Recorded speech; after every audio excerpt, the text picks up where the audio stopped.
駆け巡ってみた。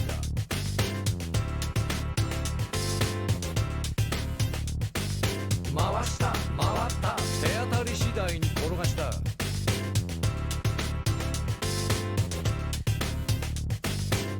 つけた組み込んだいろんなものをゲットした。はあ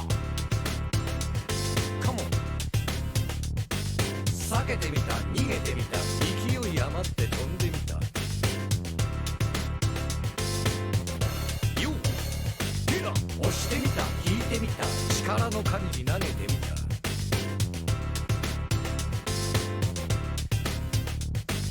ぶつかった弾かれたものすごい衝撃が走った。ゴ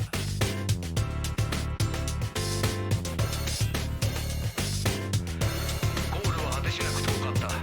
進むことをやめなかった。いつまでも転がし続けた。人として大きく成長した。いろんなことに気がついた。みんなが一つになった。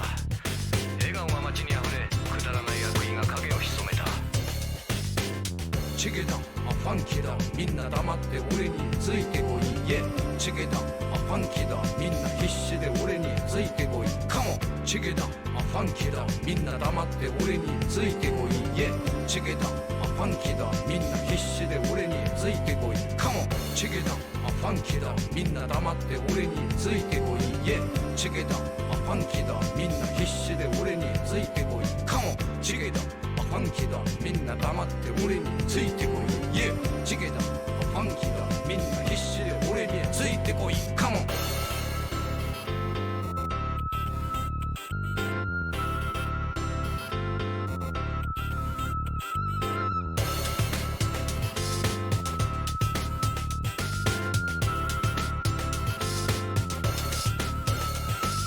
打ち負けたへこたれた力なさに絶望を感じた。は拗ねてみた落ち込んだ悔しくてとことん泣いてみた。カモン考えた寝転んだ空見て落ち着きを取り戻した。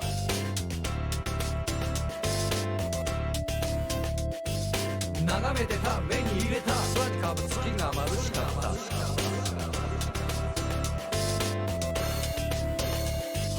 でかくした育んだ大きな綺麗な星にした。よっヒラ頑張った努力した相手の力を出し切った。よっ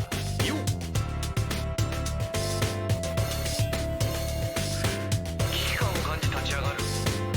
心の壁を取り払い自由なマインドと溢れるソウルスピリットを心に宿した。力を合わせて頑張れる。みんなで一つのことを成し遂げるためにお互いを褒めたたいた。今までより一回り大きくなった。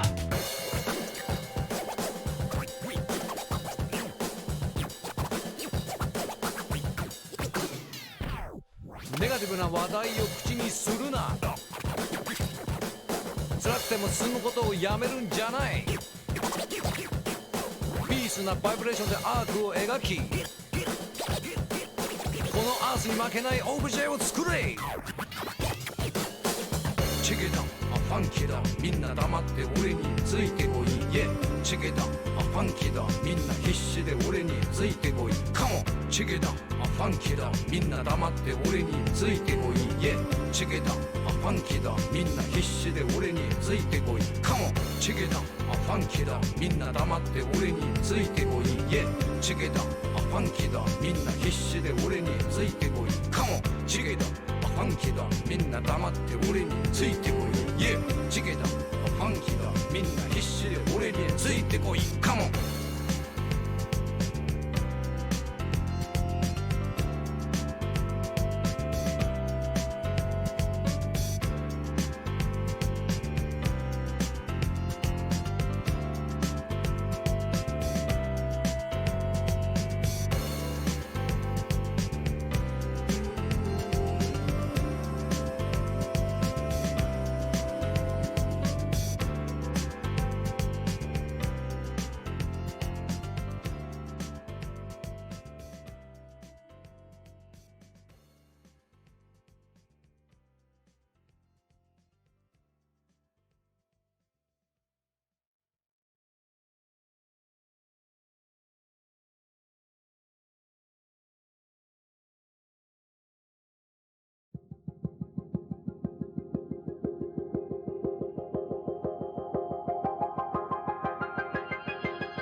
Hey, how's it going, everyone? Welcome back. Welcome back. Good to see you all. Dim, thank you very much for the raid. It was nice popping into your stream earlier, checking out some of those Japanese Peace Walker tapes. So good, man. The performances really are something else in Japanese. Cecile, she goes through she has such a range in that drunk tape in Japanese. Just the tones of her voice go all over the fucking shop. Shianobi, thank you very much for the 100 bits. How's it going, everyone? Robs, Big Chungus, Ardent Oscar, J Sam, Bad Humans. Good to see you, man. Salami, good to see you. Yorgob with the 5 months. Blad, great to see you. Hope you're all doing well. Back for some more hiking with Norman Reedus and the funkiest of fetuses. Nico, good to see you. What's up, guys? Give me a second here and I'll get this game up. I decided to get some beers for today's stream. I haven't had a drink of alcohol in like over a month now, I think. So I thought, fuck it. It's the weekend. May as well have a few Peronis. Give me a sec here, guys.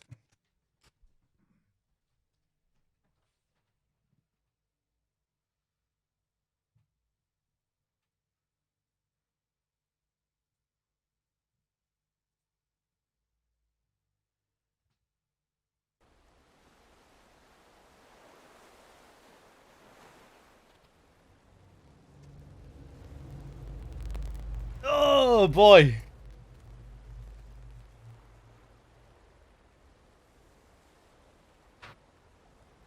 I'm kind of disappointed that the 3D audio doesn't translate to the stream all that well.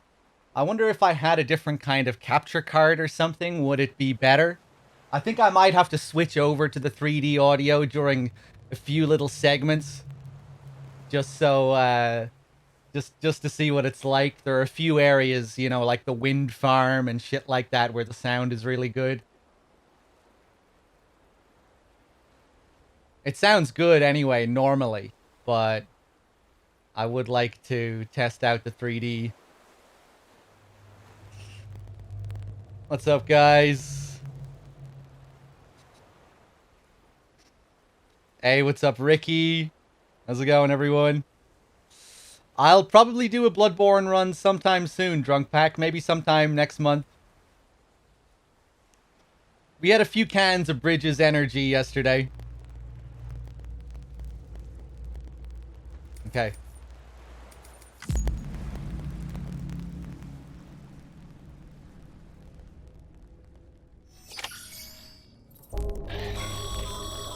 Sam, this is Di Hardman.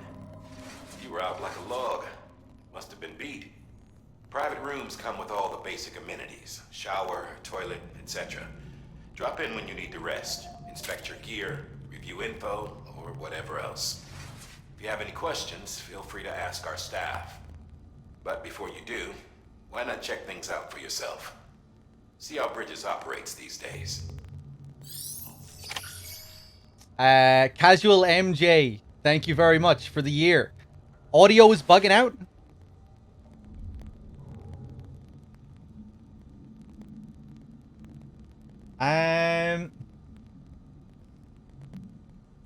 My PC was kind of acting up earlier. Things were taking longer than normal to launch. I might have to close OBS and open it up again.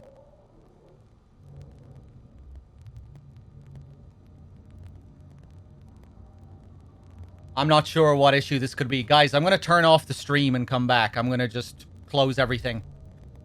Give me a minute. The stream will be back.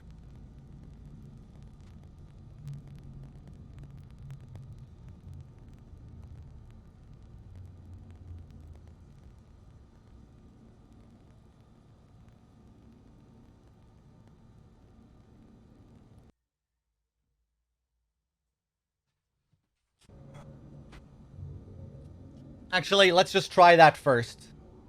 Is it any better now? I just refreshed the capture card. Something tells me that's not going to fix it, though.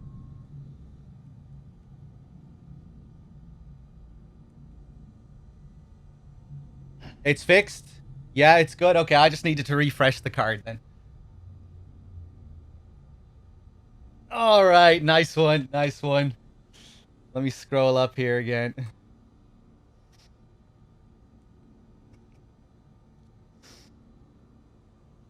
Hey, what's up, Megalomane? What's up, everyone? Use toilet standing, use toilet sitting.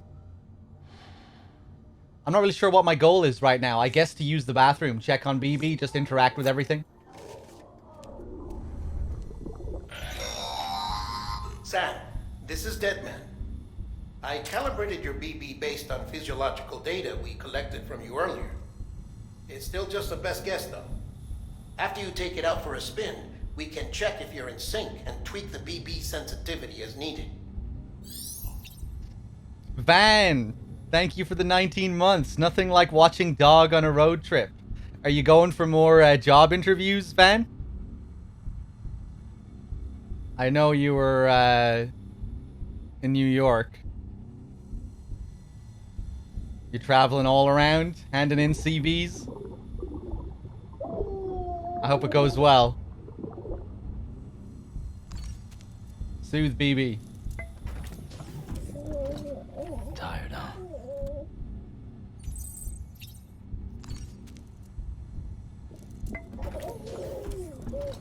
You okay? I've been told that certain little things have changed in the private room, like there are some new animations and little events that can occur. I wonder if BB has any new reactions or anything. Tired, huh? BB's just chilling. Raul with the 27 months. Thank you very much.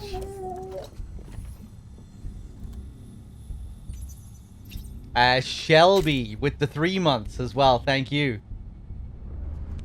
All right, we'll look at BB.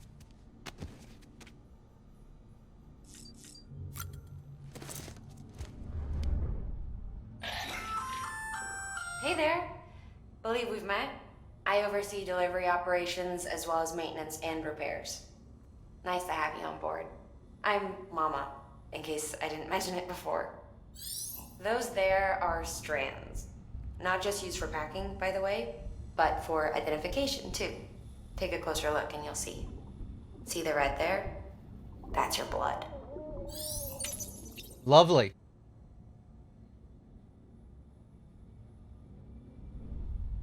It's a shame the suits are just cosmetic, you know? It'd be cool to have a reason to change into different types.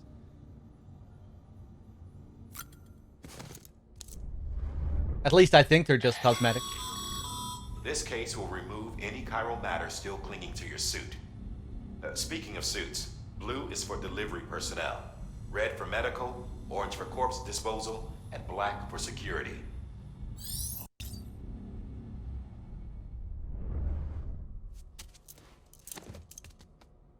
Hey, what's up, Bloody Crow? How's it going? What kind of new missions are there? I don't know. We have to get to that point. I don't think we'll be getting there for a while, although I really have no idea when those missions pop up. Can you finally let Sam's hair loose in this, or is it still auto ponytail?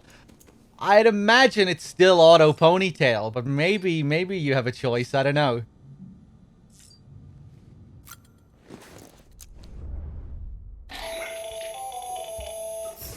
Sam Hartman here, researcher devoted to uncovering the secrets of the beaches in the Death Stranding, as well as those of dooms and repatriates. The shower in your room was designed with chiral decontamination in mind. Chiral matter can adversely affect hormone secretion and nervous function. There's Oh, a those correlation nails! between exposure and the development of phobias, as well as in extreme cases, Nasty. violent and suicidal impulses. Chiralian contamination has even been postulated as a trigger for the onset of dooms. I should add that these showers have another function: the collection of blood, hair, fluids, and other natural waste products. They provide a non-invasive means to monitor your exposure to chiralium and your overall health. And I freely admit, Non-invasive, a chance to okay. study the unique properties of your physiology. You being a repatriate and all. Everything about this feels incredibly invasive.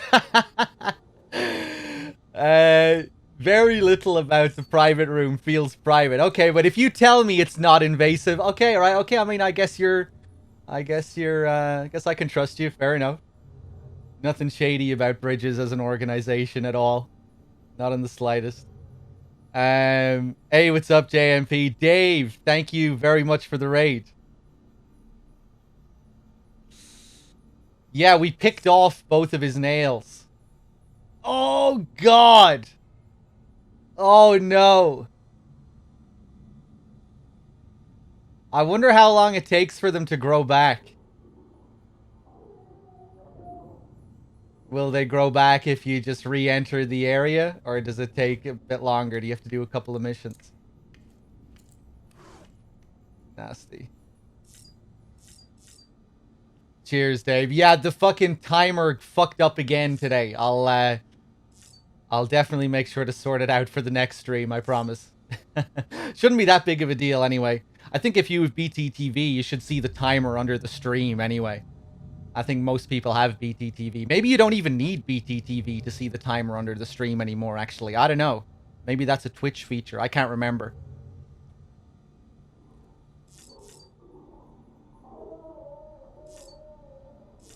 Alright, let's head out. Someone was asking about Monster Energy. Monster Energy is gone. And it has now been replaced with Bridges Energy.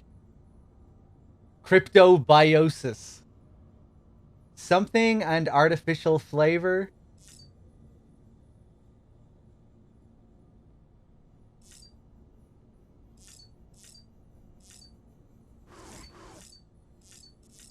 Let me look at it. Something chiral and artificial flavor.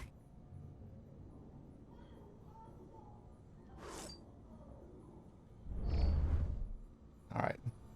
Natural and artificial. Ah, okay. Okay. Kind of fitting.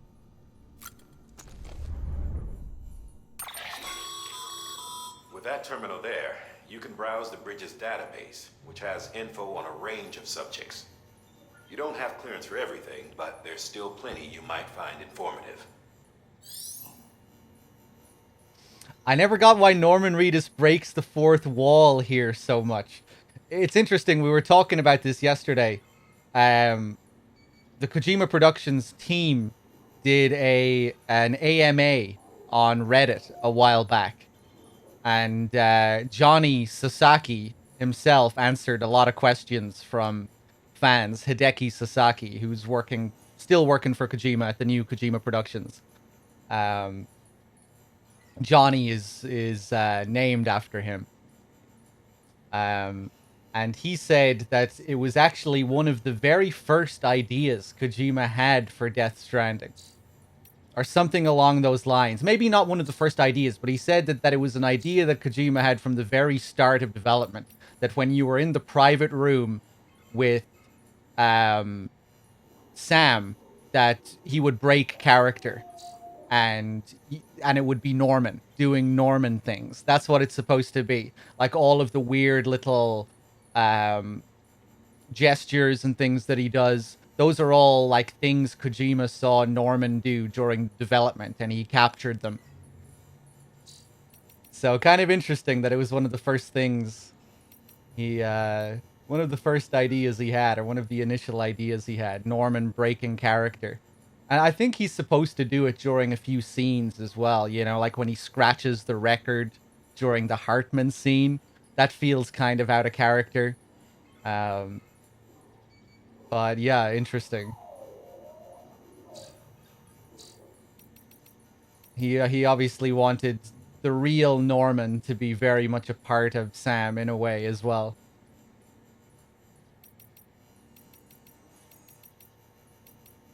Let's go back. Actually, no, let's look at the manual. Tips. Compass, crouching, momentum, traversing steep and uneven terrain, rough terrain, slipping on muddy terrain. Yep, yeah.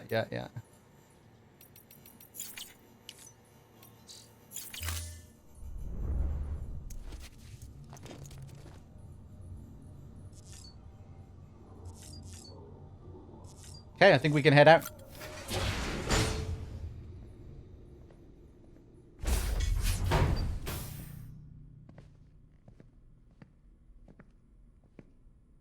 Well, have you had a chance to think it over?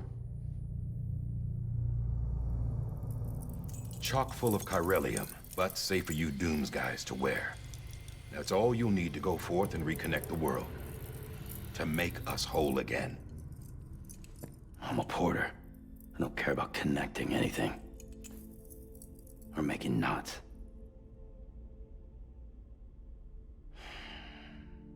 But I'll do what I have to help Amelie out.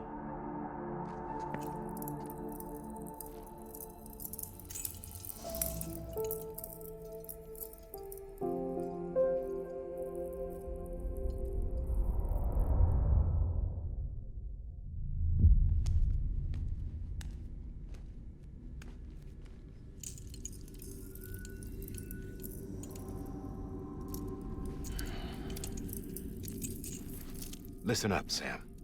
The terminals Amelie's people built in the towns and cities they passed through on their journey west are called knots.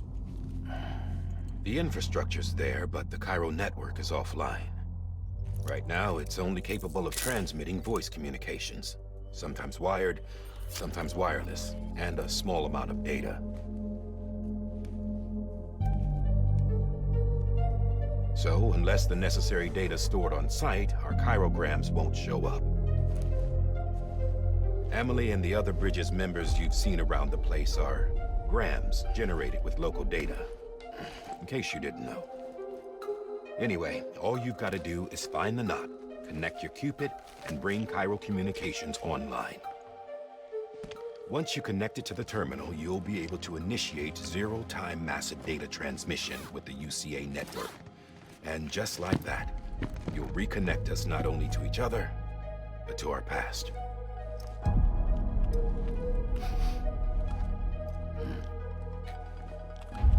All the lost and fragmented junk data will be compiled and restored, like bringing a dinosaur back to life from a fossil.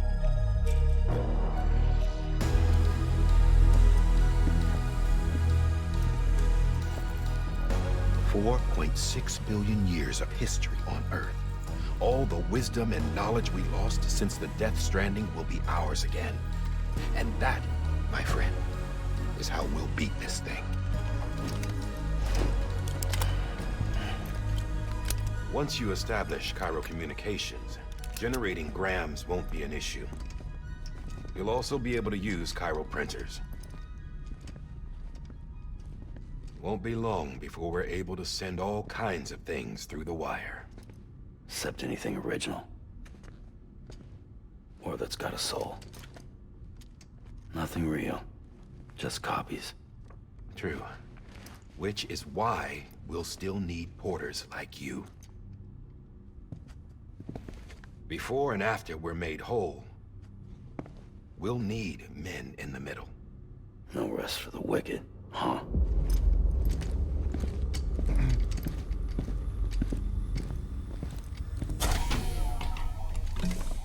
Yeah, well, idle hands and all that. We'll give you the details at the dispatch terminal. Make sure you check it upstairs. Drop's waiting up there too. These shoes look like they've done some serious miles. Shall I dispose of them? Wait. Hold on. There's something I want you to look into. My blood seemed to set those things off. Happened more than once. Set them off? How do you mean? I don't know. You took my blood, didn't you? You tell me. All right. I'll see what I can do.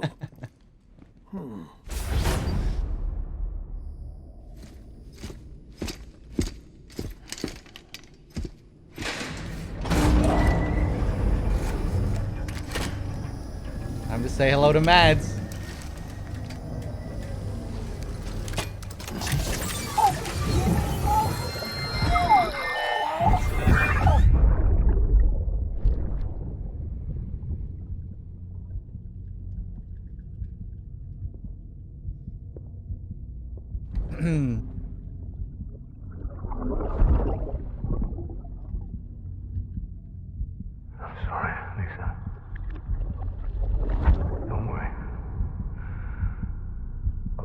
man.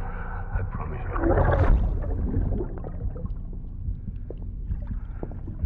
Baby. Baby. Baby, can you hear me?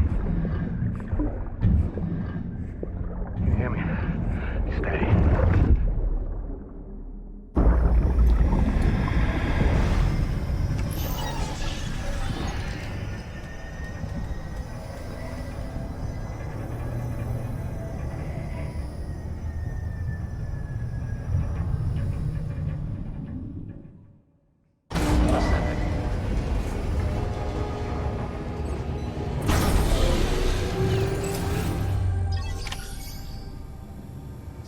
It's interesting, the first few clips we get of Cliff, they're all from the very end of the game.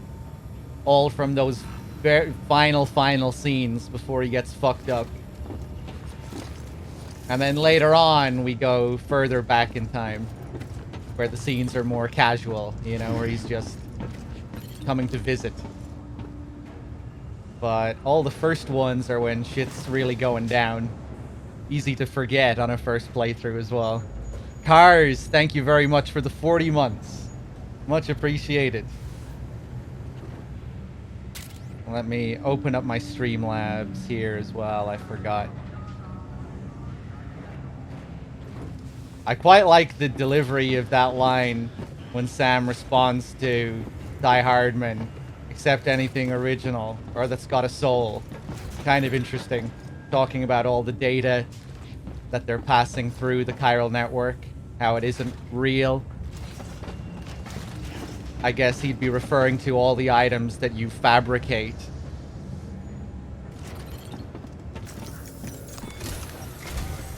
Sam. Lacking the human element. Your current objective is to extend the chiral network from here to Port Knot City. But don't think you can make a beeline straight for it. Signal won't carry that far. To cover the distance, we need to utilize knots.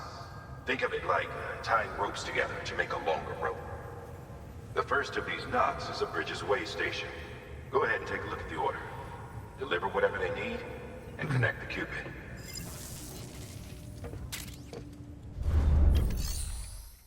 Okay. First order from Nick Easton. Smart drug delivery.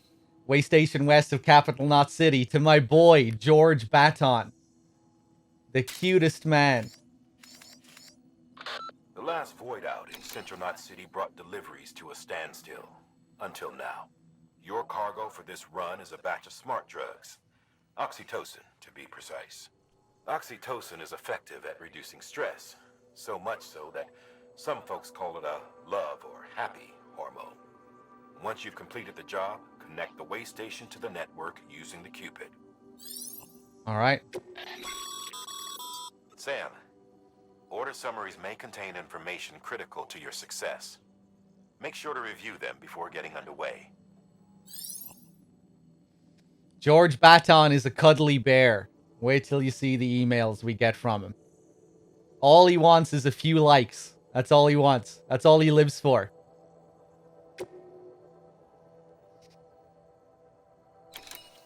Let me see here. Hold on. Ghosty, thank you very much for the 32 months. Cheers. P-Dub with the 6 as well. Don Crime with the Prime sub. Thank you. And again, Cards with the 40. Cheers, everyone.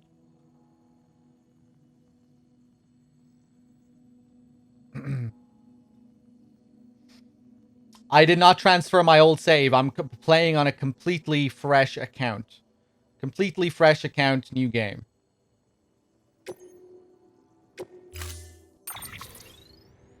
Smart drugs, oxytocin. Supplements that provide the brain with oxytocin and other hormones, effective at easing symptoms known to arise from having little interpersonal contact, such as stress and a lack of affection for others.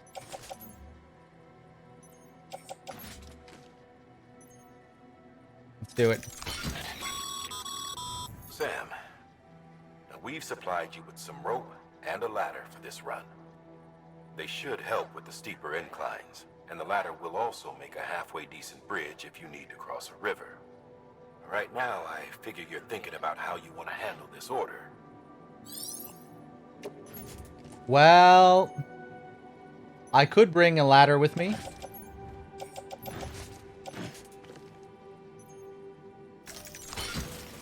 Oh, I don't need that many ladders. I'll bring one. I'll bring one. Slap that in the private locker. Oh, I could bring some and stick them in a post box or something for other players. Another thing that I think might change. I'm not sure if this is the case, but if you play with other players in mind more often, like if you go around picking up lost cargo and delivering people's lost cargo for them or sticking them in post boxes, that affects your porter grade or whatever, right? But I think it also might increase the chances of your structures appearing in other people's worlds. I'm not sure if that's the case, but I think that might be the case. I think there are a few things that determine that. So if you're a real fiend for the oxytocin and the likes, or if you just like helping people out, I think maybe it's a good idea to put in the work like that. Actually go out and help people with their lost cargo. I might play around a bit with that just to see how it alters things. We'll see. Sure, I'll take the anchor. That should do.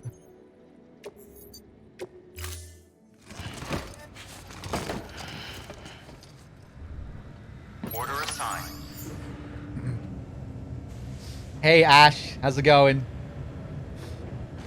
I really wasn't much of a helper on my first playthrough. I like to pretend that I was.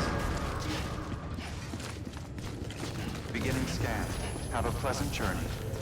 But I was happy the way I approached my first playthrough. You know, I mixed it up a bit, but I mainly went for the main path. I almost want to go back and drop this shit off. The game gives you a ladder up ahead. Nick Easton has a ladder planted all the way up at that point later where they want you to use a ladder, where they're teaching you how to use it, basically. Getting pissed off at the amount of likes people had. That's the thing, Bloody Crow. I think that's why I wasn't getting too many likes on my structures. Because I wasn't really helping people out much at all. So the game didn't put my structures in many people's worlds. Again, I'm not sure if that's what was happening, but I think that might have been what was happening. Sam, you see that sign someone left over there? You can leave some of your own if you'd like. Keep on keeping on. Messages, warnings, words of encouragement, whatever comes to mind. Go on, Nick. Have a few likes. Clear. All clear. Welcome, Sam Porter Bridges. Beginning scan. Scanning bridges. L1 triangle to create a sign. I just want to take a look to see if there are any new signs. The signs might spoil some of the new tools, actually, although I think I've seen most of them. Memory chip. Shelter from Tim. Good old Tim.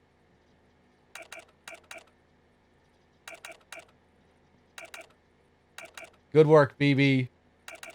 Likers get liked. I don't remember that Sunny one. Was that in the original game? I don't remember that.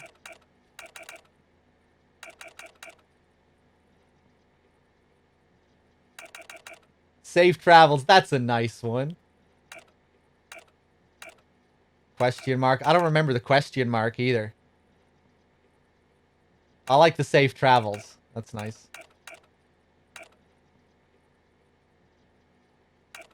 Checkpoint.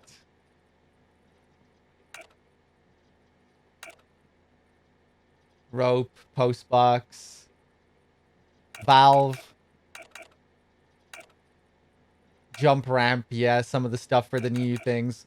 Cargo catapult, weapons, chiral crystals.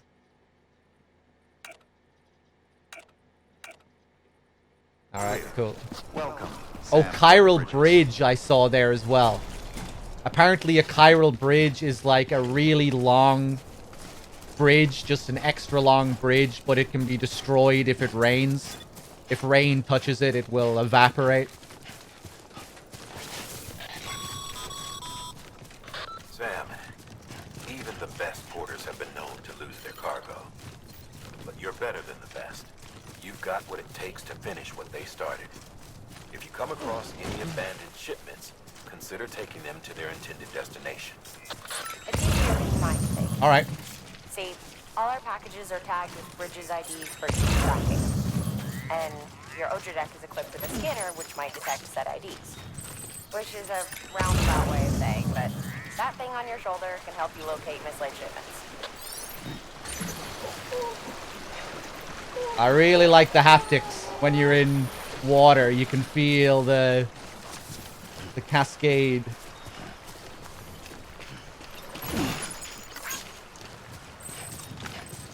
Hey, what's up, Martian dude? How's it going? I really do like how smooth it feels now with these extra frames. It really feels nice.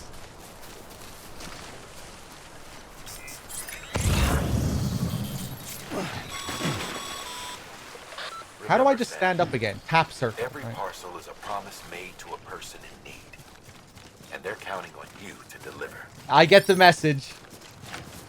Mr. Propaganda. Mr. Robot. How's the controller? It feels nice on PS5. Like I was just saying, the haptics feel good so far.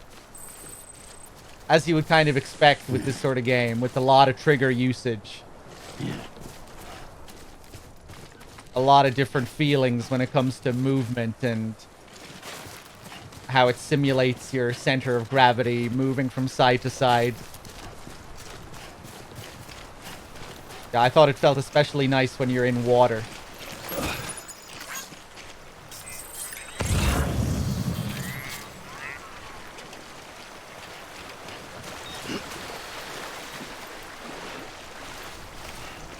I was saying yesterday that it would have been cool if going through water was a bit more mechanically engaging. Like if you had some kind of rod or something that you could use to test the depth of the water and the current and shit like that. I feel like that would have been really cool for this sort of game.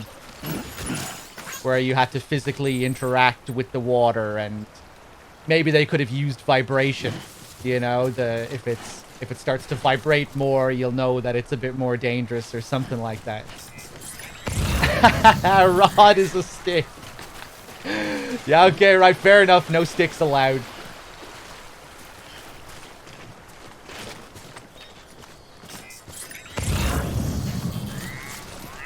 I mean, maybe they could have used that to enhance the game's themes. Like, then maybe if you tried to use the rod on an enemy, Sam would be like, come on now. Not that Sam is completely against attacking mules or anything, but... did I grab everything? I wasn't really trying to, but I think I did. Here's our first post box. I like the ominous surveillance of most of the structures. Well, maybe not most of them, but some of them. Like, look at this creepy-ass post box following me around.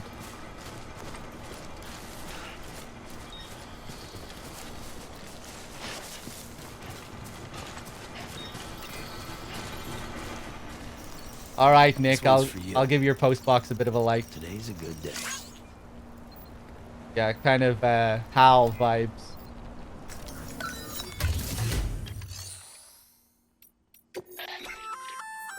Good work, Sam. I see you brought in some lost cargo. Feel free to submit it here for processing.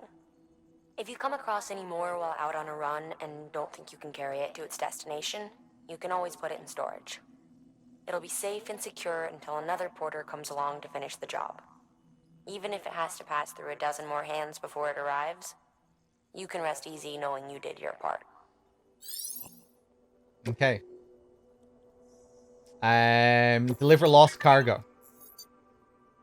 Entrusting and storing lost cargo. Let me just read this again, just in case it reveals anything that I forgot about.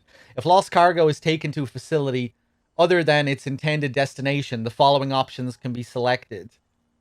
Entrust, store, submit the cargo at the facility, entrust its delivery to another player, and return its content to its original owner. Don't do anything. Do not submit the cargo, keeping it on your person in order to deliver it yourself. Okay. Destination, capital not. This is all for capital not. So yeah, I guess we store all of that.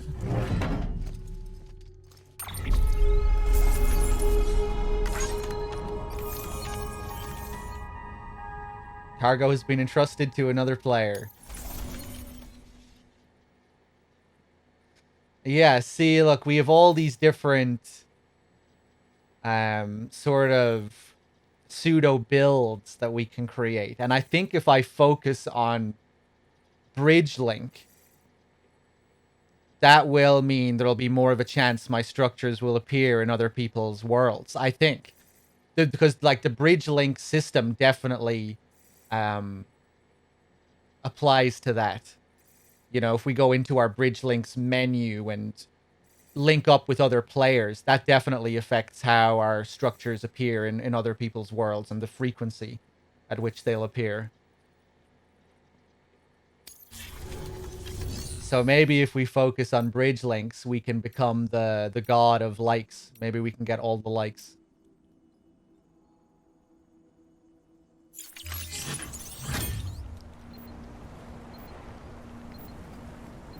I think it suggests you get more likes when you level up. Yeah, I think so. I really love how these distro centers look in the distance. One of my favorite little visuals from this game. Something really striking about them. Especially when you're like seeing one for the first time, or you're just coming over a mountaintop. And you're met with this big landscape and a huge distro center in the distance. Something about it.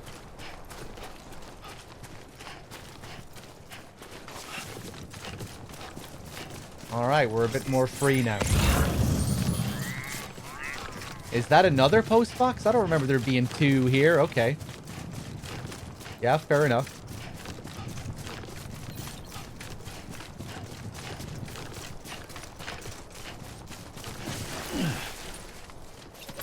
Big empty open world, you like? Yeah, I like a lot. What's wrong with having an empty open world? If the world is the game. In most open world games, the world isn't the game. In this game, the world is the game. The world is more like a level in this game. Rather than a hub where you have bases and things dotted around where the actual gameplay takes place. Come up against a sheer cliff or a steep slope. Don't forget about the ladder we issued you. Be sure to try That's it out. such a dumb critique, I'd be I think. interested to see what uses a seasoned pro like you Just might completely find for it. ignoring what the game is, you know?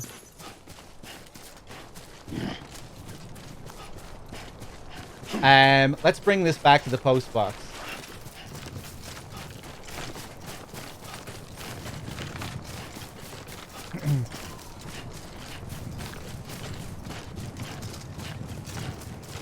The world is where the core gameplay takes place. Traversing through it is the game. Out there. Well, I've played the game before, and it's the same game. You know, it's substance, it's subsistence. It's an extended version.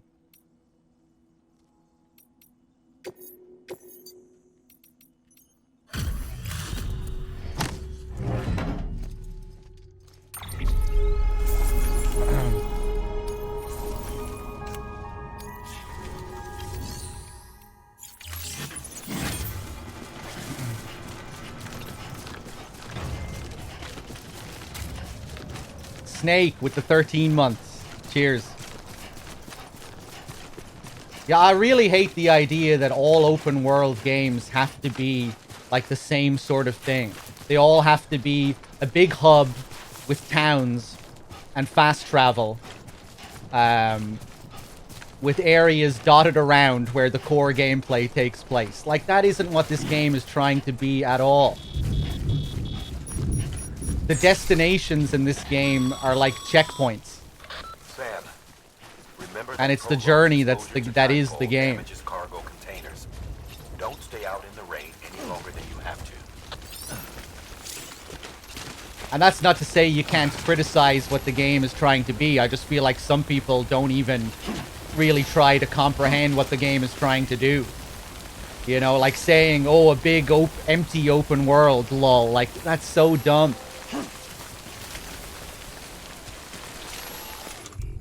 I think.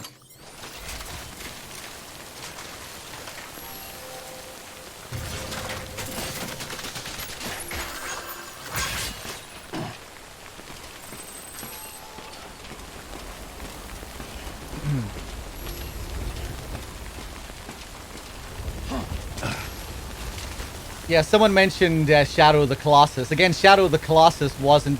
Shadow of the Colossus and Death Stranding are very different. With Shadow of the Colossus, you know, traversing through the land isn't really much of a challenge, but the land serves as a kind of maze. You know, it's like, where is the Colossi here? Where do I need to go to find it? Moving through the land isn't really the challenge, but... well, I guess it is in a way. It's just different. It's not... Traversing through it is kind of the challenge, but it's not about the physical act of traversing through it. You know, it's not about climbing and movement, really. It's just about navigating. I don't know. But yeah, similar in the sense that they're both open and barren.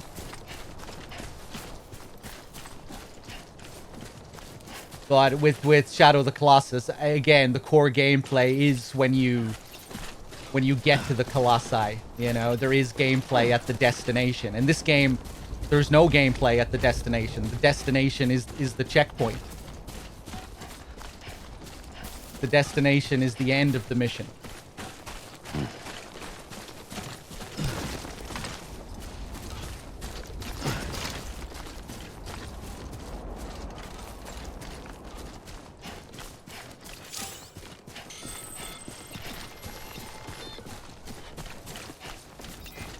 Alright, Nick. Thanks for teaching me about fucking ropes. Limits on liking consecutively. Keep it up. After sending likes, you will have to wait a while before you can give more likes to something, something, something, something. Yeah.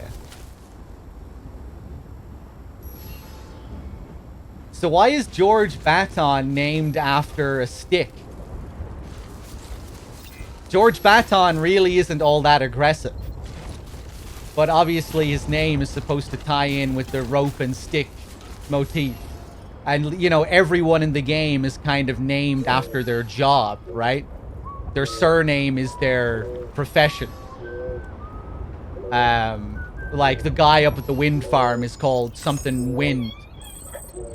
But why is George Baton called Baton? What is his job? Do we find out what his job is? Maybe we find out what his job is. Nick Easton? Well, Nick Easton, I guess, is because he's at the Far East. I guess it isn't always related to their profession, but it will be related to something about where they're working or the part of the map that they're in or their profession or something like that. Peter Englert is an anomaly because that's a hint that it's Higgs. He's named after the two guys that created the Higgs boson theory. Peter Higgs and something Englert. Yeah. The fact that his name is so different is supposed to be a hint. Because he's an outlier. He's acting strangely. Yeah, that his name is a big hint that it's Higgs you're dealing with. Something that you would figure out pretty quickly if you studied that shit in school or something.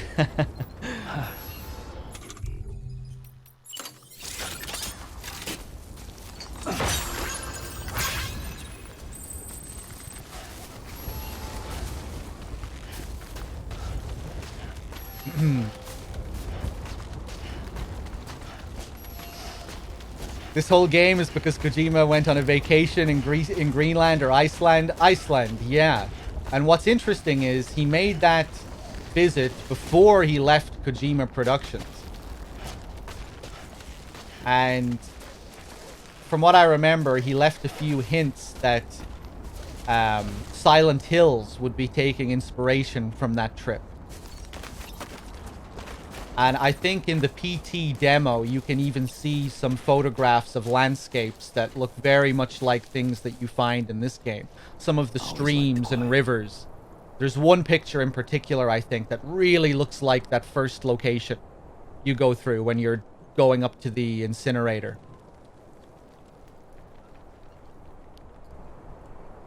Yeah, I think that's when he discovered Low Roar as well in Iceland. Or Low Roar is an Icelandic band as well, isn't it?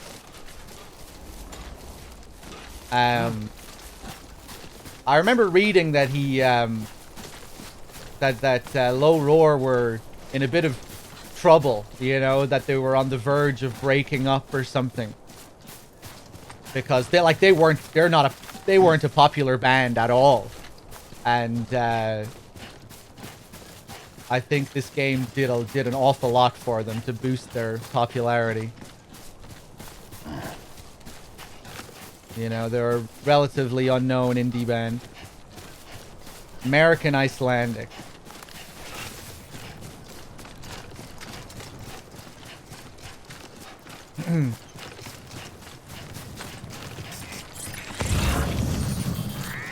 All right. Will I put down a ladder here? I don't really need to, but... Oh! Oh, I didn't pick up the other fucking ladder that was there. Ah, okay. That's alright. No problem. Yeah, I'm not sure if Kojima saved the band necessarily, but I remember reading that they weren't doing so well.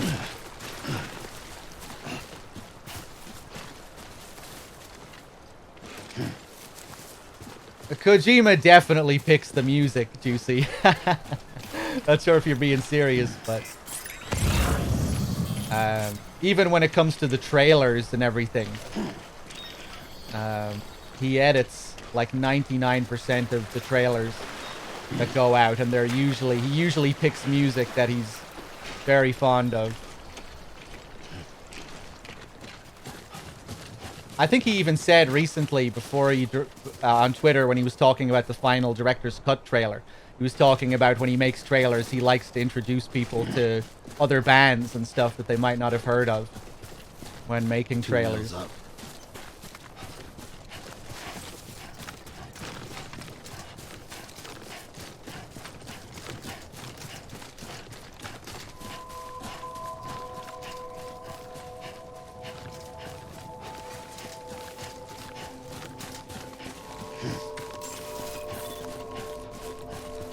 Beginning scan. Scanning bridges ID. Verifying ID. All right, George. Cargo verified. Thank you. Any Twin Peaks fans here? Recognize anything? There's the Owl Cave symbol from Twin Peaks. Kojima was obsessed with the return while making this game. And you can see there's another big Twin Peaks reference later on in the game. Dead Man. He, what does he say again? There's that line in Twin Peaks The Return where Mike tells Dougie, you've been manufactured for a purpose. He quotes that line almost exactly, I think, later on when talking about the BBs and how the BBs were manufactured for a purpose. I think that's the only other direct reference to it. All right, George, here's your oxytocin.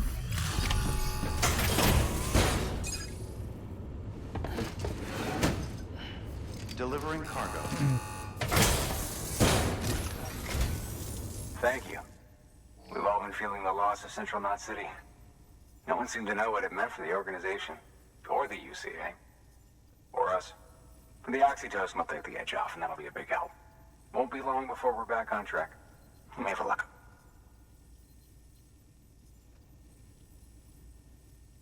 This is great. Thank you again. Yeah, everything looks to be in good order.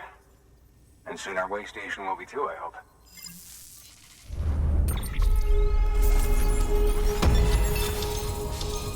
All right, another reference is Kojima's love for product placement, which Lynch shares. Hey, even Lynch has product placement in his films. He might hate it, but he still does it every now and then as well. I think even Twin Peaks The Return had some. In the first episodes, when Mr. C rides up to the cabin and you get that Mercedes logo front and center on the screen for like 5 seconds.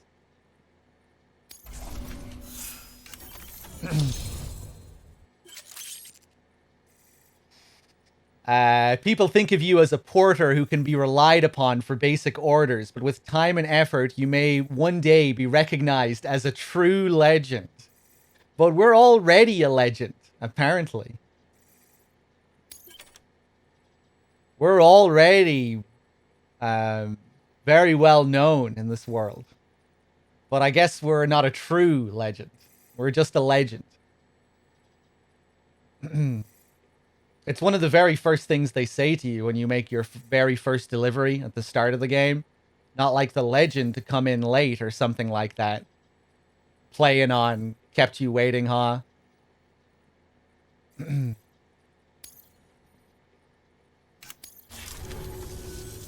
with the second team, right? Where are the others? Dead. Caught in the void out.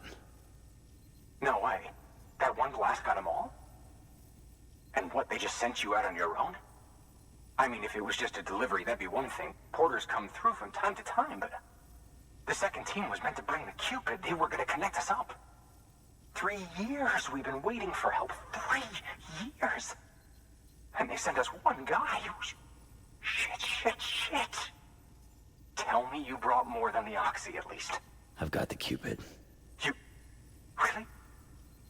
So it's true. They finally got it working. Well, then you just might be the answer to my prayers. So what are you waiting for? But you put us on the goddamn grid. Total fucking bullshit.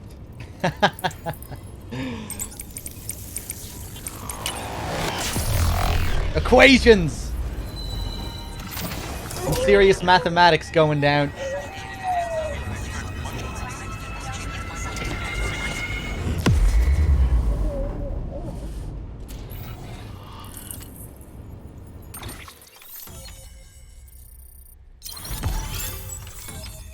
New strand established. Way station west of Capital Knot City has joined the UCA. And we can now construct post boxes. New options have been added to delivery terminals, fabricate equipment, share lockers, blah, blah, blah, blah. Yep.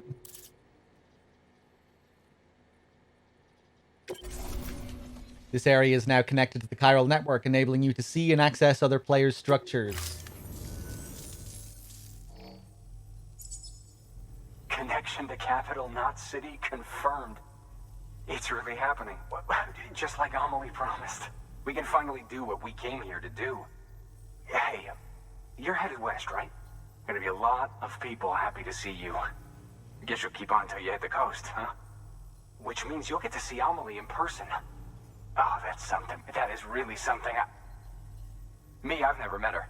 Only seen her holo messages back when I was with the first expedition. Well, anyway, you best be careful on the road. Okay. There's some bad people out there. More than good, some say. But I don't need to tell you that. Thank you, Sam. By bringing that way station into the chiral network, you've put it in direct contact with those of us back here in Capital Knot City. Right. What's next? West of the way station are a couple of structures our previous expedition put in place. And beyond them is your next destination, Port Knot City. It's on the shore of a crater lake that formed after the first void out. Your objective is to link up Port and Capital Knot. But to do that, you'll need to utilize our facilities as additional waypoints. They'll be essential for establishing a stable connection. Given the distance we need to cover, we're looking at using a distribution center and a power station, as to which you should head for first. Start with the distro center. We've got some cargo that needs delivering anyway. Check the nearby delivery terminal to pick it up. Yes, sir. Good work. New order available. Please access delivery terminal for further information. Yeah, you know, I was really bigging up George Baton there before we met him. He's not too impressive as a hologram, but wait till we get to the emails. That's when George's personality really shines. When he gets to use emotes. When he gets to spam us with emojis. We'll get to see his real personality come through then. Don't worry. He's a little bit dull there, but don't worry.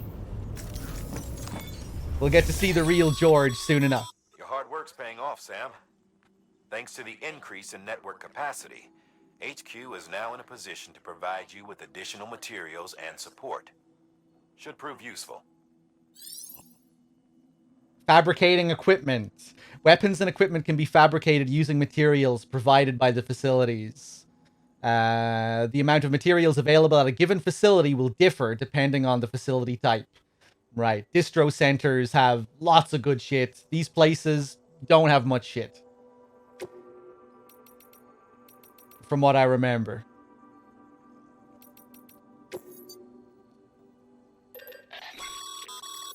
Sam, you can use that PCC to build a post box. Yep. PCCs can create multiple things, but now we can only create a post box. Cool. I'll take it.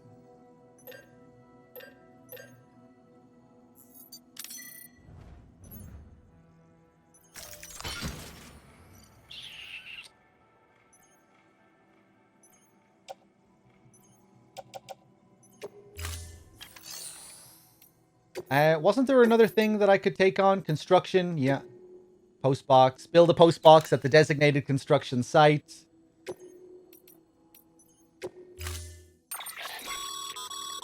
To build a post box, you'll need to use a PCC. It goes without saying, but if you're not already carrying a PCC, you'll want to fabricate one. Cool.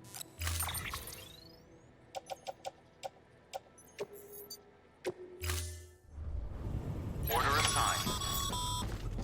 Sam, assuming you've got your PCC in order, head to the site I designated to build that post box, would you? You should have no trouble finding it if you check your map and compass from time to time. Where is this other shit that I'm carrying? Where is this supposed to be going? Lost cargo, Nick Easton. I guess I'll stick it in the post box that I build here. And hope that someone picks it up.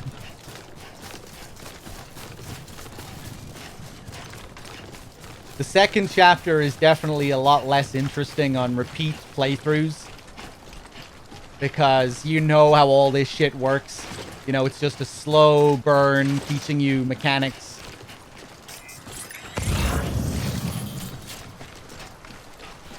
But on a first playthrough, it was really enjoyable just getting to grips with the world and just wondering about all these things.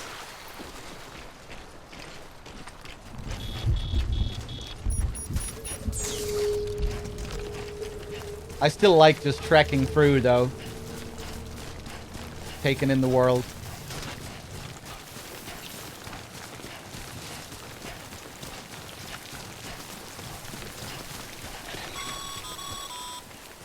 Sam, I see you've arrived at the designated site. Good. When you're ready to proceed, activate your PCC. You... Shut up.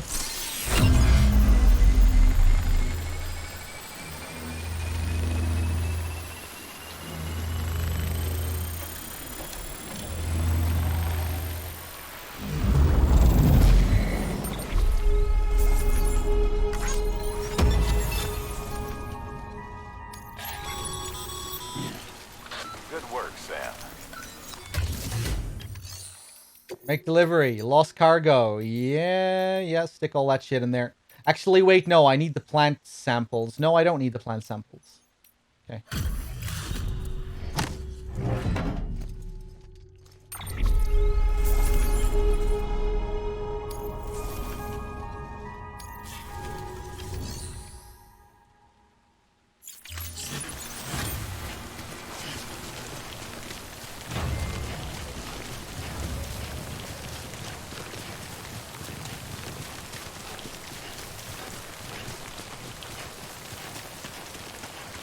Zip lines, your best friend, but also your worst enemy. Whoop. I'm playing on very hard. Yep.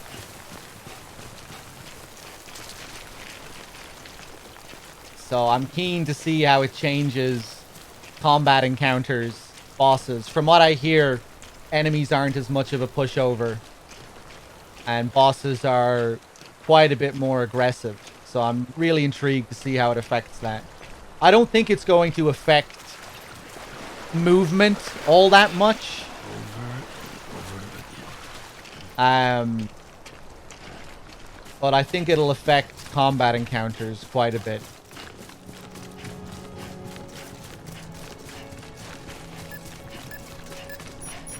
Like mules, even on hard, were way too much of a pushover. You could walk down to a group of like 6 mules, and oftentimes they'll just take turns to attack you. Granted, I guess those are still mules in the relatively early game, but still too much of a pushover, you know.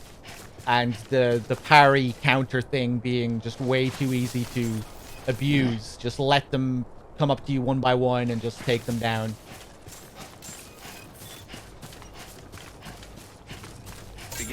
The sound design really oversells them. The sound design makes them feel terrifying. That crazy alarm that goes off, that's a really effective sound effect. The mules themselves really don't live up to that sound effect. Unfortunately, but we'll see what they're like on very hard.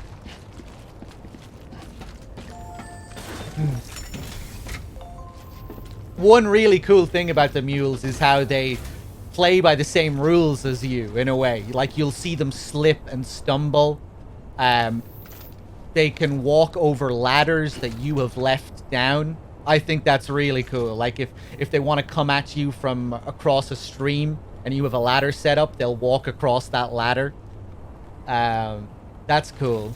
That's really cool. At least I'm getting my steps in. But yeah, I think they just need to be a bit more threatening. Just making them more aggressive would do the trick. You know, I don't think they need to be all that complex. They just need to be a bit more dangerous, you know, that they won't take turns to rush you. They'll all come at you. They'll all just try and wipe you out.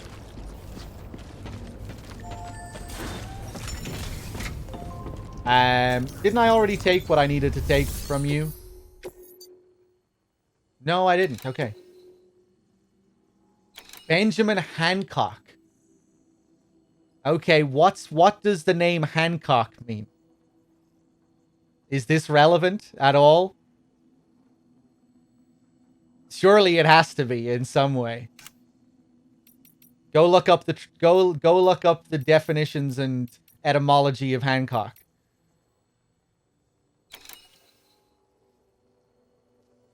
Rare metals.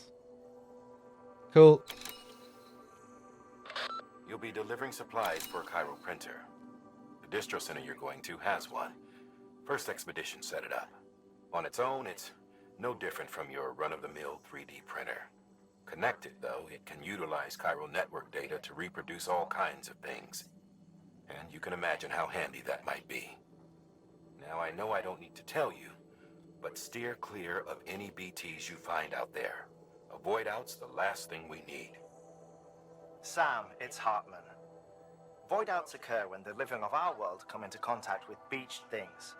The reaction is similar to what a physicist would call an annihilation, when a subatomic particle collides with its antiparticle. Alas, there ends our understanding. Why do the dead transform into BTs? Why are void outs only triggered by human contact? And why are people like you able to return seemingly unscathed? No one knows. Yet it cannot be a coincidence that these phenomena were observed only after we discovered the beach and bridged this world and the next. Anyway, to reiterate, the only reliable means by which you can prevent a void out is to stay far, far away from BTs.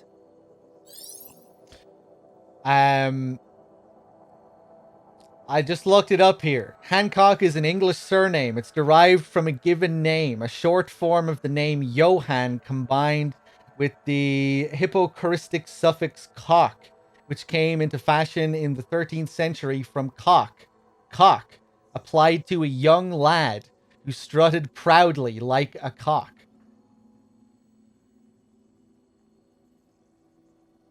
Derived from the baptismal name for the son of John, which was originally derived from the diminutive form Han, a popular English name derived from the Flemish Han. I don't know.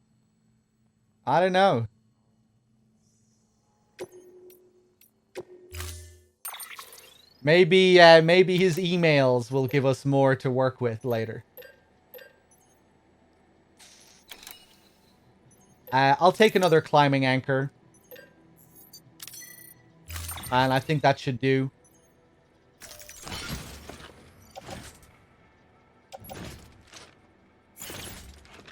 Yeah, carry on back. Carry on back.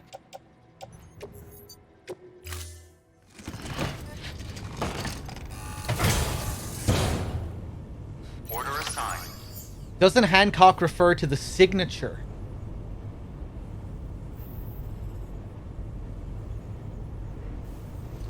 Oh, probably.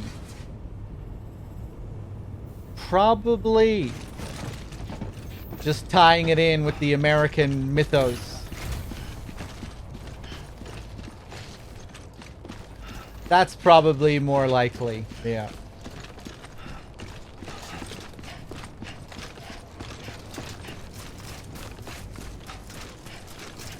Weapons restrictions lifted. If we use the watchtower here, I think we can see our first set of mules. I don't think it's possible to get hit by these mules. The Timefall will always come and save your ass.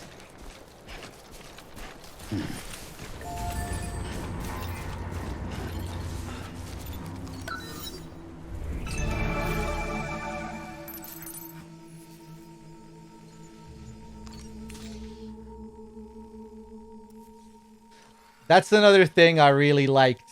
Cool little detail, how the mules are defined by their cargo.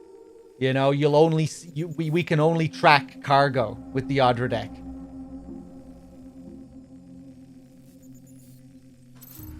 So if there's a mule that isn't carrying any cargo, we can't see them. I think that's just cargo, yeah.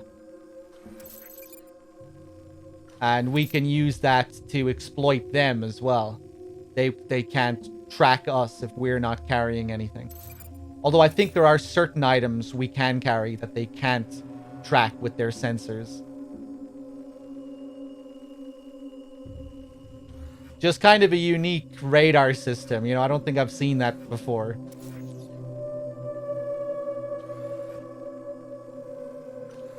Right, I guess we'll just go across this way. Move along this side here. You are what you carry. You are what you own.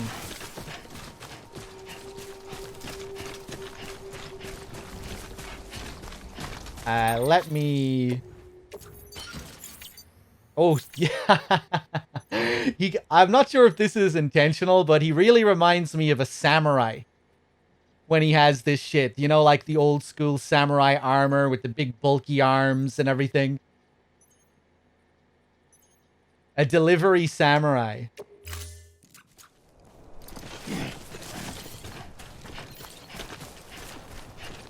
And I guess it does work as armor as well. If you're being shot at like this, it'll, I think anyway, the bullets will hit your cargo. If they're shooting at you, can they shoot your cargo? Can they hit the cargo when it's attached to you? I can't remember. That would be cool though, if you could use it as armor.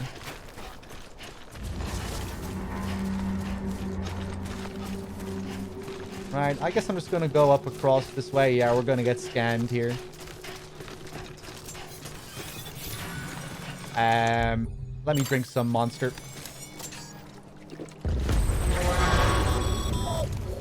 Heads up, Sam. Your cargo's been pinged. Move. Now, before someone has eyes on you. Get to your destination ASAP if you don't want to get caught.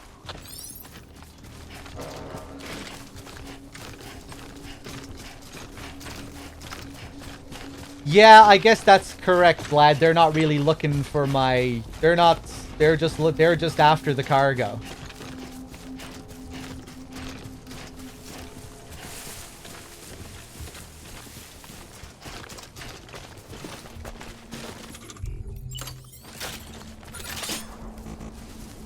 Do it. Obstacle detected. What are you smoking? Well, I mean, I guess I can go down this way.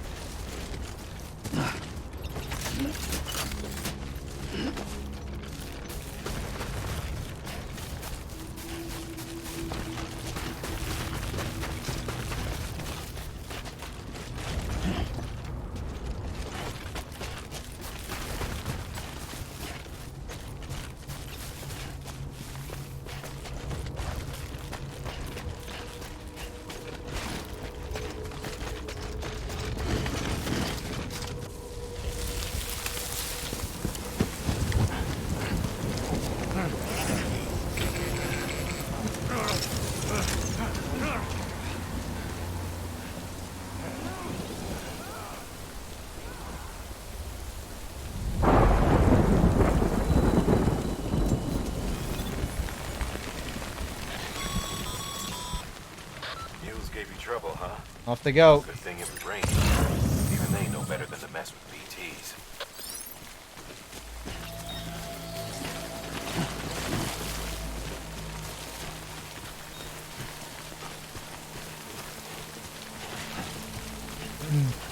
I think Kojima mocaps one of those mules.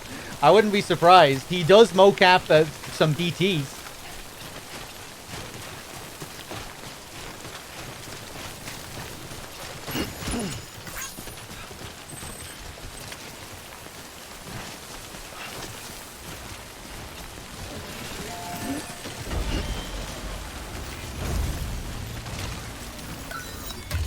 George Baton.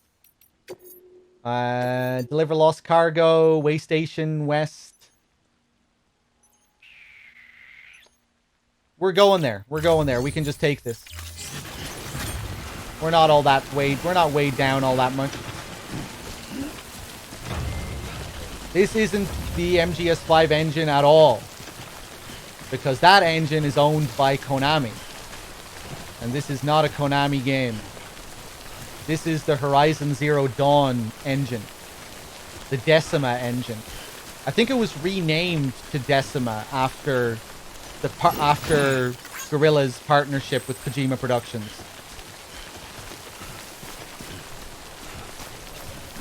I could be wrong there, but I don't think I am. So I know Kojima Productions modified it and helped Guerrilla out with their stuff as well. I remember them saying that they helped them with some tech related to cutscenes and character models or something as well. So I think Decima was supposed to symbolize the group effort in some way. That it was supposed to symbolize their collaboration. I could be wrong. I don't think I am, though. Decima refers to something politically between Japan and the Netherlands.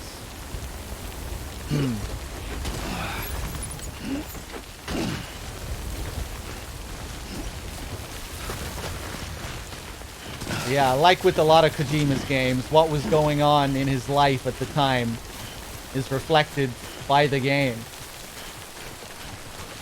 Losing Metal Gear, the Konami split, starting again with a new studio, making new connections, meeting new people.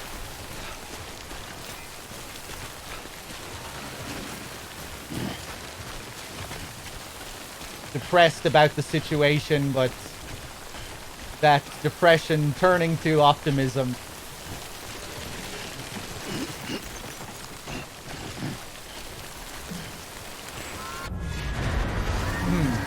There's definitely a lot of Kojima in Sam, for sure. How you start off as a freelance porter, and then you get tied to this big Bridges company.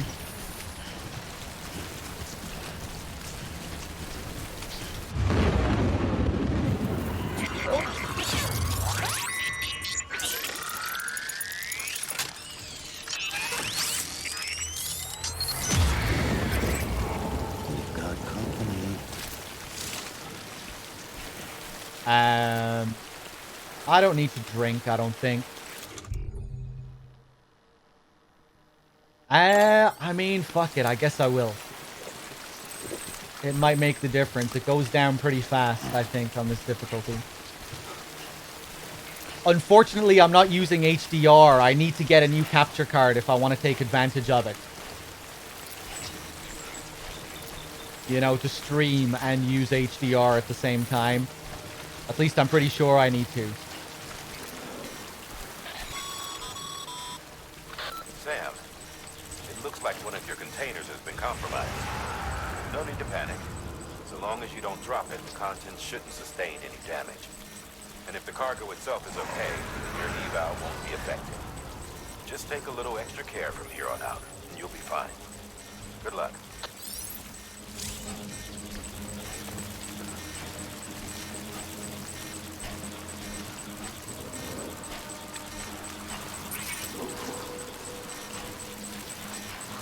This was a little quality of life thing that they patched into the game, being able to see through your cargo. It wasn't like that at first. Yeah, I feel you. But I actually liked having to stop, you know, and move around to see where the Odger deck was looking. It's not a big deal, but I think I actually might have preferred it without that quality of life improvement. Not being able to see the Odger deck at all times, having to move around.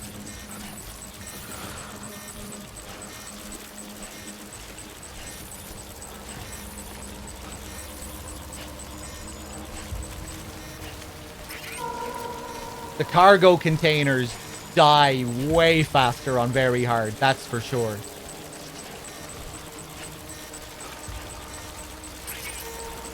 They wouldn't be close to destroyed on hard.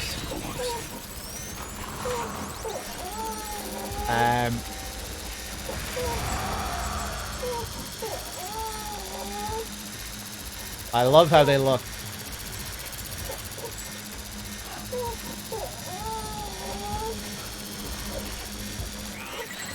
Very simple design, but effective.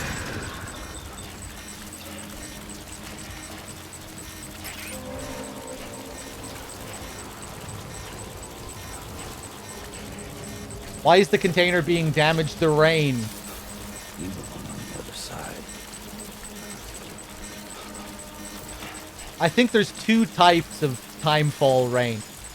The rain when you're in BT areas, which is like this black rain, and then regular rain, which still damages your container, but I don't think it damages it as fast. I might be wrong there, but I think this rain deals more damage. You're okay having a damaged container, even if it's completely damaged. It'll never burn through the container. But the more damage the container takes, the more damage the stuff inside will take if you fall or if you bump into something. So if the container has barely been damaged and I bump into something, it'll barely scratch it. But now that it's completely damaged, if I fall or bump into something, it'll deal shitloads of damage.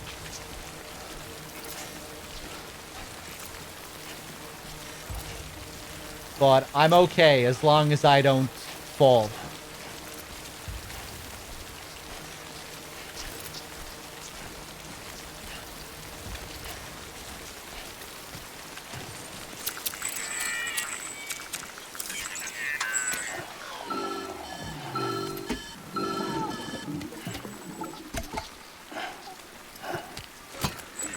Something wrong, Sam? I don't know. Kid doesn't look so hot. Nothing to worry about. Its functions are temporarily suspended, but they can be restored. I can perform the necessary maintenance at a distribution center. Hurry, though.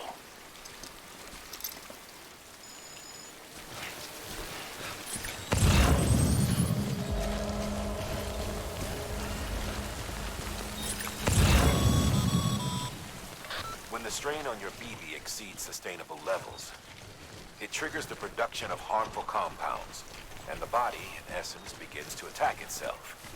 It's called autotoxemia. If your BB's not performing to spec, drop by your private room and see if the incubator helps. Okay. Linnaeus, you think so?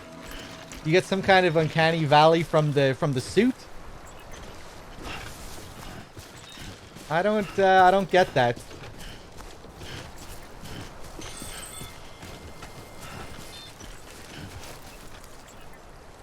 Hold on one second. I really like a lot of the designs in this. A lot of Shinkawa's designs for just the suits and the cargo and the different packages and the structures and everything.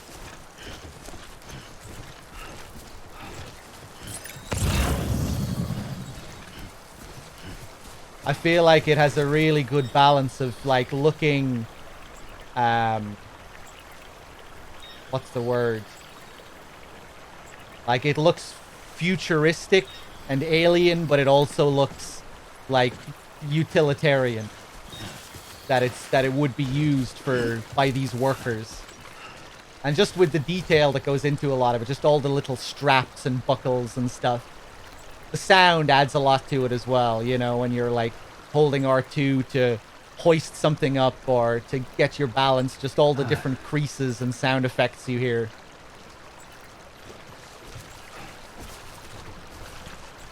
Some really nice little subtleties as well, like just wind and rain hitting your suit, blowing through the cracks and stuff. I think I should be able to cross here.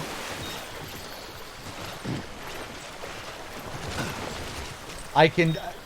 Very hard definitely makes a bigger difference to your stamina and your max stamina. Big patch of yellow here, but I think I should be good.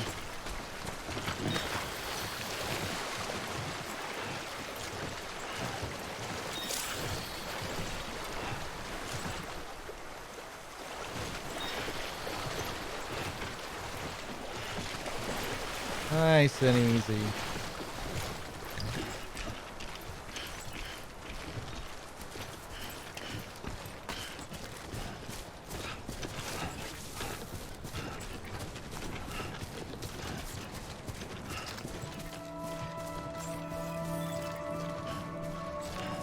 Beginning scan. Scanning bridges ID. Verifying ID. Clear. All weapons will remain on until deployment. Cargo verified. Thank you. Decontaminating suit. Rest is advised. Into the whale.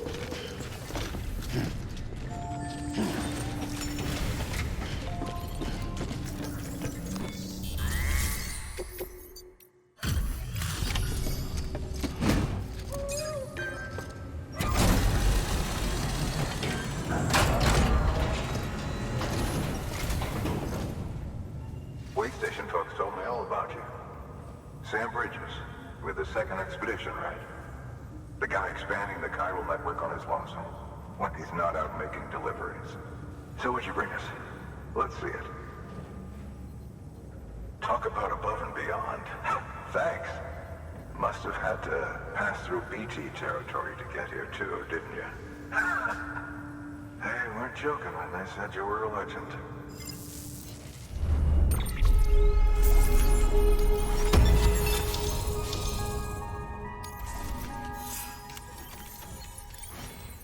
Sweet.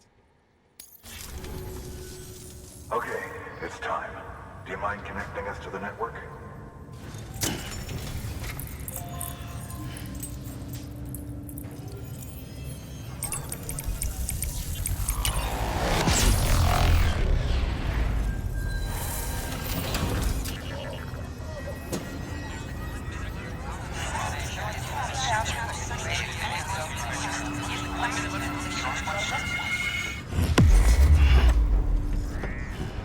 Am I going to max out connection levels in this playthrough? I think I will. I'll see how I feel, but I think I will.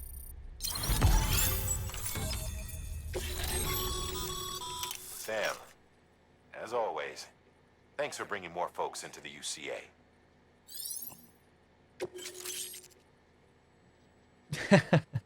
No problem, man.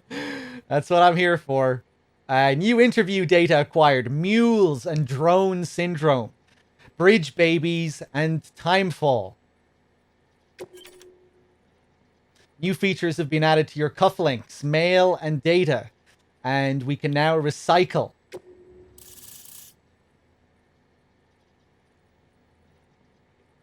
Cool.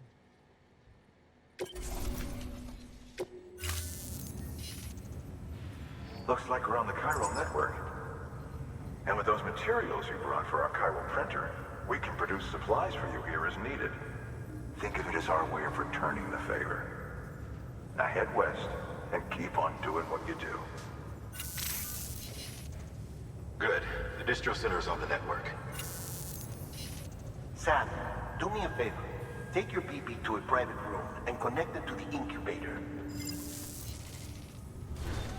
Good work. Good work. Appreciate your content, dog. Keep up the great work. Thank you. Thank you.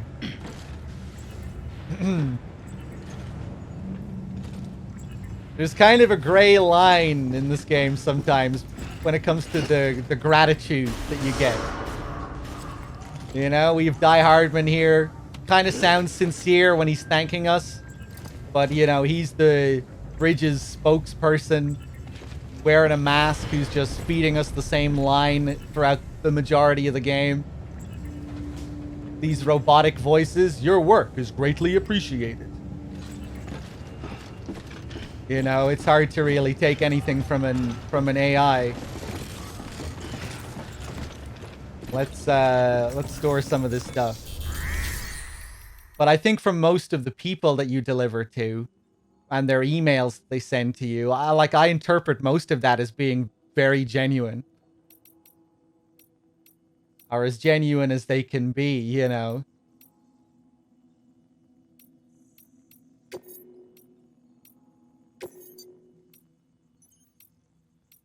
Lost cargo. This is for Capital Knot. I mean, I guess I can still put it here.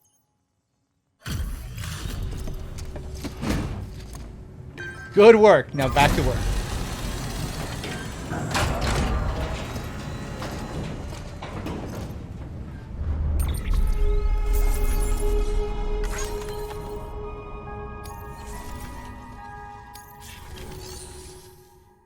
Recycle? Do I have anything to recycle?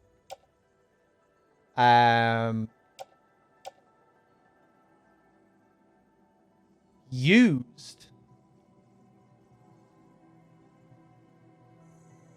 Is that why I couldn't use it?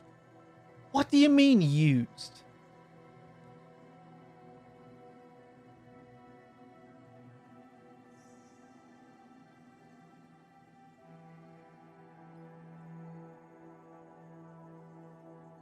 Zero available.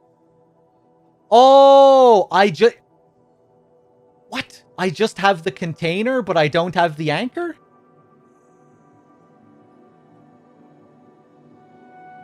I don't remember seeing this ever before. You know, where I'm trying to set up a climbing anchor and it just won't let me because I don't have one, even though I'm taking it out of the package. Yeah, I know, I see on the right side, available 0. But I didn't realize you could use an anchor but still keep the package, if that's what this is.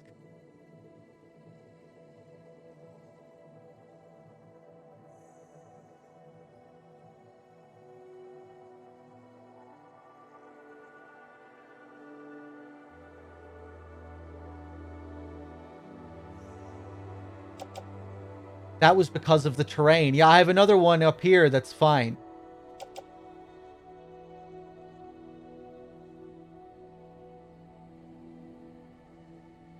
Huh. Okay, well, I guess we're recycling this then.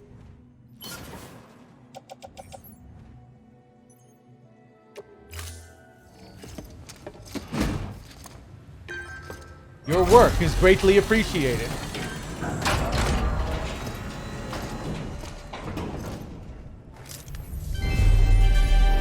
Thank you for your continued support.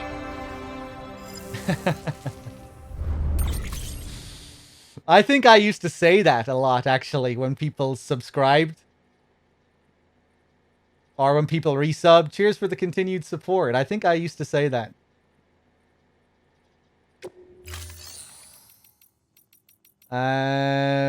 Maybe I do still say it. No, I don't think I do say it. I think I just say cheers for the resub.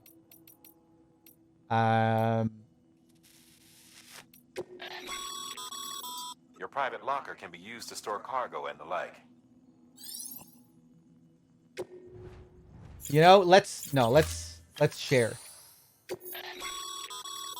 Sam, you can use share lockers to exchange cargo with other porters. I'm gonna be the sharing king this time.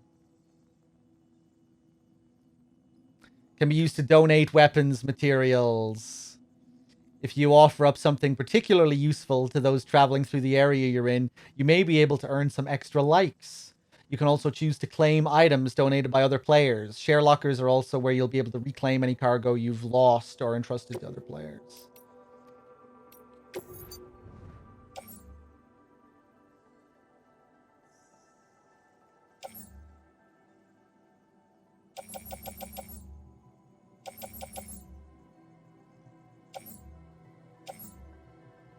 Okay.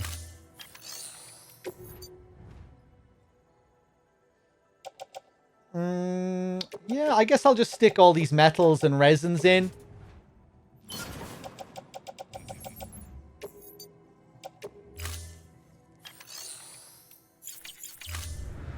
Thank you for your contribution.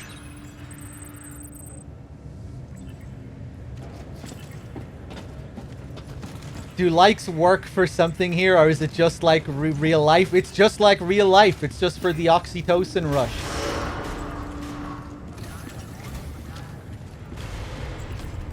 But that's up to you, you know? You have to decide. Are you helping people just to see that big number of likes on the screen? Or are you doing it because you like helping people? Or is it a bit of both?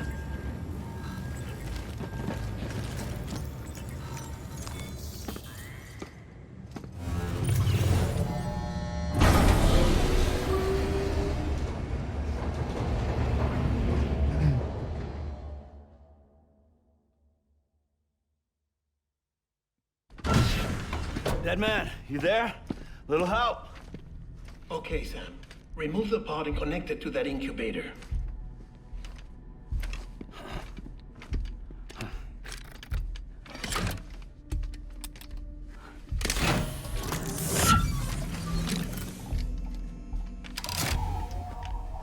It's in. Good. A temporary excessive stress. Easily addressed if we return it to its mother's womb. Mother? Located in the capital Knot City ICU. Brain dead, of course. You mean still mother? Correct. A still mother's womb facilitates a connection between the world of the dead and the BB.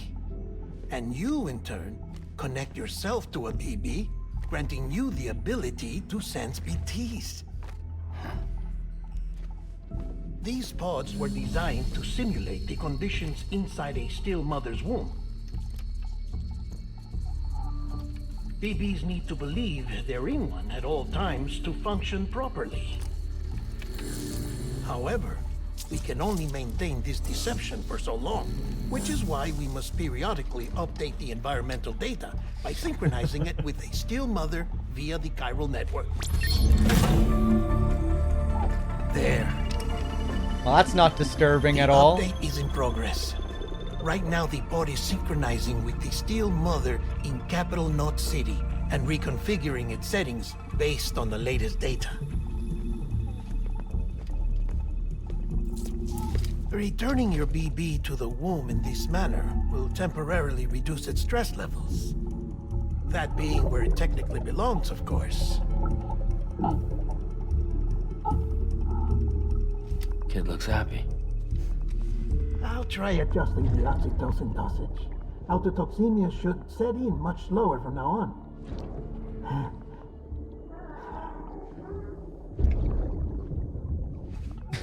You should remember that BBs are just equipment. Try not to get attached. Each one has been physically removed from its steel mother's womb. A process that renders them unpredictable and prone to failure. No BB on record has remained in service for over a year. It may need to be retired before this expedition is over. And then? You saying there's no way to keep my BB alive? You must understand, there is still a great deal we don't know about BBs. As we expand the chiral network and recover more past data, perhaps we'll find our answers. Oh, right. You asked me to look into why the BTs might be reacting to your blood. I spoke with Hartman. We should have your results soon. Anyway, get some rest. You Kind of and your disturbing. BB are both exhausted. But nobody has any real history on any of this. Good night, Sam. And a lot of it just gets overlooked. Yeah, just equipment. Ignore all of the ominous surveillance of bridges. It's in everyone's best interest. Just trust us.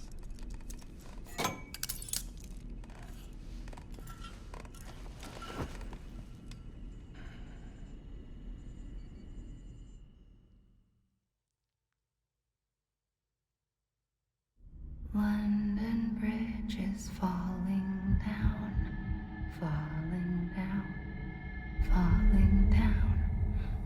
London Bridge is falling down, my fair lady. Sam? Can you see me? How are things over there? Still not under guard. Still not chained up. Still can't leave. But if you can keep making connections, if you can get to me, we can go back east, back home. Thank you. I mean that.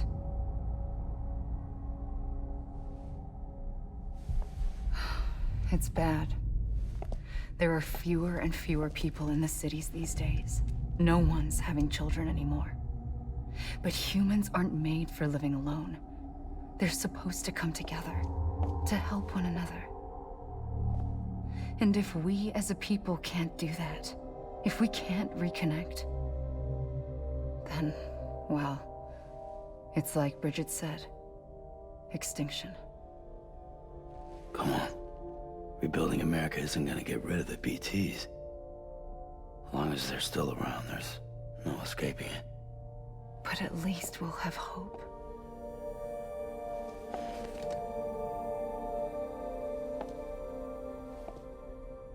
I'll be waiting, Sam.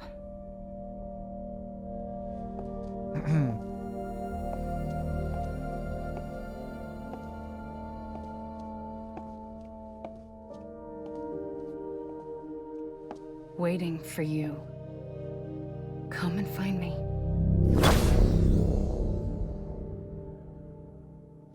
The waiting for you line really does remind me of Silent Hill 2, though. And they use it several times. It's a recurring phrase in that game. Hello, Sam. This is Hartman. Since you're awake, it might behoove you to freshen up. To that end, why not take a shower? It's good for the body and soul, And also my research, as it happens.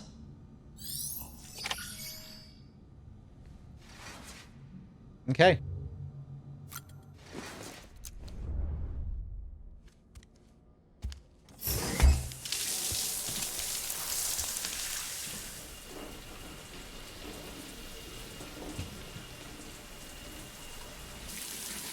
Sam, this is Hartman. Deadman relayed your request to me, as I oversee BT research. I'll be taking a sample of your shower water in order to study the effects your bodily fluids might have on a BT. Study other people with dooms? Everyone in Bridges, myself and Mama. Results thus far are inconclusive. But you possess other singular qualities, being a repatriate as well. I must confess to a measure of optimism. Processing fluids. Waste products. Traversal. Dispensing. There. Take the sample with you. Should the opportunity arise, try using it on a BT. I'm curious to see how they react. Who knows? May even prove beneficial to you. There's something really creepy about hearing this from someone who we have never met. We have no idea who this guy is. Who are you? Leave me alone. This guy is spying on us here. We don't know who this guy is. There was an old research paper detailing the effects of bodily fluids from individuals like us on BTs. It is only by recovering these materials that we can unearth the knowledge of the past. Not just the Death Stranding, but also the mystery of your body's unique properties and even our doom's affliction. There may well be hope for humanity. Sam, I have no interest in rebuilding America. I want to recover the past. 5, oh, 4, it's almost time. 2, 1. After you make your connections and nothing happens, then what? I said, then what?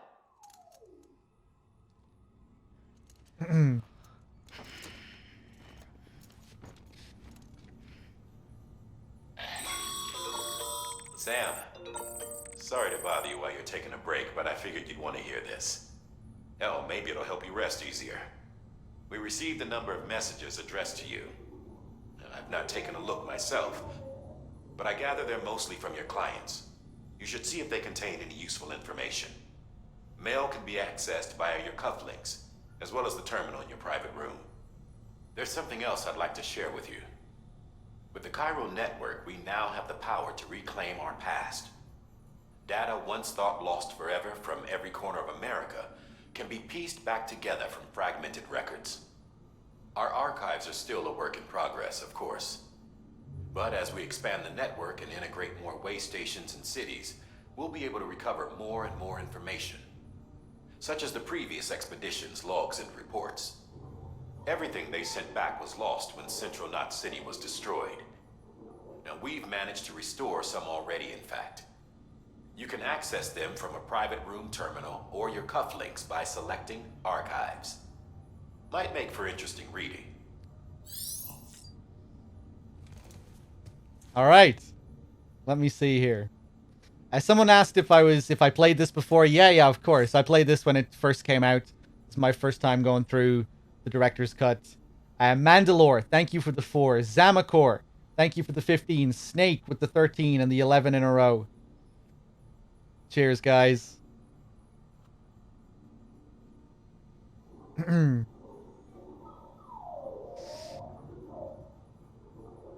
Aren't the blood grenades just better? The blood grenades are the only grenades that will kill the BTs. The piss grenades like lure them away. The piss grenades are kind of like magazines or something in MGS. Well, a bit different. I think if you throw one on the ground, I don't think it'll like lure them over to it. But if you throw your piss at them, they'll just they'll move away from you. they'll move like a few paces away, giving you more space to move through. Although I think if you throw the piss grenades at like a pool of black tar, it will get rid of the tar. But I guess we can fuck around with it a bit later.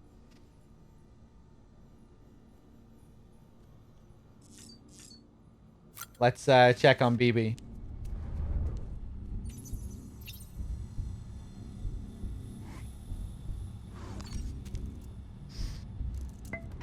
No more monster. Yeah. Tired, huh?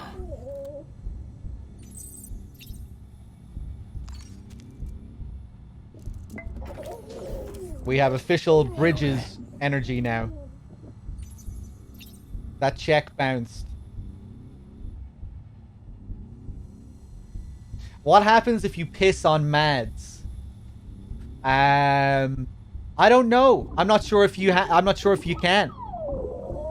Mads is technically a BT, right? So I think you might be able to piss on him. I'm not sure if you can piss on him.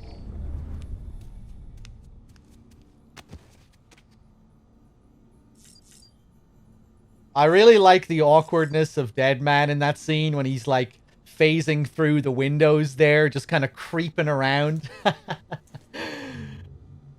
I think I was a lot more amused by it there than I was on my first playthrough. Just his mannerisms are kind of funny, you know, he's very awkward. Not really knowing how to be human.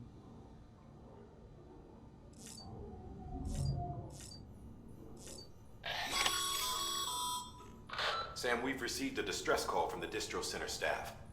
Check the order on the delivery terminal as soon as you're ready.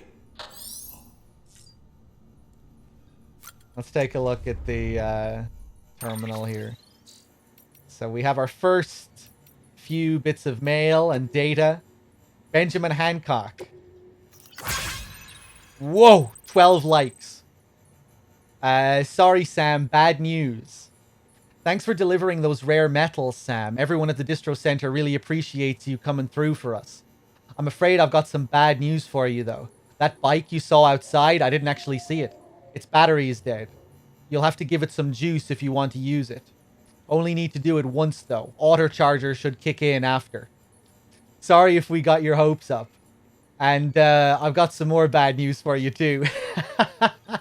I don't know why these emotes crack me up. There's just something about it.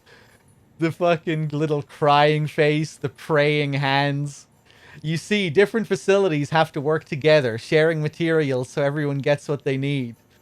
And to make sure that everything that's produced gets put to proper use. That's why guys like you are so important. Without porters, the whole system falls apart. The whole world, even. There's just a funny kind of balance in these emails between, like, sincerity and satire. You know, a lot of the times it feels kind of cynical, but then a lot of it just feels very wholesome as well. Anyway, there's this guy, George Baton, over at the way station. He used to be a reliable porter, but lately it's like pulling teeth getting him to make even the simplest delivery. Keeps bitching about being scared or not having enough oxy or whatever. Always some excuse. Even when he does agree to make a run, he's liable to lose half his load en route. What's that emote? Sweating? So yeah, that's why we're a bit short on materials at the moment. I'm sure you'll soon help us put that to rights. We're counting on you, Sam, and we get our 12 likes at the end. All right, here's George, the guy he's complaining about. More than Oxy. This guy is a fiend for the likes. Sam the man, our savior. Things are looking up here at the way station. Everything feels better somehow. We were all bright-eyed and bushy-tailed when we set ourselves up, but 3 years of isolation and loneliness will change anyone's tune. That's kind of relevant. It might not be 3 years yet for us, but hell, when we first got here, we were putting up signs for porters and whatnot. But after a while, some guys got too scared to even set foot outside. I've been getting fucking deliveries like every day as well now in real life. I'm easing up a bit now. I go out a bit more often, but the COVID has caused me to be a lot lazier as well, I think, where I just get way more deliveries, even though I don't really need to as much anymore. When Central went up, I told myself this was it. America's done. Everyone was feeling it too, and the mood was just bleak. And then you waltzed on in. I know what you're thinking. I know what you're thinking. At first, I thought it was just the oxytocin too, but that's not it. Not all of it, anyhow. You gave us the glimmer of hope we needed by bringing us into the chiral network. We're back in the game now. Been thinking of putting up signs again, even. Watchtowers, too. Before long, we'll be opening up new delivery routes. Mark my words. It's still scary out there, though. All the oxy in the world won't help us deal with mules, let alone BTs. We shit ourselves every time we catch sight of one, and end up dropping half our equipment. Honestly, a part of me is still worried that we won't be able to keep it up.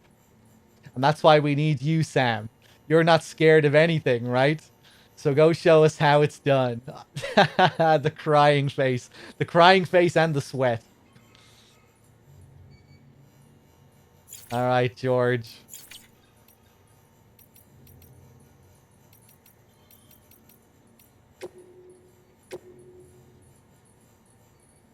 Let's take a look. Mules and Drone Syndrome. Bridges HQ. Bridges' primary objective is to rebuild America. And in order to rebuild, one of our main tasks is to reconnect cities and other settlements by re-establishing a delivery network.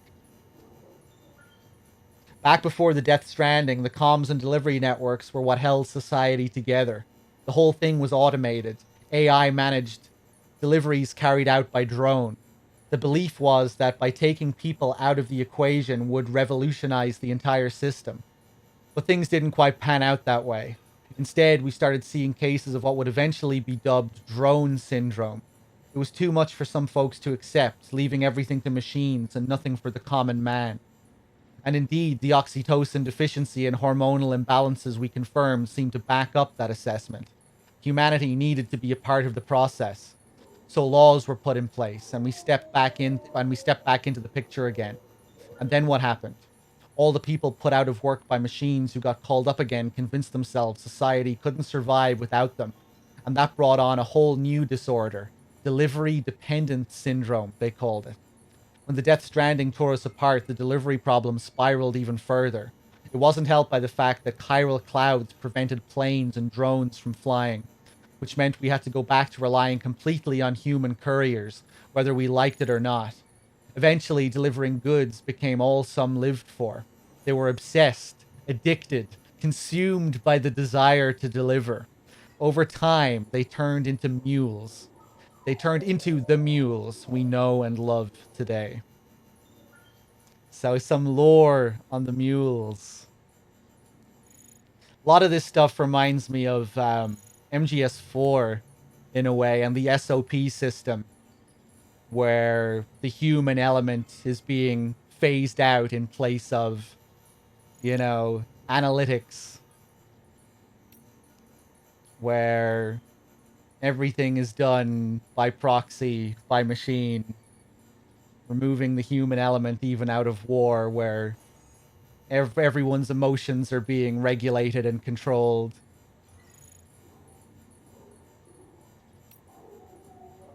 Different, but similar sort of themes.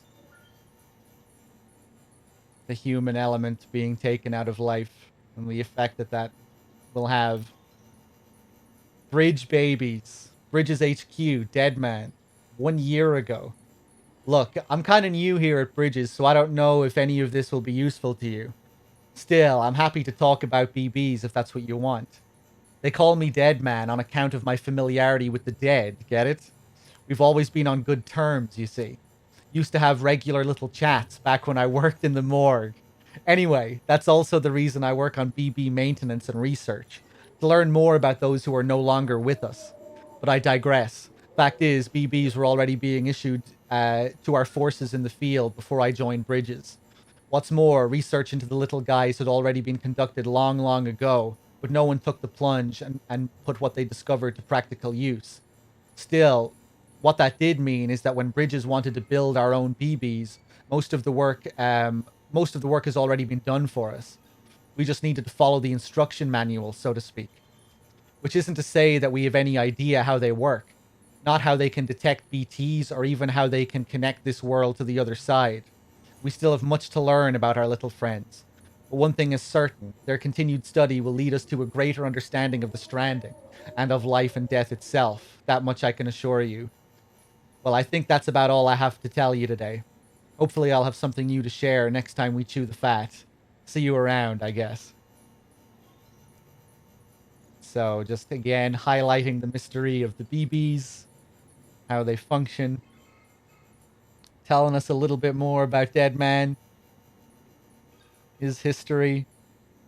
Let me just scroll up here a bit. Johnny, thank you very much for the 3 months. Cheers.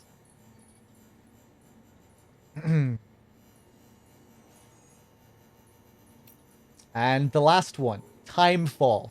How does Timefall work? Hartman, our resident scientist. 3 years ago, Bridges HQ lab. Timefall was first recorded when the Death Stranding occurred. And despite all the years that have passed since then, we are no closer to understanding how or why it accelerates the passage of time for the objects and organisms it touches, or why it immediately turns to ordinary water having done so.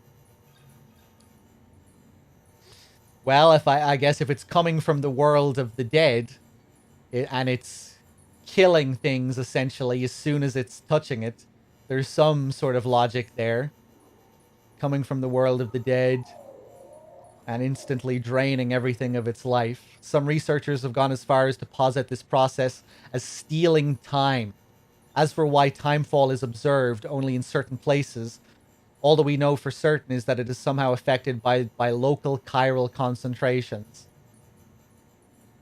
And again, it kind of connects to the idea of the chiral network. That this super internet that uses the beach, or it's routed through the beach, meaning that it takes no time at all. And that's why we can just fabricate things so easily out of thin air, sending massive amounts of data instantly. Because everything's going through the past, essentially. Wired through the dead. Although maybe not technically the world of the dead, the bridge between the world of the living and the dead, as it's being routed through the beach rather than the world of the dead. The bridge between both states. This is merely a hunch, but something in me suspects that the Death Stranding may have warped our perception of the passage of time. This is another thing that they do. They use this to justify the length of time it takes us to cross the land. You know, how we're trekking through several kilometers in, like, minutes. Not that that's necessarily a bad thing, you understand. We humans can conceive of our own deaths, and even of the possibility of a place beyond death, yes? We have the capacity to conceptualize the future, an evolutionary advantage which aided our development as a species. But what if Timefall has given us a new, supercharged version of this essential ability, one that will take us to the next stage of our evolution? Perhaps we wouldn't need to hole ourselves up in the Knot Cities. Perhaps in time, the Death Stranding will come to be seen as a phenomenon that saved our species. Exciting thoughts, I'm sure you'll agree. I, for one, can't wait to set out on our journey. Who knows what awaits us?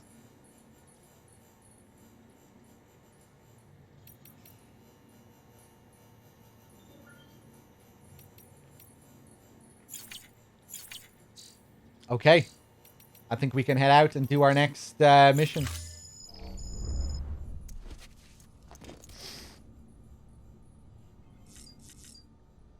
Let's have a few cans. Boost that stamina up a little bit.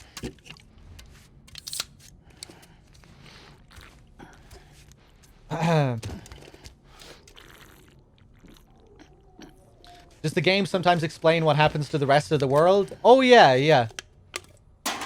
Like, there's a lot of lore, and then there's a lot of big explanations towards the end of the game. I don't mind spoiling certain things as well. I've played it before, so we can talk spoilers and stuff. From what I understand, it's Sam that caused the Death Stranding. Being a repatriate, being someone who was brought back to life. That upset the balance between life and death. We are something that shouldn't exist. We're a video game character that has continues. That's not real life. Amelie can't bear to see us die, and Amelie is a god, more or less. She brings us back to life and lets us be reborn, but that upsets the balance, and that causes the world of the dead to flood into the world of the living. So we are the cause of the Death Stranding. Well, Amelie is, but it was bringing us back to life that caused it.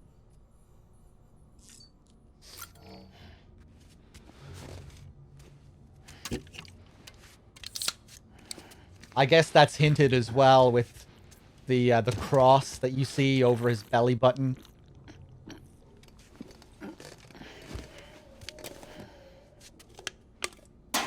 You know, resurrection. Okay, that'll do.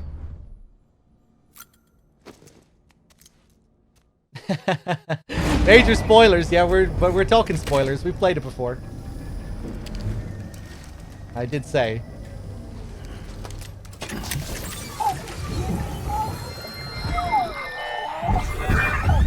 Isn't what we agreed on. You said you'd do everything in your power to save BB. We are. But we cannot release your son just yet. Believe me when I tell you it's for the best. This woman in the mask who's done nothing but lie to me.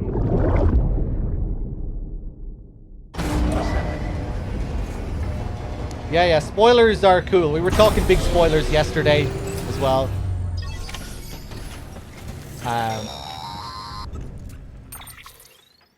Sam, there's something I forgot to tell you. It's about managing your BB stress levels and reducing the risk of autotoxemic attacks. There are a few things you can do if your BB starts showing signs of distress. Such as? Such as take a moment to look after it. Cradle the pod, gently rock it, that sort of thing. Out of curiosity, how's it doing at the moment? Before I answer that... Something wrong? When I hook up my BB, I see things. What kind of things? Like a face, someone I don't know, calling to me. There's this room, too, with other people talking, but I can't make out the words. Bleed-through effect. Didn't I warn you about this? You're mistaking the BB's memories for your own. They're false flashbacks, nothing more. Let me explain. A BB is harvested from its steel mother at around 28 weeks and placed in a pod. To be clear, this is before it's even born. The procedure halts its development. But even at 28 weeks, its sensory systems have matured enough to process external stimuli. It is more than capable of encoding this information into memories, which can bleed into yours via your connection. So who's the man I saw? Someone from the medical team, maybe? Or a BB technician? Does it matter? The BB has been in circulation for a while now. It's been handled by a lot of people. How should I know which one made an impression? 'Cause you're the expert. No one's an expert, Sam. BBs were developed decades ago in secret. They're your quintessential black boxes. We may use them, but we don't truly understand them. Believe me, I've been trying to learn more, but almost all of the old records are gone. If I find anything out, I'll tell you, all right? Dead man's honor. I was half paying attention to that because I was looking at chat. What did he say about the fact that our BB was... he said something in relation to 28 weeks? Did he say that the BB was 28 weeks old? And that when BB... And in general, when BBs are 28 weeks old, that they... that's when they have the ability to sense BTs? Is that it? Is that a thing with all BBs? I thought our BB was like exclusively BB-28. You know, model number 28. And is that just a coincidence that our BB just happens to be model 28?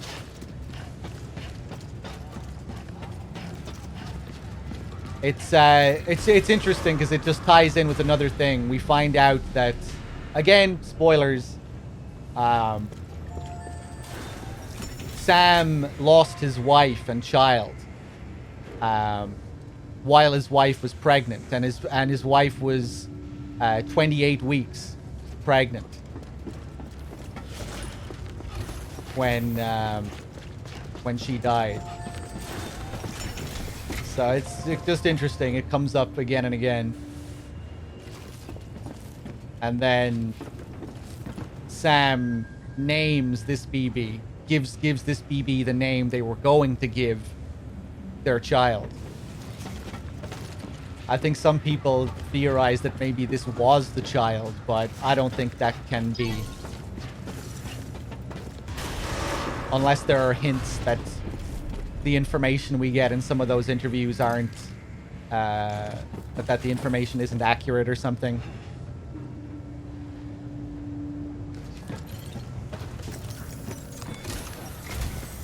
While you're resting, I ran some network diagnostics. Beryllium monitoring and holographic systems are nominal. Unfortunately, our printer is offline. I know. After all the trouble you went through to bring us those materials. This one's on us. We ordered a part a while back, but it never arrived. The printer needs it to communicate with the chiral network. Mules must have snatched it, caught that porter en route or something. If I'm right, they'll have taken it to their drop site, which is smack dab in the middle of their territory. Don't suppose you'd be up for stealing us our property back? Can't think of anyone more qualified than you. Okay. Recovery, chiral printer interface, and chiral crystals. Heads up, Sam. Distro Center staff's got a favor to ask. Probably best I start from the beginning. This one's on us. We ordered a part a while back, but it never arrived. The printer needs it to communicate with the chiral network. Mules must have snatched it, caught the porter en route or something. If I'm right, they'll have taken it to their drop site, which is smack dab in the middle of their territory. Don't suppose you'd be up for stealing us our property back? Can't think of anyone more qualified than you. Just the way the voices changed there kind of threw me off. Chiral crystals. Sam, the area around that distro center has produced a significant quantity of chiral crystals. Matter of fact, that's where the chiralium used in your Cupid's internal circuitry came from. They have a range of applications, including equipment fabrication. Bottom line, they're a valuable resource and one you'll want to make the most of. I'll let Hartman explain in more detail, but chiral crystals don't exactly grow on trees. If you see any deposits, you should go out of your way to gather them, especially since folks with dooms are the only ones that can, provided they have the necessary equipment, that is. I'll see that it's added to your supplies for this order. Sam, it's Hartman. Following the discovery of the beach, we not only began to observe heretofore unseen phenomena, but a new type of matter, chiralium. I say new, but it has doubtlessly existed since the dawn of the universe. We believe it was always there, like dark matter and certain particles, ever present, yet overlooked because we lacked the capacity to see it. Chiralium appears to be unbound by the constraints of physics as we understand them. It can stop time or move contrary to it. On occasion, it even defies gravity. Death magic. In practical terms, it can stop or even reverse time and causes objects to float. A special cylindrical case is required to collect and store it. Suffice it to say, the procurement of samples is vital to our ongoing research. Okay. I'll take these on. Chiral printer interface, a device that is used to connect a printer to the chiral network, previously stolen by mules. And I'll take that one on as well. Mama's added a watchtower schematic to your PCC. If you don't have it on you, consider fabricating one. You never know when you'll need to recon an area. We get some different dialogue here, I think, if we just pick up a tiny bit of chiralium. Like, we're supposed to go and pick up a good bit of it, but if we just pick up a small scrap, I think they'll shit on us when we come back. So, I guess that's what we'll do. Do I really need to bring all these PCCs? I don't think so. I'm going to put those back in the locker. I'm going to put the climbing anchor back as well. Just go with one PCC, I guess.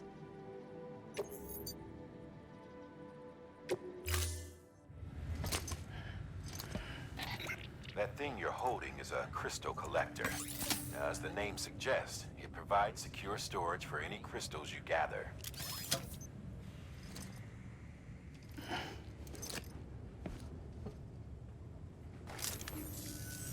Allow me to describe your quarry.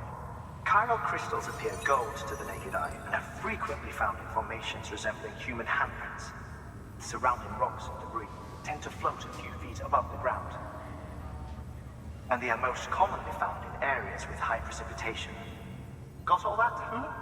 Rain, floating rocks, golden handprints. That's your trifecta. Look for these three things and you'll find the crystals. If you've been especially observant, then perhaps you already know where to look. Okay. Order assigned. Yeah, sorry about the broken timer. If you have BTTV, though, you should still see the time under the video, I think. Under the title or something. Have a pleasant journey. How's this version? So far, it's the same game. Just a lot smoother, playing it in 60 FPS for the first time.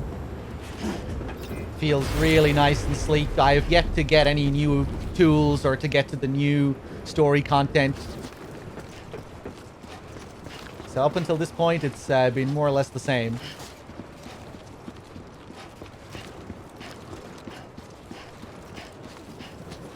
There's the bike from Benjamin.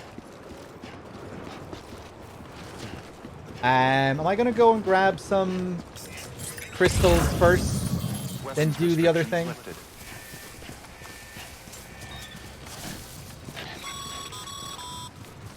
Sam, chiral crystals are pretty small and can be difficult to spot with the naked eye. I'd advise you to use your ultra deck to point you in the right direction. If you want to survey a wider area, though, you might consider building a watchtower and relying on its sensors. Okay, so we're seeing some other player structures. Cody Par, 1988. Ooh, the water looks really nice.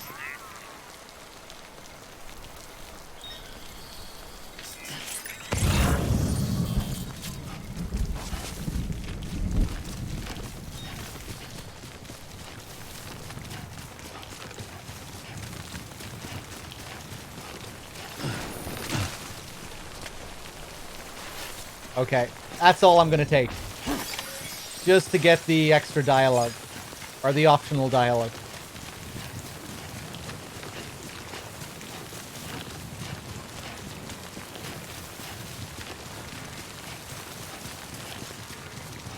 Okay, so our first mule interaction coming up. Scanning bridges ID.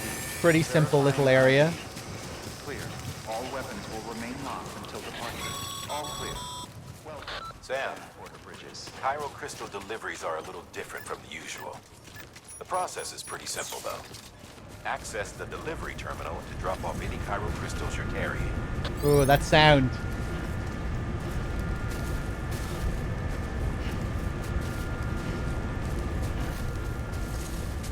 Oh, you even get a little bit of vibration on the controller when he pushes the surface there with his hand. You can feel the haptics a bit.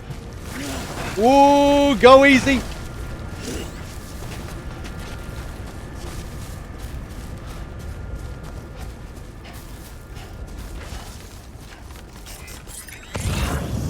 Okay, so where am I going? Up there.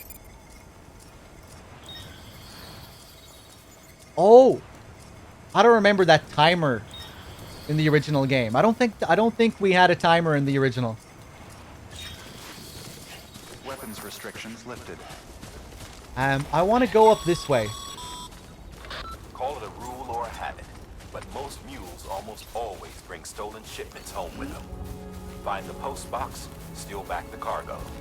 Simple as that. But be careful. These guys are armed. If this goes sideways, be ready to fight. If I remember correctly, there's a little cave up here that has a memory chip in it.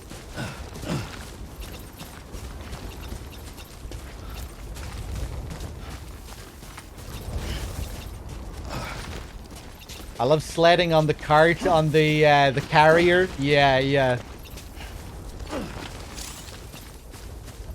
It can be useful in the mountains.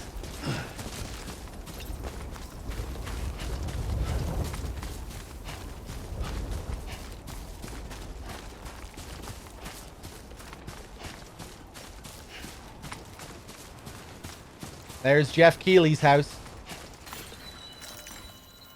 Or is it? Maybe it's not. Somewhere up there.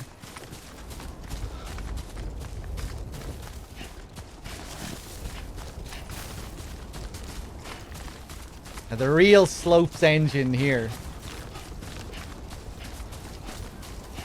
Oh, that light. Just that ray coming over the rock there.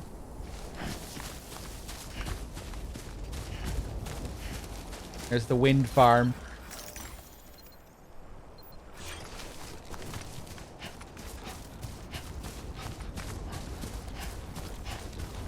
Understandable, Andre Hunter.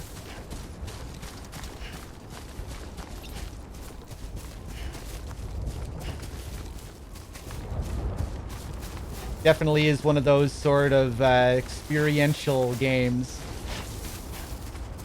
that you probably wouldn't be inclined to replay again and again. Like an action game or something. There's the cave, I think.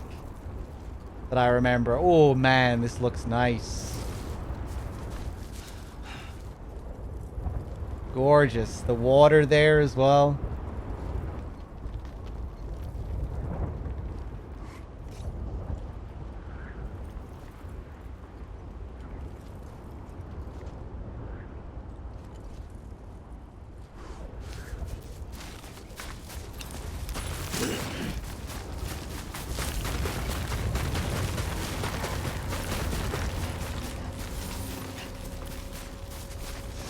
Ooh, am I gonna get scanned here? Can mules scan PCCs? I don't think they can scan PCCs, right? I'm pretty sure there are a few items that they can't scan.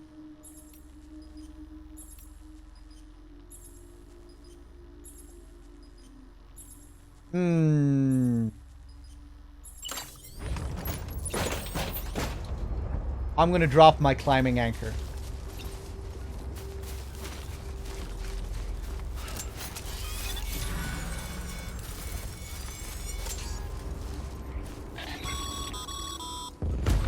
Mule drop sites are rarely deserted, so Nice. remaining undetected is key. Keep a low profile and move slowly to minimize noise.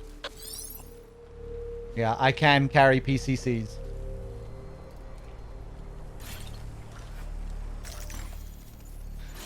Just cargo, so just something that belongs to someone else. I guess that makes sense. Stuff that's designed to be delivered.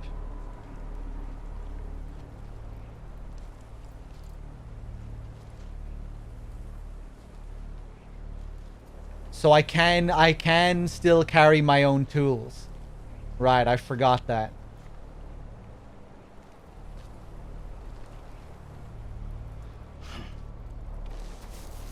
I guess I'll go back then for my anchor.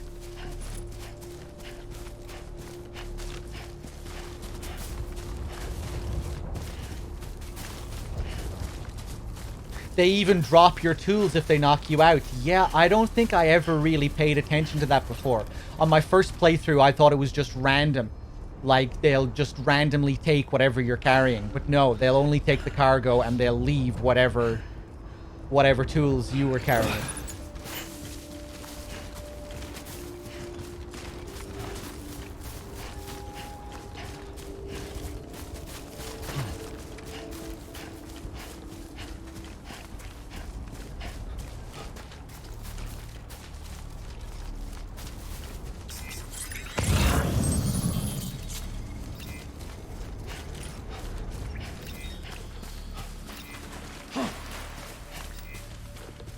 So what about stuff like this? Metals, random ladder. This isn't... Well, this doesn't belong to anyone, right? So I should be good to pick this up as well, right? Ambi with the $10. Belated thank you. I've been watching all your Police Knots VODs and it's been such a great experience. Wish I got to watch you live more often. Such a great playthrough. Enjoy the Strand game. Ambi, thank you very much. I'm glad you're enjoying the VODs and the rare Police Knots playthrough. Cheers. Yeah, this should be okay to pick up, right? Even the metals? Yeah, like I just want it would have a name underneath it if it belonged to someone. I guess that was just something I never really thought about before. I think we need to take a big load from here, so maybe I'll drop this stuff later. Ahab.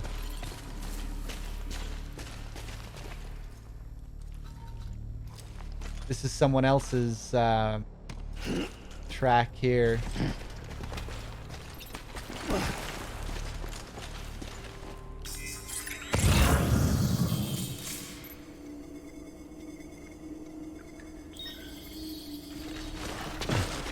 There's the chip.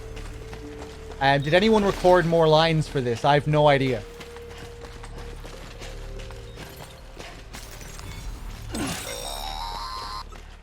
Sam, if you stumble across any memory chips on the road, be sure to submit them via the nearest terminal. There's no telling what kind of rare and valuable data they might contain. You're sure to make someone very, very happy with your contribution. Yeah, I wish I could stream this at a higher quality. It looks so nice on my screen here. But it still should look pretty nice on stream, hopefully. The light here looks great. Okay. I don't think we have to worry too much about people here. Oh, the echo.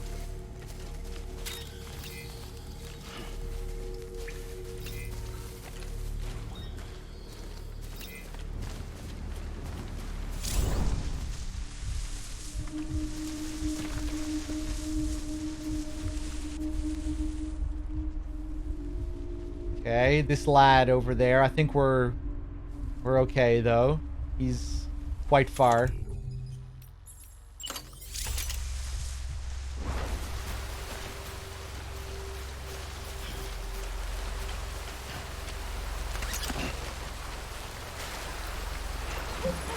I didn't scan that stream.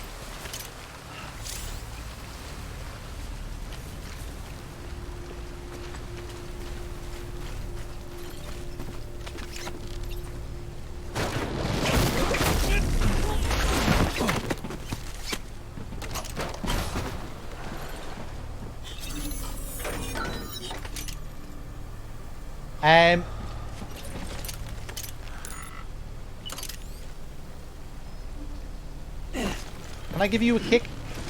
Or are you good? No, he's already knocked out. Okay. I thought he was squirming a bit there. I thought I had to finish him off. I forgot how it worked. That's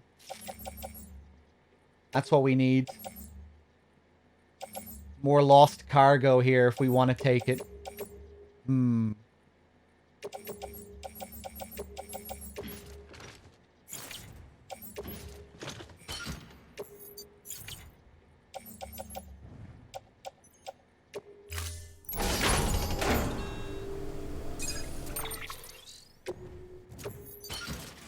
I guess we can take a bit more.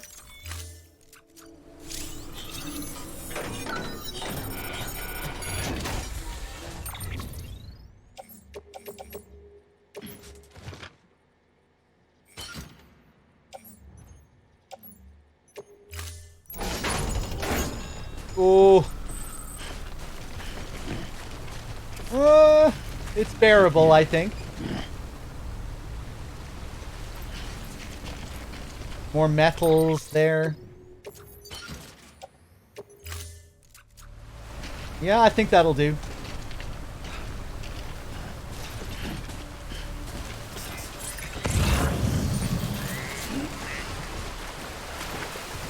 Okay, I think I'm going to go back the way I came. This is a pretty nice path. We can just ignore that other guy. And go back down through here.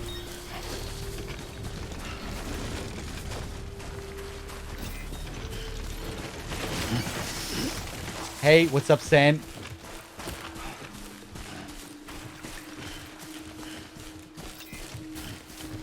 Cargo high. Is that the tutorial that just came up there? I missed that. I forget what a cargo high is. Just if you're carrying a big load or more than normal, you'll get an extra stamina boost for a certain amount of time or something.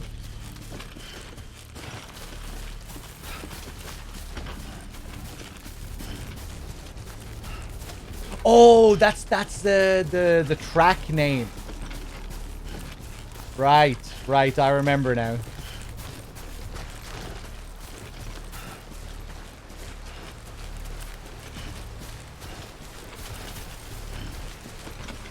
Oh, legends here.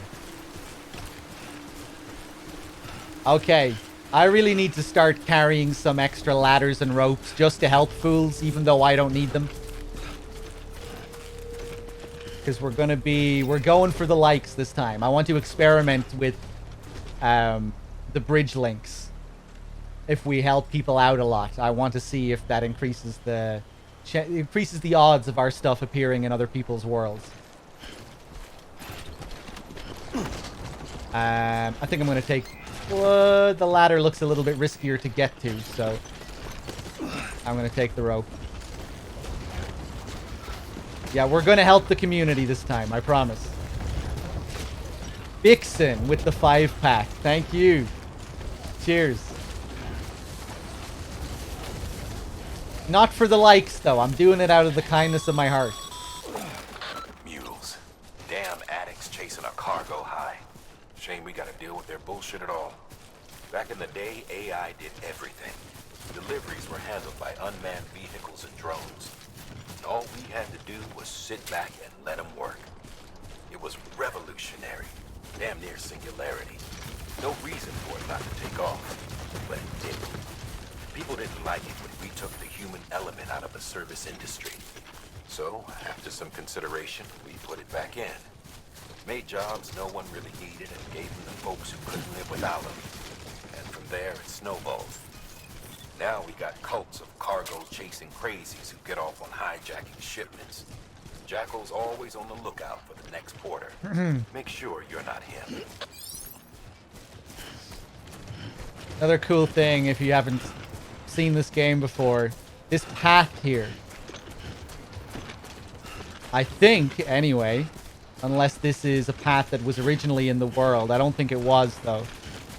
Paths like these are formed by players. If players keep using the same paths, it will create a path in the world. Neat little touch. And I think it'll even clear out like bits of rock and stuff, like actually making an easier path for you. Yeah, it's a cool detail. Clear. All weapons will remain locked until departure. So if I was offline right now, I don't think this path would be here. It's only here because other players have made it.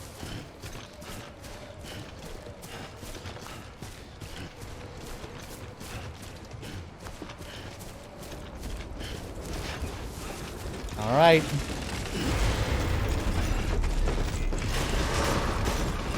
Decontaminating suit. All clear. Welcome, Sam Porter Bridges.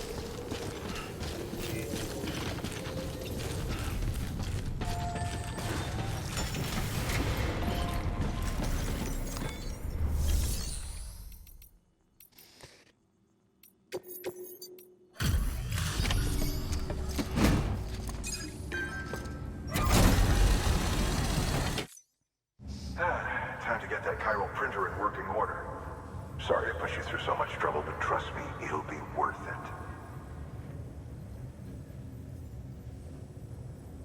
Excellent. The unit doesn't have a scratch on it. Never doubted you'd come through for us. All right. Sam, how are your shoes holding up? Not too well, I imagine, conditions being what they are out there. Nothing ruins your day like shoes falling apart while you're on the job. Carry on like that and it's only a matter of time before you injure yourself.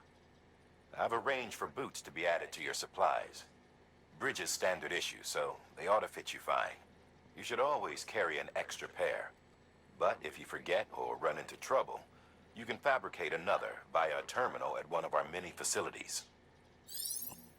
Hey, Vixen, I didn't thank you for that 5-pack.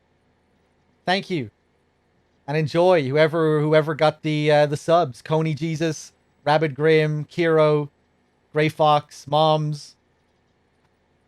Cheers. Oh wait, no, I did. Never mind. Yes. Sorry, Vixen. Well, thank you again anyway. I really appreciate it. I definitely didn't thank the subs individually, which is what I meant to do. That's what I forgot to do. Enjoy. Cheers, guys. I didn't miss anyone else, did I? Ambi, I definitely thanked you. Maybe I didn't thank you for your 7 months. I definitely thanked you for your donation. Cheers, everyone. New interview data acquired. Necrosis and the ancient Egyptian view of life and death. 2 years ago. Distribution center west of Capital Knot City. The chiral network 1. Okay, more lore. Good work, Sam. It seems your connection level is increasing. As your connection level increases, larger quantities of resources will be made available to you at our facilities. El Rassel with the 13 months. Thank you. Bridges Guard Macho. New hologram. Some of this facility's bandwidth has been shared with Sam. A little bit more bandwidth, so now we have more room to create more structures. This is a big deal when you start setting up zipline networks. The ziplines use up a lot of bandwidth. And you need to be careful.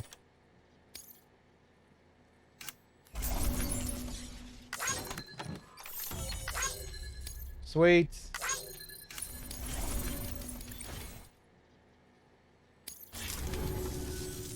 See you around. Congratulations, Sam. I understand you now have access to a chiral printer. An extraordinarily useful device that can only function because of the manner in which our network utilizes the beach, enabling us to transfer massive volumes of data instantaneously. Since under normal circumstances, such transfers would take hours, if not days, some have speculated that the chiral network might, in essence, be a time machine. That it is transmitting data into the past. Suffice it to say, we have yet to fully grasp the fundamental nature of the network and the beach which we have come to rely upon. One might liken our relationship with it to that of primitive mammals with fire. Is it useful? Quite. Is it dangerous? Undeniably so. Nevertheless, we have decided that the reward outweighs the risk. Furthermore, as the BTs are linked to the beach, it stands to reason that further study and experimentation could be of considerable benefit. The same can be said regarding you, of course. Rest assured, I will keep you apprised of what I learn. You have my word. Okay. Good work. Your work is greatly appreciated. Ghost or not, how's it going? I'm doing my own playthrough, so not going to stay, but cheers all the same. Hey, enjoy.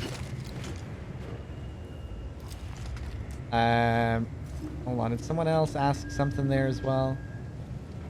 Am I going hard on the lore in this playthrough? I'm not sure. I think so. I think I'll go through the interviews and the emails, so I'll just see how it goes. That's kind of what I'm feeling at the moment. Go through everything, 5-star everything, go through all the DLC stuff. That's the plan.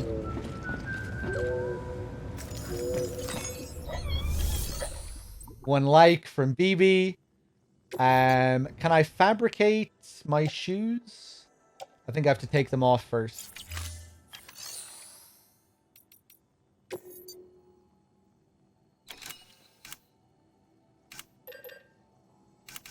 Okay. I think that's what I'm supposed to do for that delivery. Just recycle the chiral crystals. Yeah, let's just go for 1. And I think we should get some different dialogue if we do this.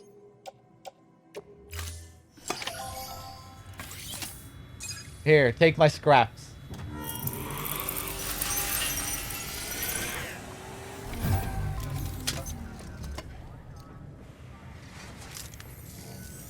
Got some chiral crystals for us?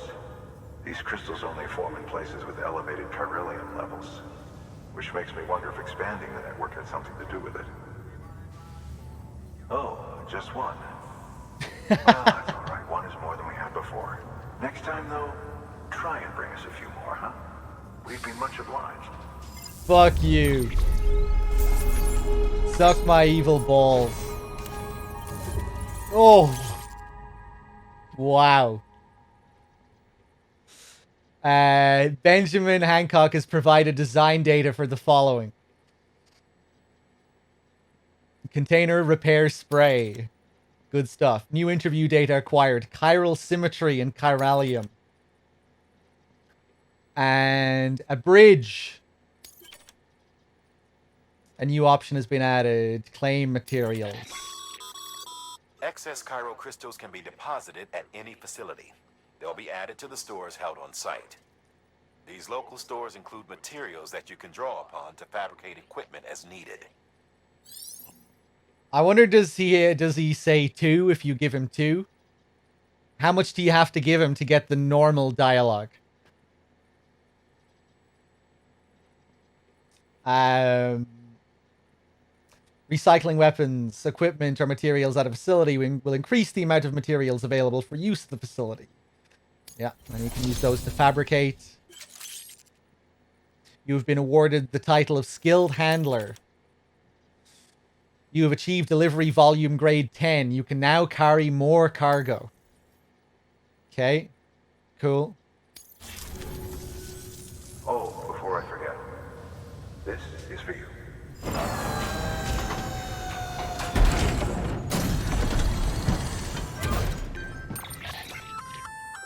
That's container repair spray for patching up cargo containers.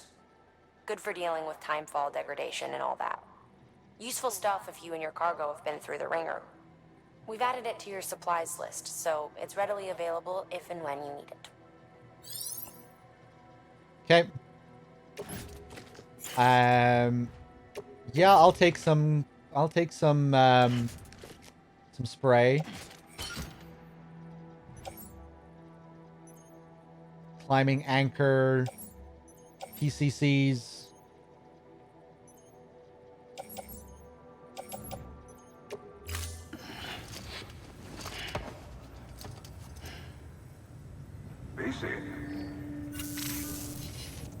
There is a correlation between elevated chiralium levels and increased crystal formation. This may well be the result of the network's expansion. You needn't worry though. Local chiral density is still within an acceptable range. If you find any more, be sure to collect it. You'll be well rewarded. If you come into more chiral crystals, you can submit them at one of our facilities. And you can deposit other resources too, along with any items you don't need. Everything has its value. What we don't use as is can be broken down into components for R&D and other applications.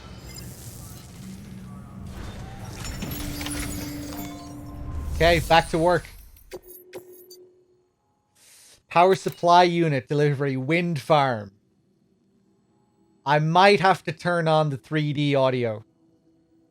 Just for a few seconds. Just so I can feel the wind. Just to see what it's like.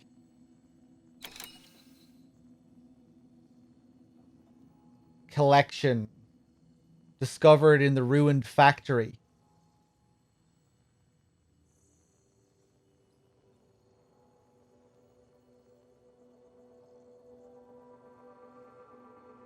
Is this new?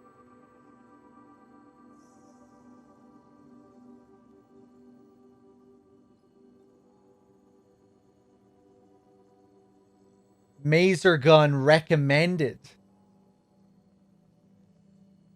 The Maser gun is a new gun in the game as well, right? I don't have that gun. Ooh.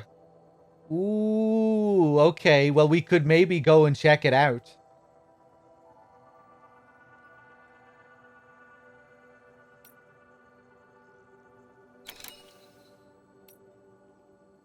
Did you see the ridge to the east of the distro center?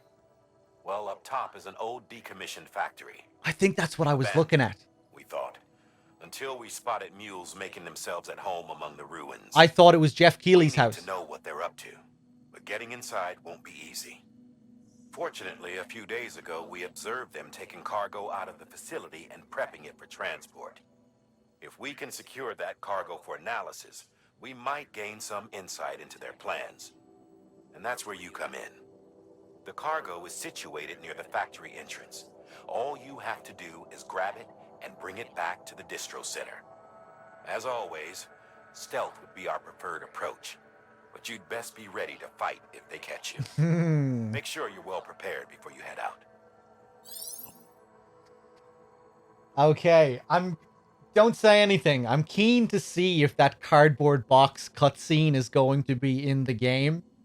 Or if it was made just for the trailer.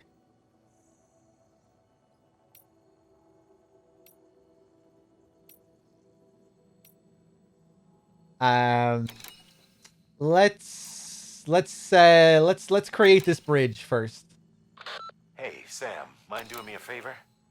There's a bridge that needs building. Over a river, just outside that distro center.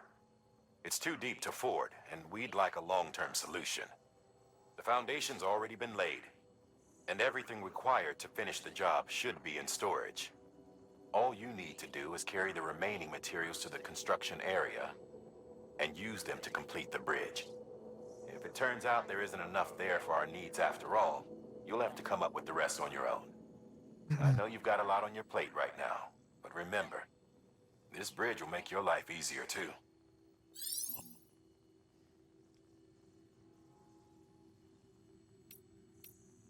The scene kind of struck me as a scene that wouldn't be in the game, but maybe it is. Maybe it is.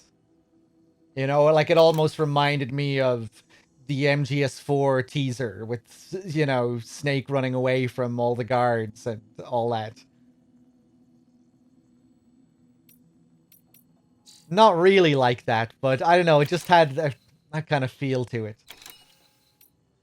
Where I just was like, is this going to be in the game?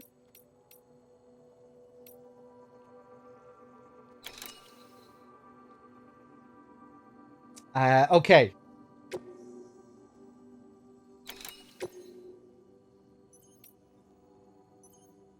And I guess I'll take this on as well. Something tells me this isn't going to go too well. They're recommending a gun. I'm at the start of the game. I barely have anything. On very hard. We'll see. Who knows? Recover data from the ruined factory.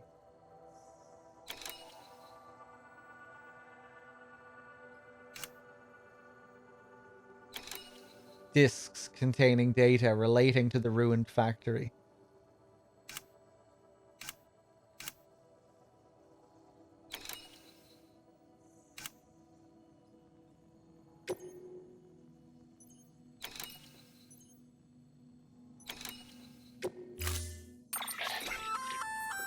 We've added a bridge schematic to your PCC.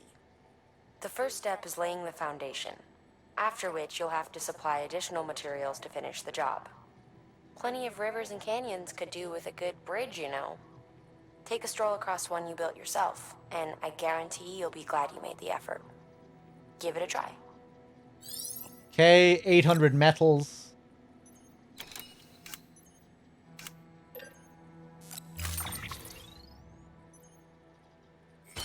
Oh, they give us all the metals we need.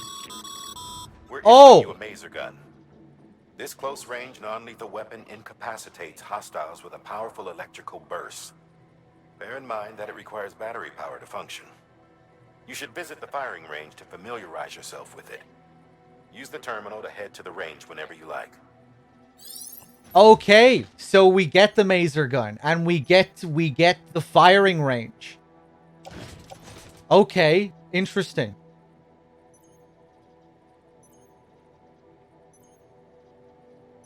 A gun that fires a powerful electrical charge. The charge is produced as a result of the maser, a magnetically accelerated stroke of electric reverberation. Effect generated by the interaction between chiral and magnetic fields, renders human targets unconscious and temporarily immobilizes vehicles. Hold R2 to continually administer the charge until the target is neutralized. The maser gun is effective over a wide area if discharged near water. Non-lethal anti-personnel weapon. Okay.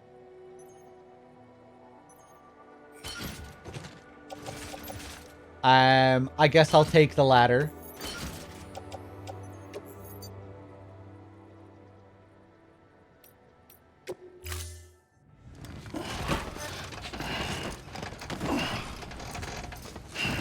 Breaking the game early on. I mean, we'll have to see. We'll have to see how it's balanced, won't we? Beginning scan. Have a pleasant journey. But it certainly sounds like it'll make dealing with early mules a bit easier. Make your way to the designated construction area for the bridge. The foundation should already be in place. With your help, we'll have the thing finished in no time. There should be a terminal nearby.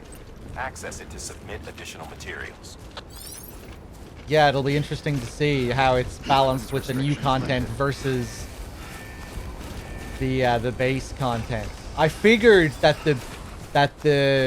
this stuff would be later on in the game, like around... I kind of expected to see it in Chapter 3, like midway through Chapter 3 or something. Sam, looks like you found the site. There should be a terminal nearby. Access it to submit additional materials. I have a feeling it's going to be overpowered. We just can't escape overpowered tranq weapons.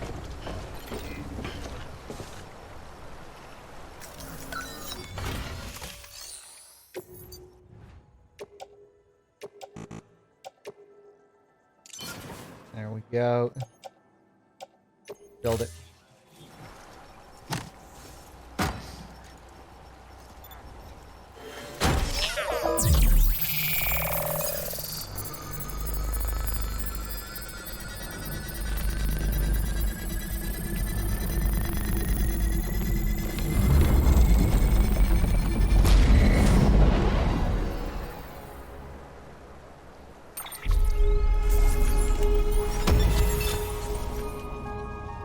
Cool.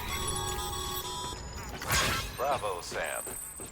That bridge should make life easier for a lot of people. You can be sure that every traveler and porter who passes that way will put it to good use. Keep an eye out for other spots that could do with another well-placed bridge. Okay, so what am I carrying? Ranked orders. To participate in the rankings and compare your performance to that of other players, take on a ranked order or an attempt at a drill at the firing range when these events are available. Your final ranking will be determined at the end of the event, and you will receive banners and medals to display on your bridge link screen, depending on your performance. I'm not sure how I feel about rankings in the connection game. I mean, we're not killing each other, but I don't know. I feel like that might clash a bit with the theme. You know, proving you're the best at the top of the ladder. It's not exactly what the core of the game is about, but okay. A new ranked event is available. Select ranked orders from the cufflinks to view it. Okay, okay. Beginning scan. Scanning bridges ID. Verifying ID. Clear. Weapons detected. I wanted to look at my cargo there. It's just, I mean, it's just friendly competition. Yeah, I mean, we'll see. We'll see.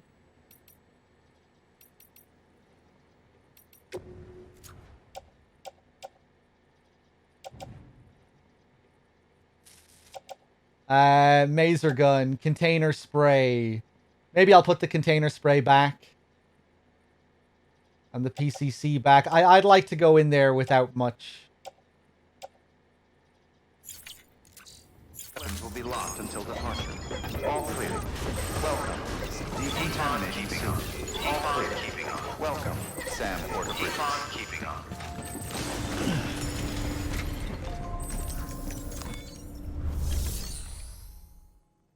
Oh, the memory chip.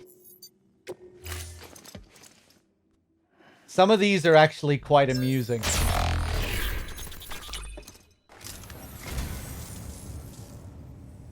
Well, thanks. You did me a real favor there. All of the memory chips that go to Die Hardman are movies. Because I guess he's a movie fan because he's named after a movie. Or something like that. The following data can now be viewed via your cufflinks, the Seven Samurai. One thing I like about this is that you actually get really detailed images of the movie posters with this. It's been a long time since I've watched Seven Samurai. I watched Kurosawa's Ran not too long ago for the first time, a few months back, and I was blown away by it. One of the best films I've ever seen. Just crazy. Thank you for your contribution.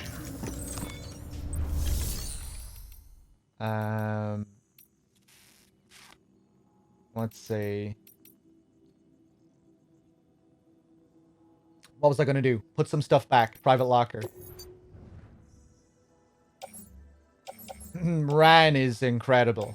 Every shot in Ran is just awe-inspiring. Every shot looks like a painting that took years to craft.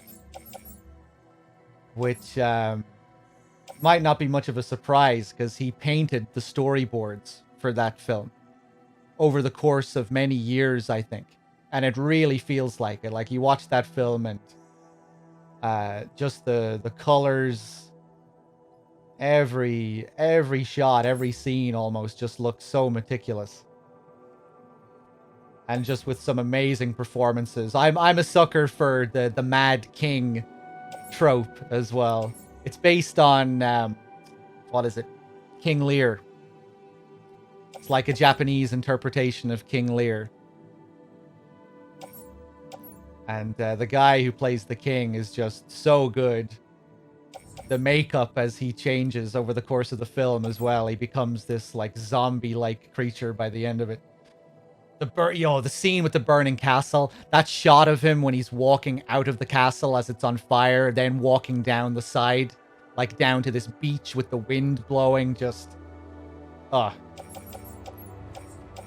I woke up the next day after watching that. It was still just burned into my head. So many shots from the film.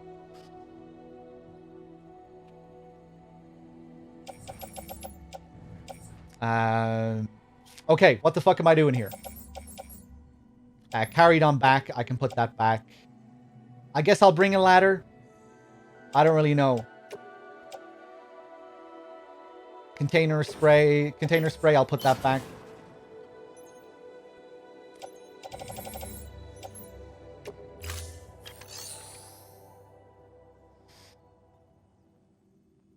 Yeah, I really need to watch Seven Samurai again. I haven't seen it since, I don't know, since I was in like my mid-teens or something. I like big, long epics. I'll happily sit down to like a 3-hour movie or a 3.5-hour movie. You have to be in the mood for it, but I do like those big epics. I don't think Ran is all that long though. I think it's still pretty long. I think it's maybe like 2.5 hours.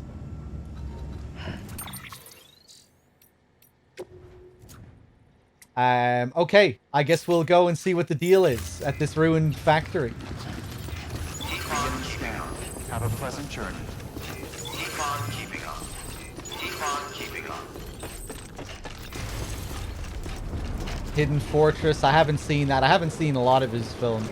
I know he did another one based on Shakespeare. There's Ran, and then there's Weapons restrictions lifted. I forget what it's called. I think it's based on Macbeth or something. Throne of Blood, I think it's called. I still need to see Yojimbo.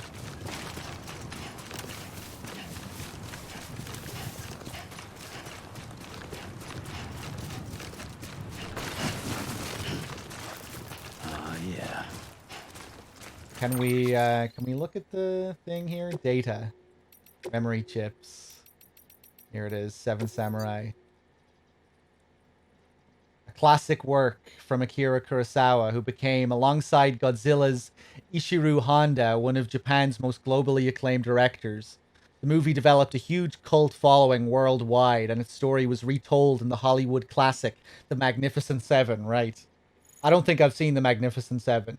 The image of the villagers hiring the 7 samurai in order to protect themselves strikes a chord with many preppers, living as they do without the support of an organized nation state, and making this a classic, old copies of which are much sought after.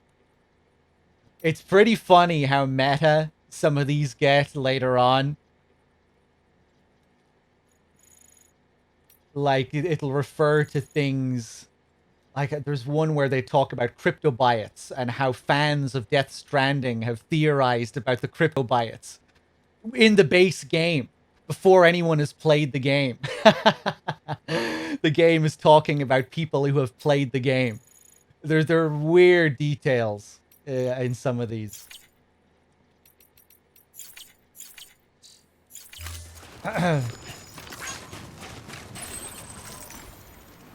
Okay, I think that's the place. I really like how we get those classic posters with them.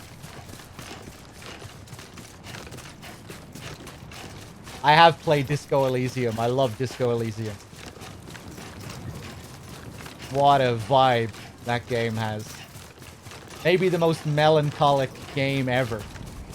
Tops even Silent Hill 2 in that regard, I think. Just with how bleak it is.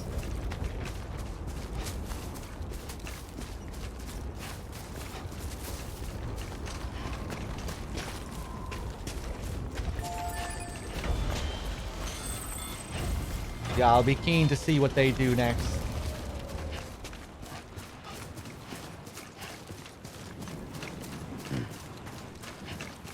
I haven't played the Maiden Rape Assault Violent Seaman Inferno. Sounds interesting, though. I mean, who wouldn't want to play a game with that title?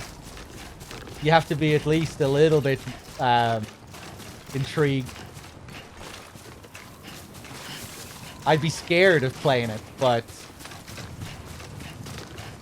you have to be a little bit intrigued with a name like that. Yeah, that's one of the banned games. It's been a while since I've looked at that list. Oh, my measure head acting. Next time I do a game like that, I should put in more effort and try and voice the characters.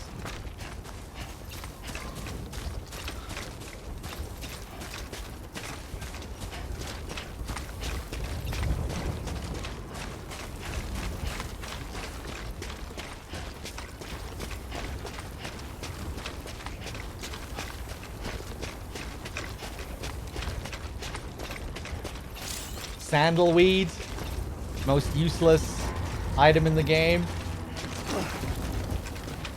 That reminds me though, I didn't change my boots.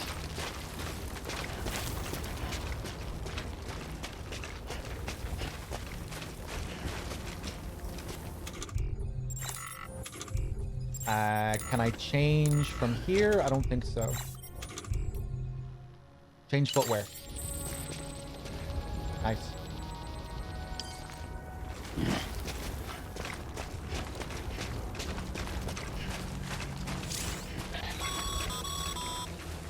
Sam, you should be coming up on that cargo. And a boatload of mules, no doubt. Stay out of sight and try not to make too Right, much noise. I didn't even think about it. We don't want this going sideways. Hey, I'm not carrying cargo though. We're cool. We're cool. What do you want?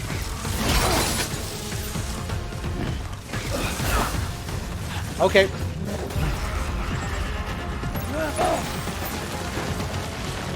Oh! Those animations certainly look better at 60 FPS. Maybe they smoothed them out a bit as well.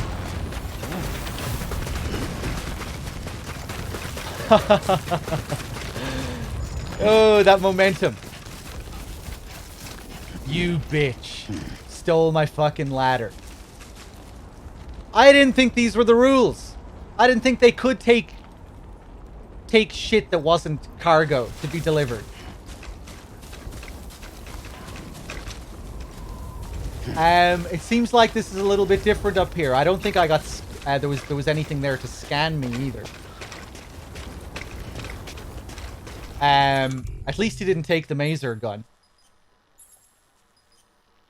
Hold R2 to continually administer the charge until the target is neutralized. The maser gun is effective over a wide area if discharged near water.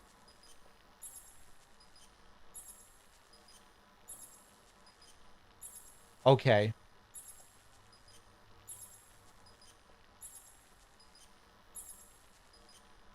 How's my penis doing?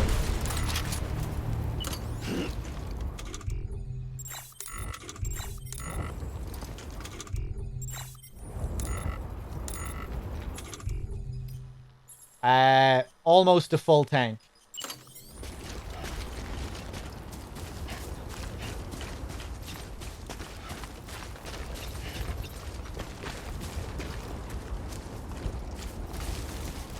Always like the quiet.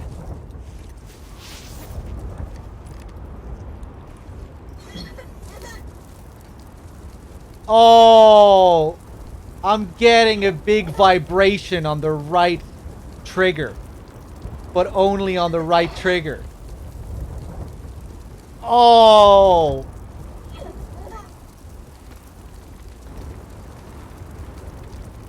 I don't know if I like this level of immersion.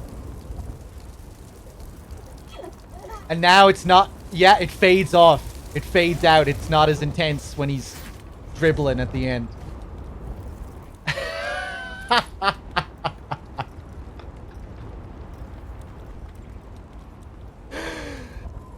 Oh, God.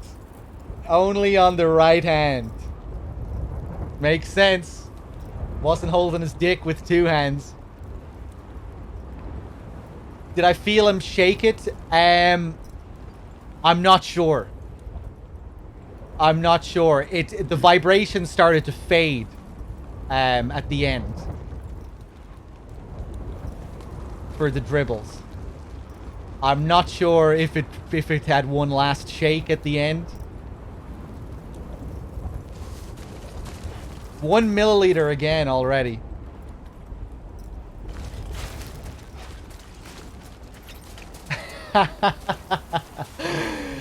I like that. Just on the one trigger. I mean, it was nasty, but I still like it. That was certainly an experience. You know?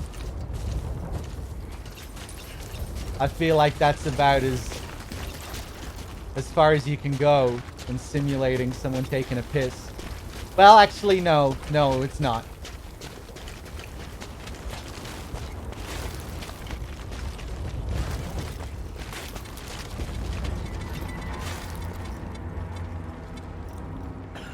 Although, what else could you do?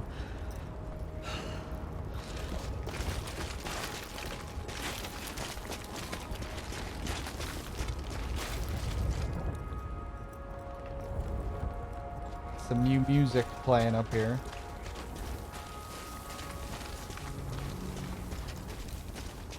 I still have my fucking dick equipped. Right. Maser gun.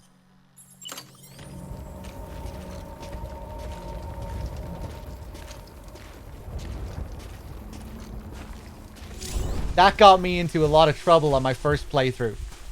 Like, I was being chased and I wanted to grab onto something, or, you know, I wanted to equip something or ready something.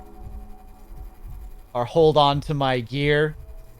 And then I realized, oh shit, my dick is equipped. I can't do it.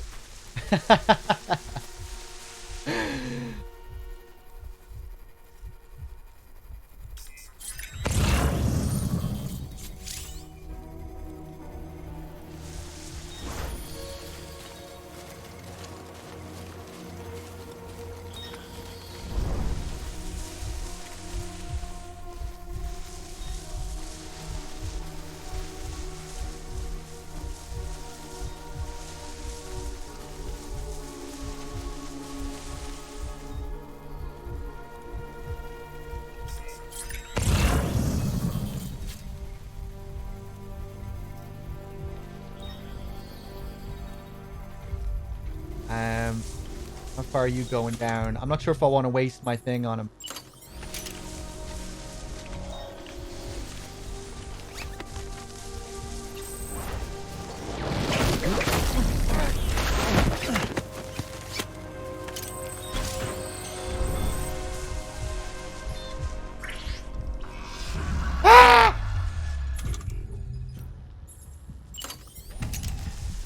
I think he just saw the guy. I don't think he saw me.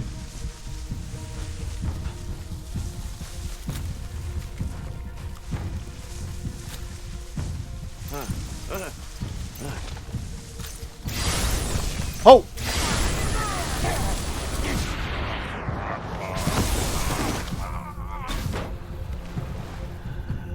Okay, I probably should have just went up behind him.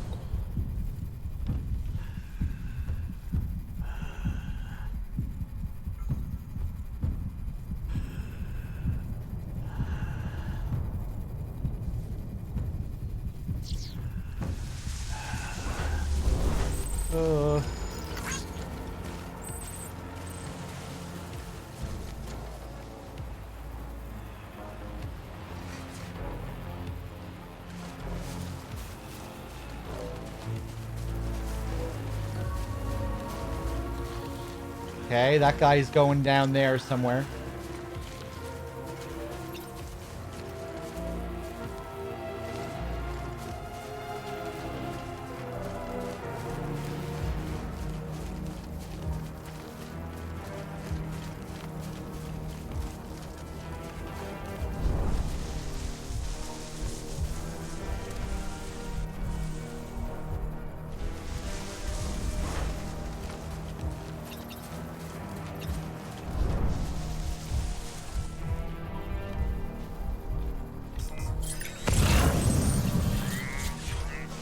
Jesus, go back, go back. That's probably a good time to go up to him, by the looks of it. Still had time, should have went for it.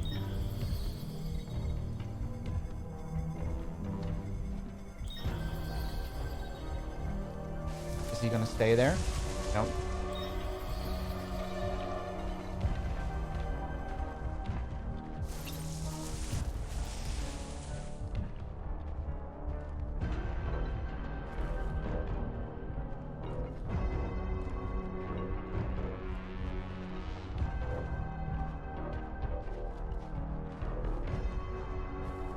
Well, there are ruins later on in the game as well.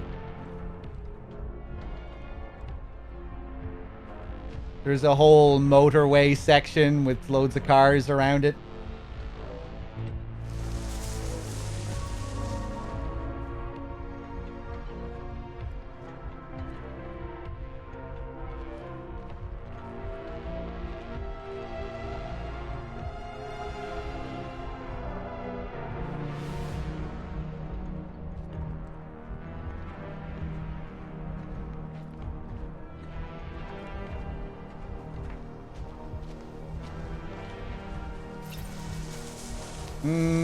him. Okay.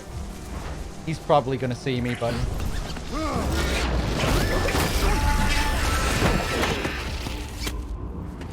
Nice. As soon as he alerted, but I still got away with it.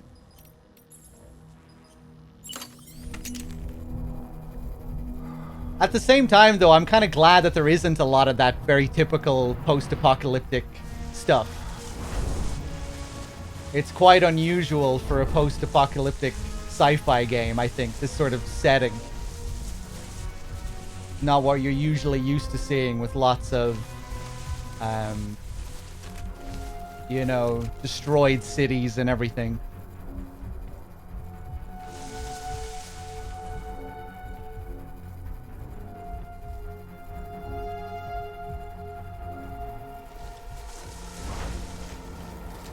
Oh, we're good.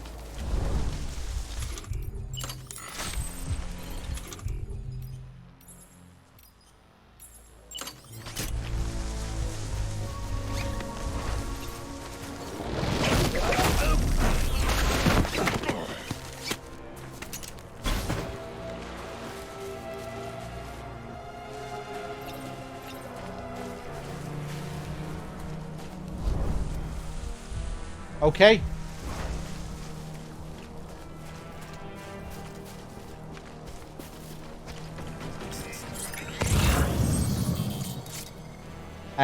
There's one more mule inside, it seems like.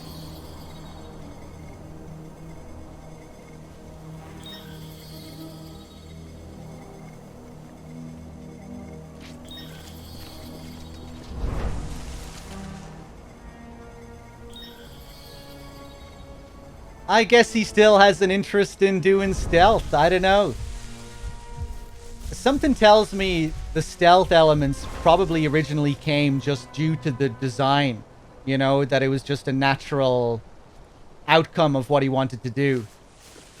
He wanted to have a game about trekking through a world. That was going to be the core of the game. Delivering stuff from point A to B. Traversing through the environment.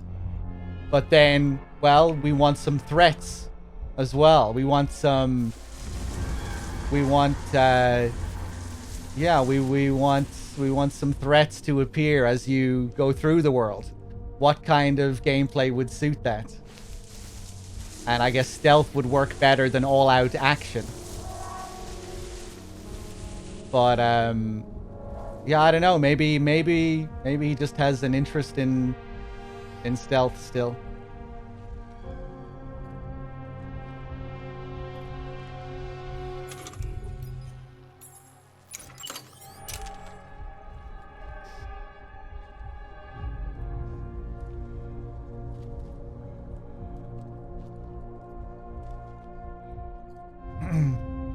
You're doing the same shit in enemy camps, but with worse mechanics. What's the excuse?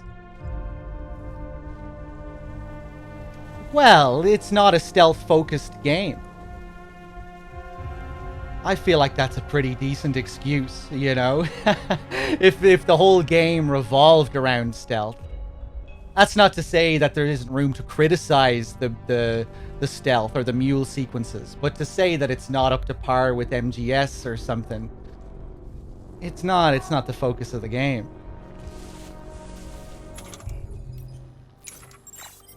If it's all that you were doing, if it was the core of the game, then sure. The mule sequences were still disappointing in the base game, though, for sure. They should have been more aggressive.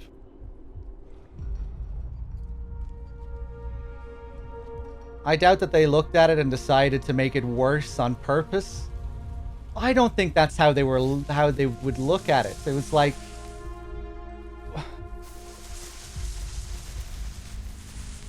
I don't see why they would have super in-depth stealth for such small parts of the game, you know?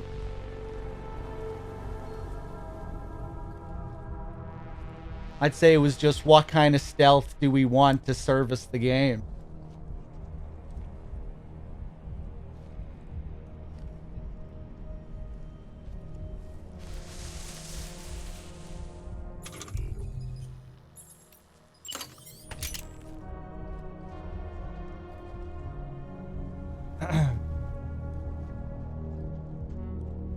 Yeah, I don't know. I mean, if your game has all these other elements relating to traversal and movement, I can let them away with the stealth not being as fleshed out.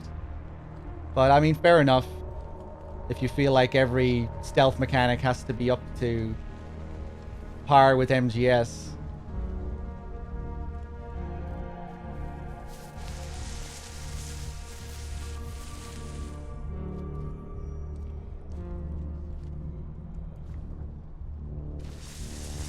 Anyway, let's go in and take this guy out.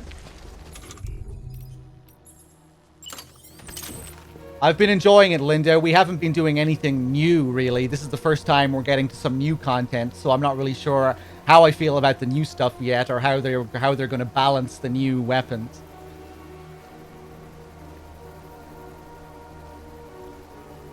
But yeah, we'll see. I'm really enjoying the visual upgrade, the frame rate upgrade. It feels really nice.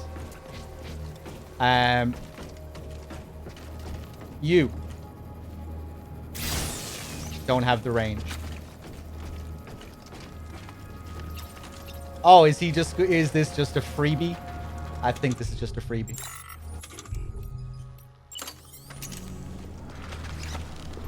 I never did play it on PC. No, this is my first time playing it in 60.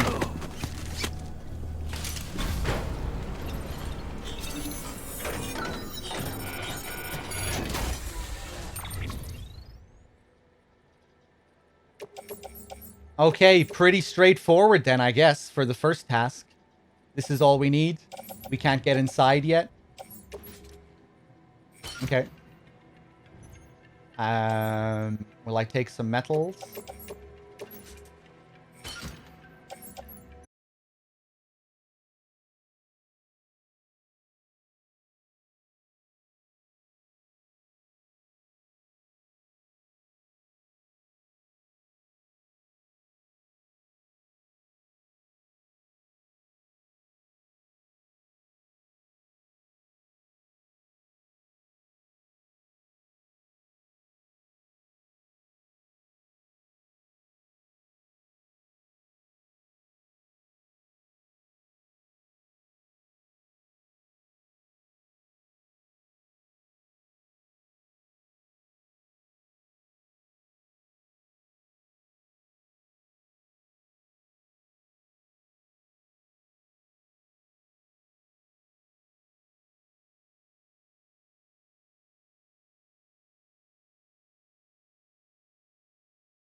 active skeletons attached to your legs to enhance strength and facilitate movement.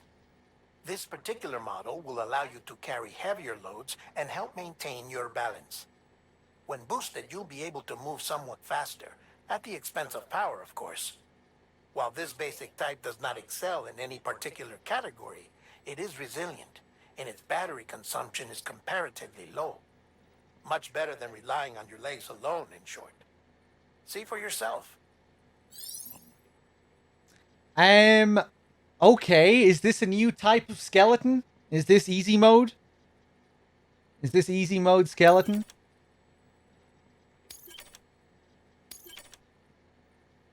New interview data acquired. Memo 1, a call to arms. I don't think I think that might be new. You get the first skeleton you get in the base game, I think, is the power skeleton, not the support skeleton. There's power and speed. Is there another type? Was there another type in the original game? A new interview acquired. Memo. A call to arms. Interesting. Okay, so new lore. Oh, before I forget, this is for you.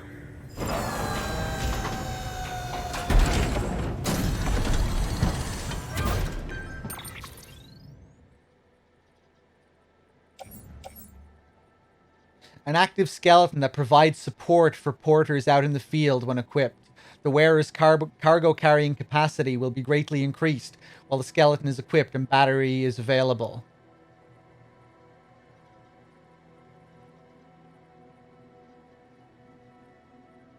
I think this is the same as the power skeleton, isn't it?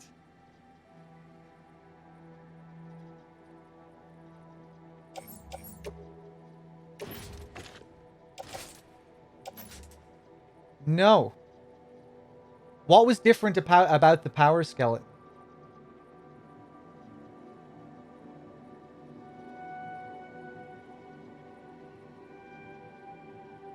And it comes with a speed boost? I think this might be easy mode.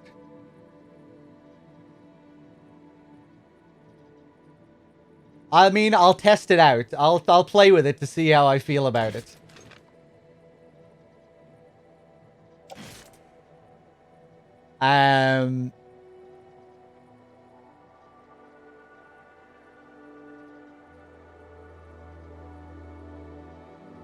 Okay. The battery will gradually recharge in sunny or cloudy weather. I'm getting Boktai vibes now.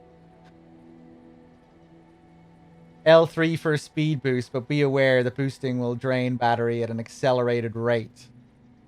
Okay, well, we'll see how that's balanced with very hard as well, because that does affect how everything drains. It's quite rapid on very hard, how your cargo depletes, how your container damage is affected. Cargo can be attached to the hips while using the support skeleton.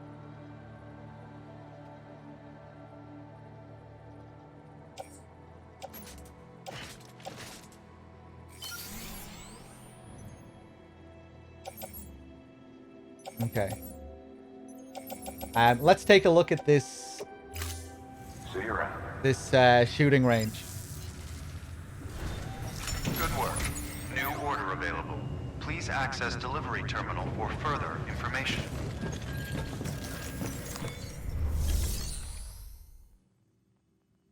All exoskeletons recharge during sunlight, Rack. Okay, I completely forgot about that. That's cool. That's cool.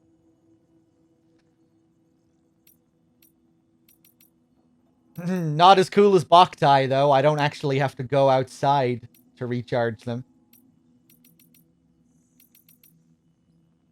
Low and the immersion.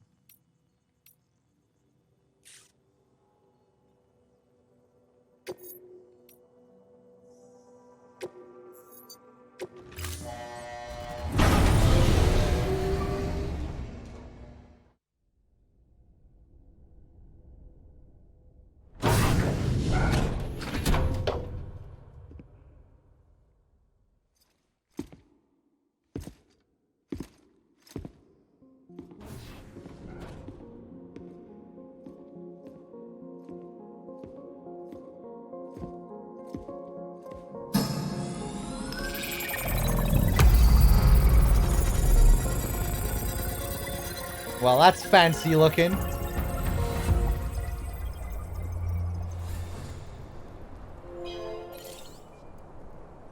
Welcome to the firing range. Here you can try out the weapons arranged behind Sam and experiment with their various capabilities. Once you've picked up a weapon, hold down the direction, press the right stick to equip it. Access the terminal in front of Sam to take part in true-to-life drills. Restore weapons and targets to their original state. Leave the firing range. Okay.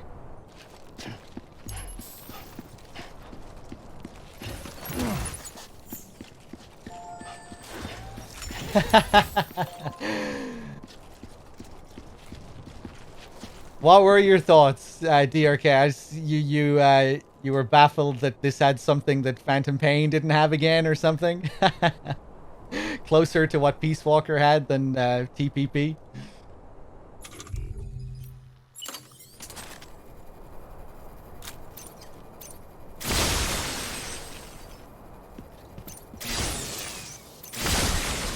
Phantom Pain had super interactive firing ranges, though.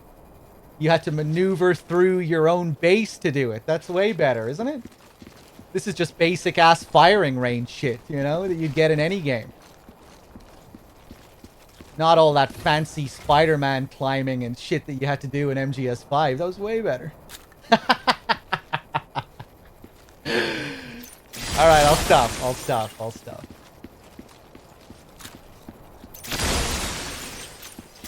Alright, I'll shoot all the stuff. I am cool to just walk in here, right? I don't think I have the range to shoot from here. Yeah, no, I don't. Yeah.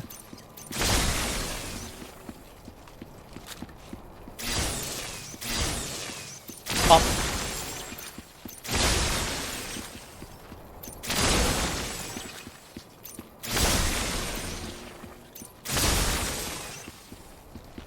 Thrilling.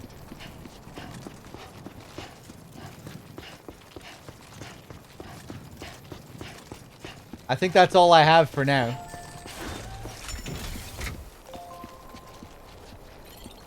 That feels kind of weird to maneuver through a range like that. The suggestion is here that it's just a classic firing range that we have to stand here, but I don't think it's possible when you're using this gun right now anyway.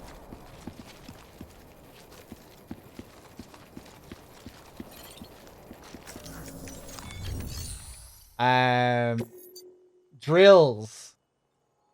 Destroy all targets. Eliminate all mules. So I wonder, do we get like... I wonder how complicated this gets. Do we get like... VR missions?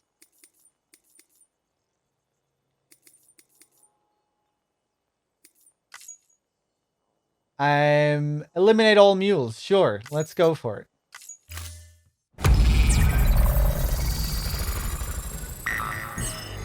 Oh my god. This isn't nearly as good as the Phantom Pain.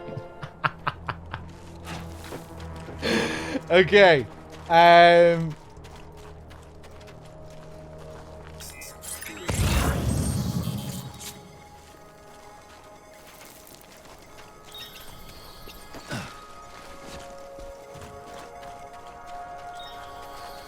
I like this ethereal synth sound. I'm just going to take it easy. I'm going to let the clock tick down. We're going to take it slow.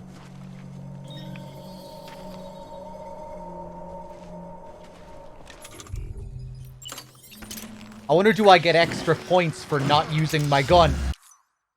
Retry. Quick retry on the missions. Nice.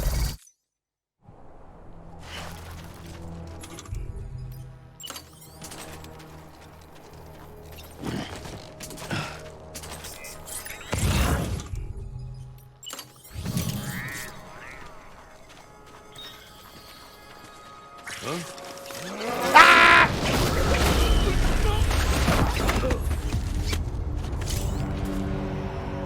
Did anyone see that? I feel like before, on hard mode, I don't think they could hear you when you crept up right behind them. I think you could sneak up right behind them. Oh, you little bitch. Oh, specified weapon. It's a maser trial. Yes, okay.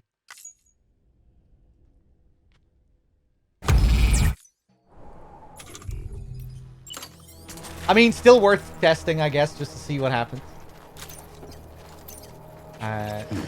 Should have shot straight away. That's instant. Okay. I think the difficulty of these might be separated from the difficulty of the base game. Took way longer to maser the guy outside in the base game earlier. Ah, suck my balls.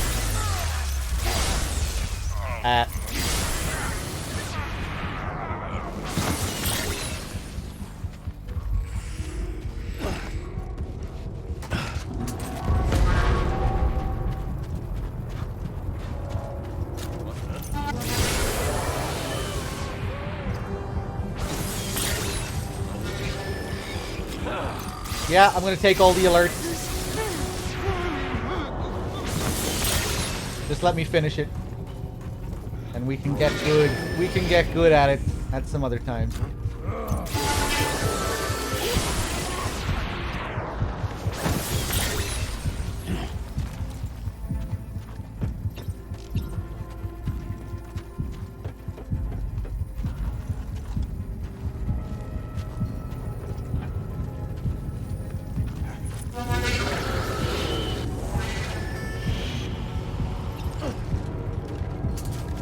Hey, what's up?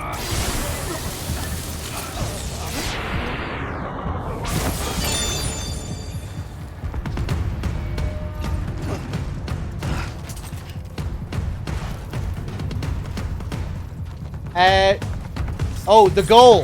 Yes. Hold on. Oh, I thought there was like a post box thing that I could look inside there.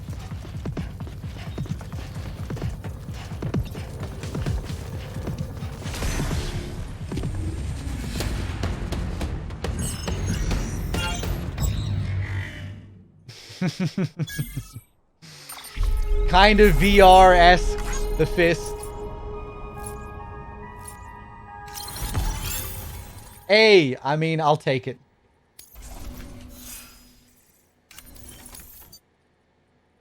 No, I'm good for now.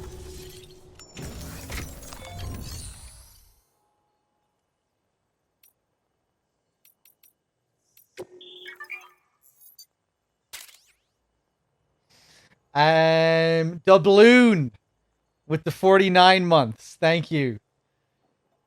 Ranked drills. In ranked drills, you compete against other players for the highest total score. The exact specifications of each ranked drill vary from event to event. At the end of each event, medals and special banners are awarded to those who have achieved the best results.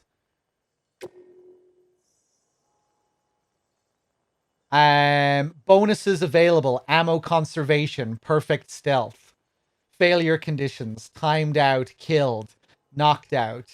Okay. Yeah, sure. Let's go do a drill.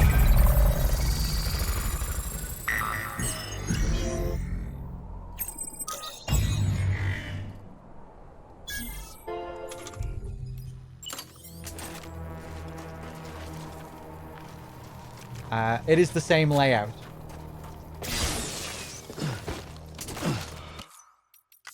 I think I can get that guy if I run over to the sandbag at the start.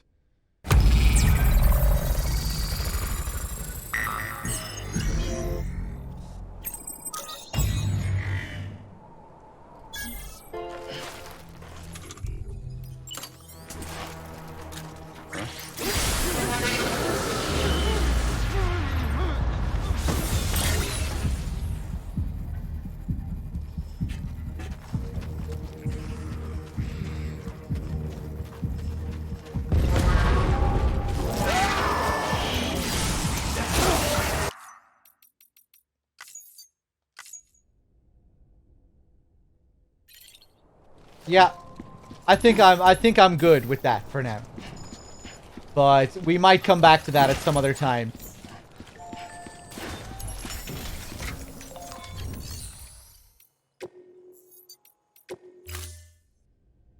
I am curious to see how far they go. You know, like how complicated they get.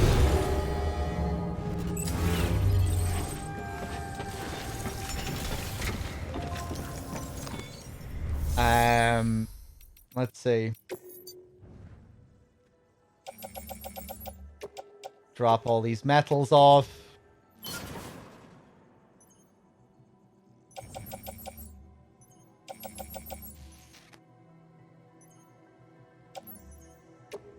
Okay, let's see if I can go back to the factory. Any new orders? No, just the wind farm. Okay, I figured.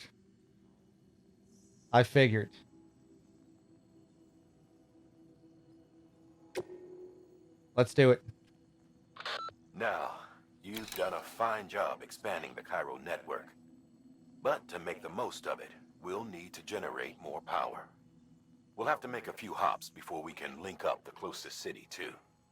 Once this wind farm is part of the chiral network, we'll be able to route the energy it generates through the beach.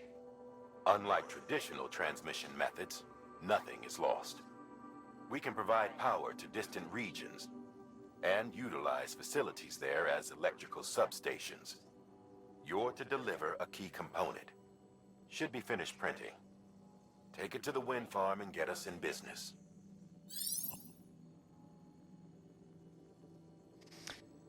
Bad Humans, did you see me finish the last one? I did finish some kind of trial, and he does do a similar fist thing. It isn't the exact same, but it's similar.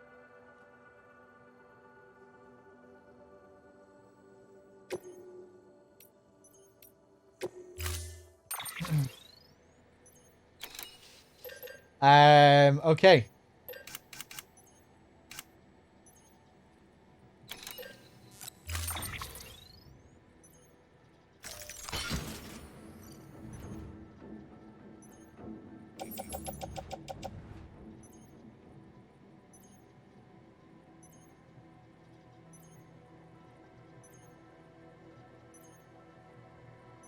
My cargo carrying capacity is increased, but it doesn't make it easier to carry that said cargo. Is that it? It just allows me to carry more. Unlike the power skeleton, which supports me more, you know? It doesn't just increase the capacity. It doesn't increase the capacity at all. It just makes it easier. It lessens the load.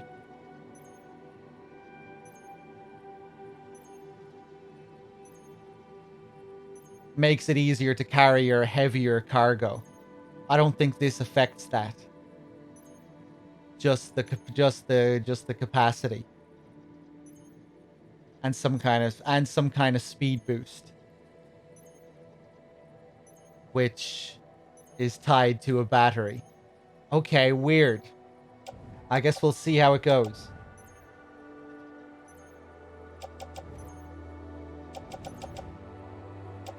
I'm definitely getting kind of easy mode vibes from this, though. Giving us this support skeleton here. It just feels kind of weird. But I mean, I guess we'll see how it works.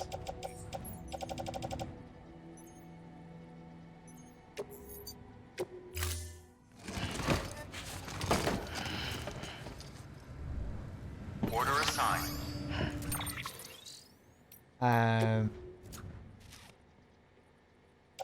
Yeah, I'll take the climbing anchor. Maybe I'll bring one more climbing anchor. Nah, that should be good.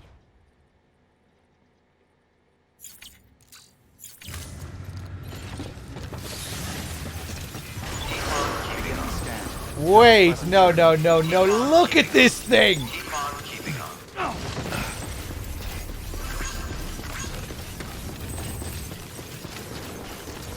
Am I using the speed boost?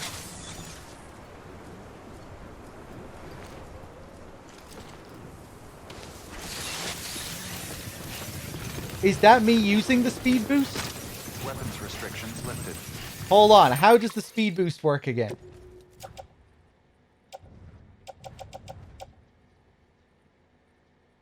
Right, yeah, just holding L3 like you normally do when you run. But be aware that boosting will drain battery at an accelerated rate. It didn't look like it was draining too fast there. Beginning scan. Scanning bridges ID. Verifying ID. Clear. Weapons restrictions lifted. Oh, I was on the grid. Right. Oh, whoa. That was close.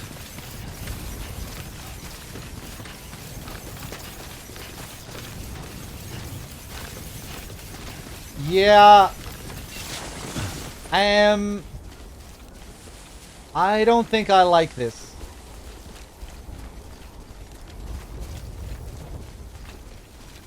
I don't think I like this. I'm getting big. This was designed for people who didn't like the game. So we're giving you this to trivialize movement. I don't know. It just feels weird this early in the game to be getting this to me.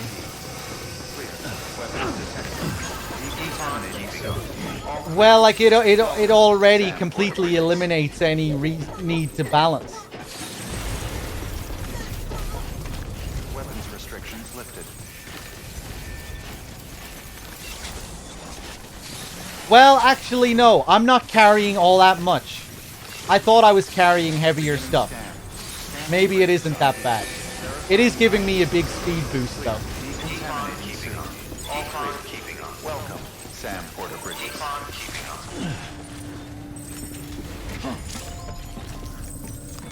I don't need to go back to test that out. What am I even doing?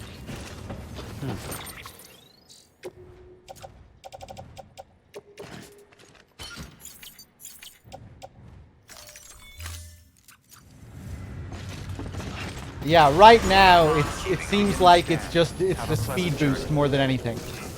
Yeah, no, I don't think it does. It does just affect capacity. It doesn't lessen the burden. I don't think. Weapons restrictions lifted. Doesn't make it easier to carry heavier stuff. But it does give you a big speed boost. Okay, now fair enough. That's not actually too bad. But we'll see. We'll see how it goes. I'll leave it on for now, just because I want to play with the new stuff and see how it's all put together. Okay, I thought it completely eliminated any need to balance there. Which would have been a bit ridiculous. But then I realized, wait a second, I'm not actually carrying all that much. I thought I was carrying more. Let's rearrange some of that stuff.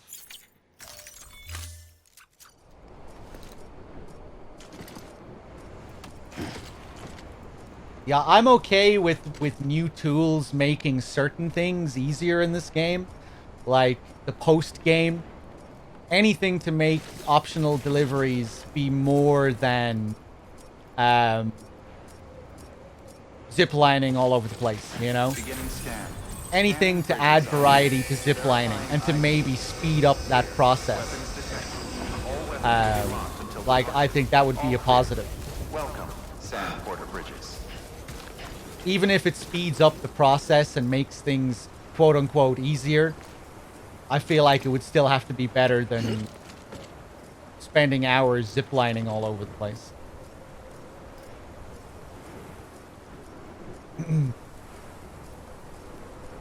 I hate the wind farm. I'm happy to use zip lines through the area. Yeah, I mean, zip lines should be useful.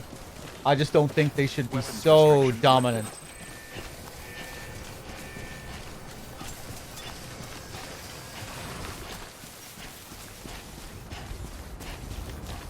I don't think they should just be the clear strategy for like 90% of the optional deliveries.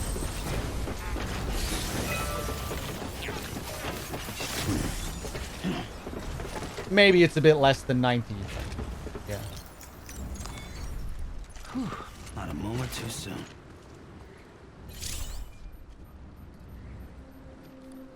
I don't mind anything that speeds up beating this game. Well, then I guess you just don't like the game.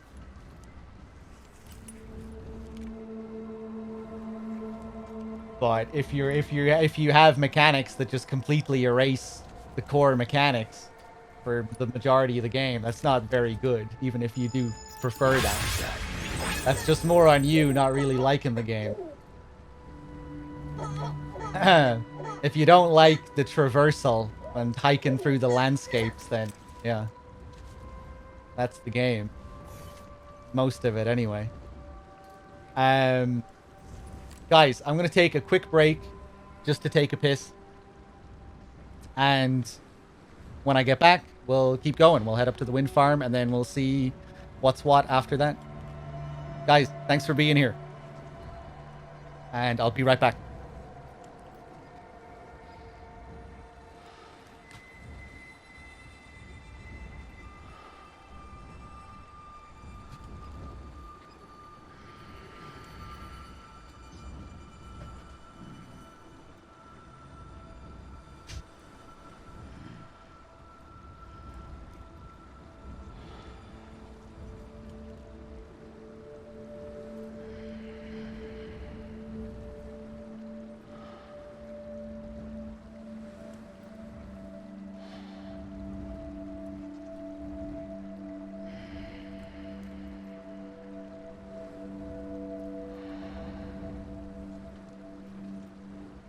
No one's home.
Okay, I'm back. Give me a sec here. I'm gonna open another beer. I was being reminded of the vibrating right trigger while I was taking a piss. It's pretty accurate. The vibration is pretty accurate.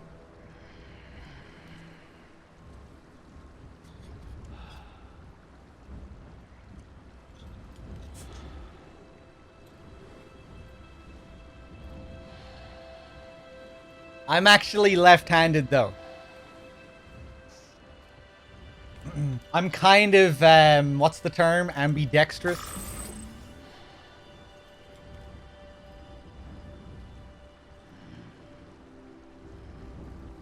Right with my right hand, throw with my left hand. Kick with my left foot.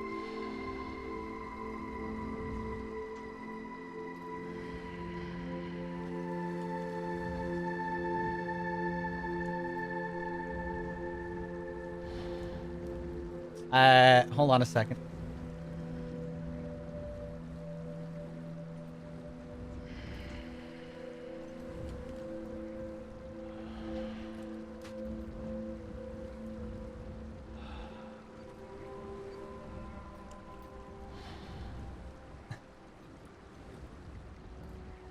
Ambi is different. What's Ambi? Is Ambi just that you're as good you know, you're good with everything.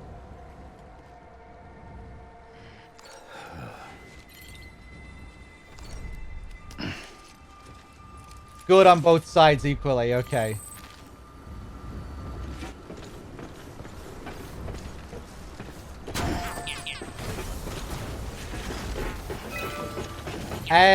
Benjamin, I mean, I guess I can give you some likes. This one's for you.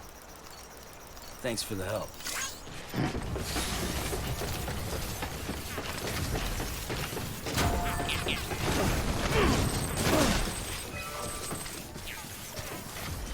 Okay.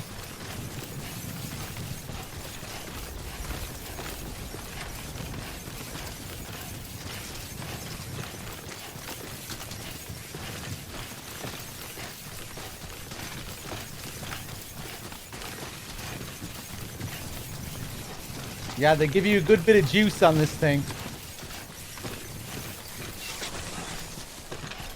Is this the only new skeleton that they've added? Did they add any other one?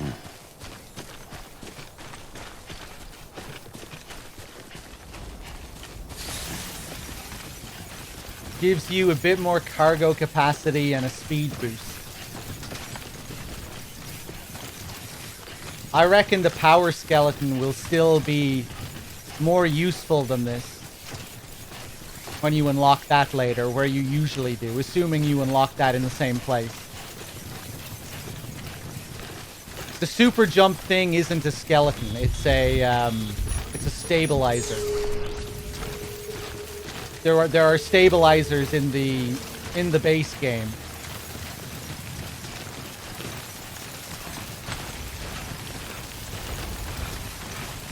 And this is just like an upgraded version of it.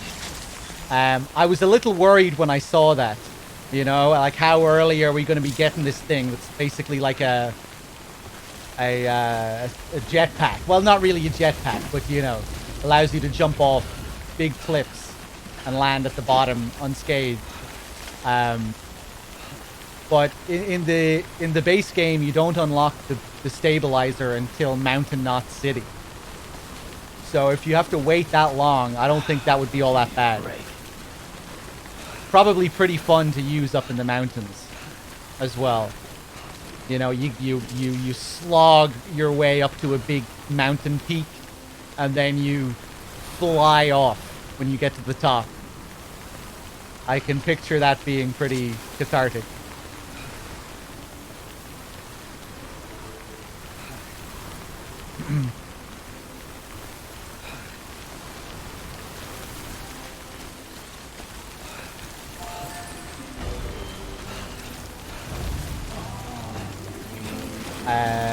Take some pyro crystals.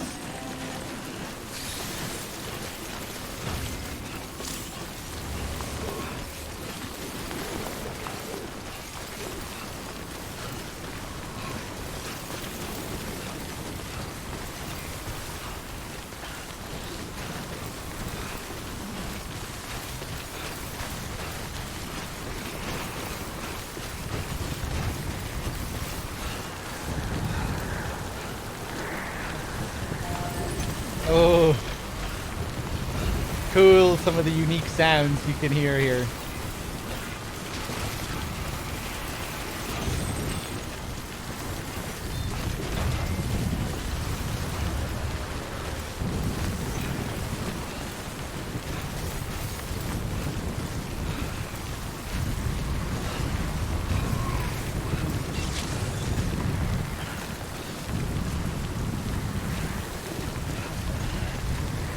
I was using my speed boost by mistake there, I think, even though I wasn't moving fast.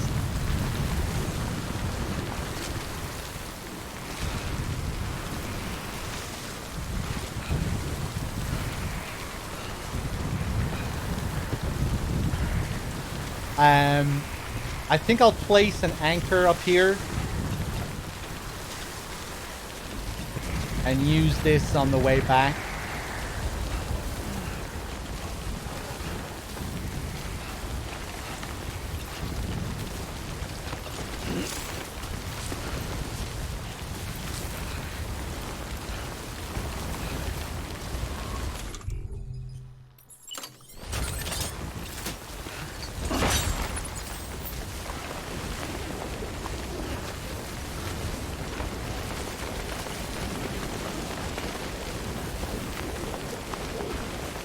The water does look really nice. I feel like the water looks way better at a higher frame rate as well. It's one of the things that the frame rate really improves. Sam's tumble as well looked way better earlier. You know, when I fell over and I was rolling. I'm not sure if that was due to the frame rate or if they made that better for the director's cut, but it just looked so much smoother.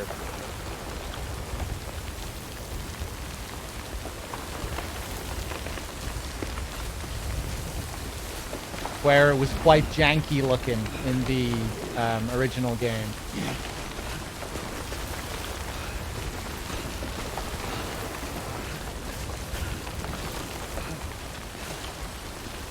Cool how he kind of shivers or wobbles here with the wind.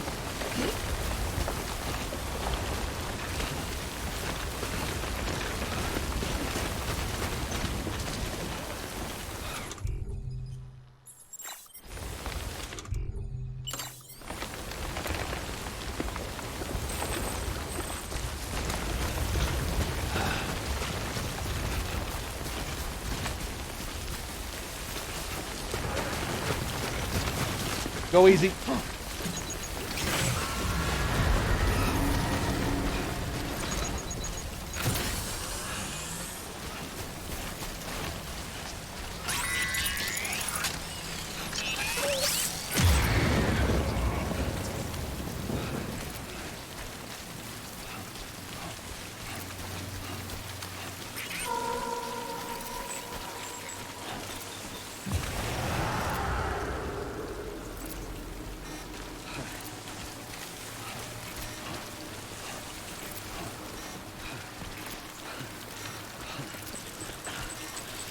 Droplets on the camera.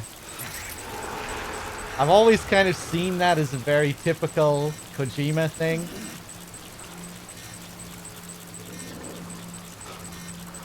Since the tanker.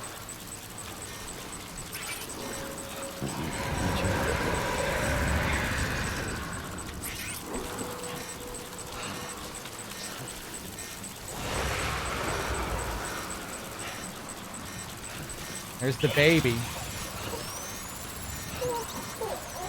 Can the baby alert you as well?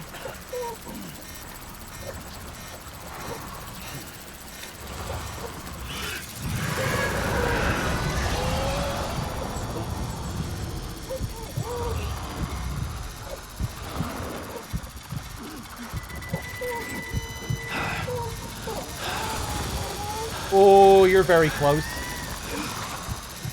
Oh, I heard a weird cry there.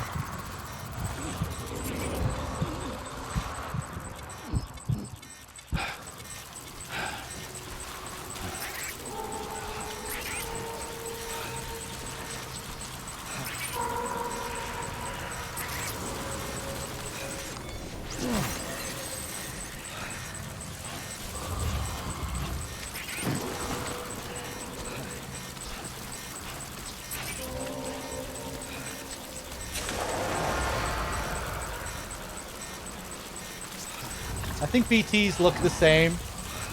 And the frame rate just makes them look silkier, I guess. Just the way they wave around.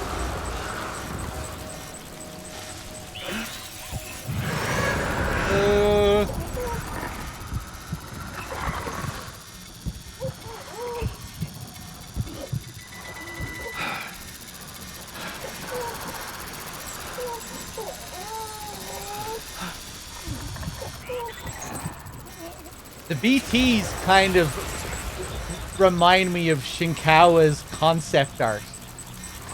You know how his characters obviously look an awful lot different to how they look in the game, in the artwork, like he has that really wavy kind of style. I'm not sure what you would call it, but you know what I mean. You know what I mean when I say wavy. But here it kind of, I can picture the concept art for these looking kind of similar to how they look in the game. Go easy. But maybe I'm talking out my ass, I don't know. But it's what it reminds me of.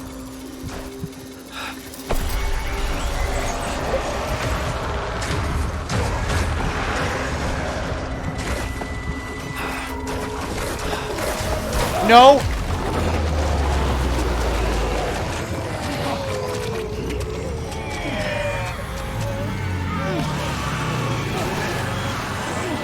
No! They got me. They fucking got me.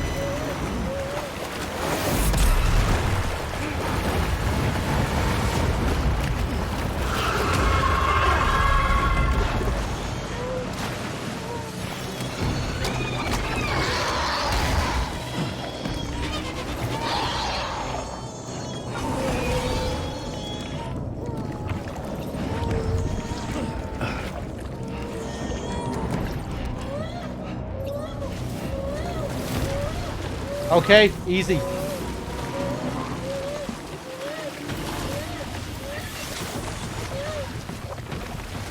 Oh, okay. I thought I had lost him. Go easy. Nope. Nope. Nope.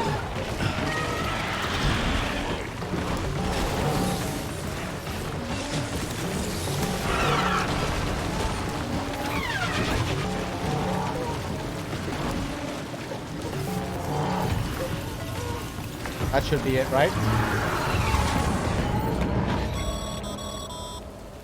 Breathe easy, Sam. You're clear of BG territory. The Death Stranding. Well, there goes my S rank. The gazers, the fall of America, everything. It warped the world beyond recognition. Humanity had to scramble like rats fleeing a sinking ship. But there's nowhere else to go. There's no future living like this. If we're to survive, we need to find another way. A way to overcome the BTs, the Death Stranding, the whole damn mess.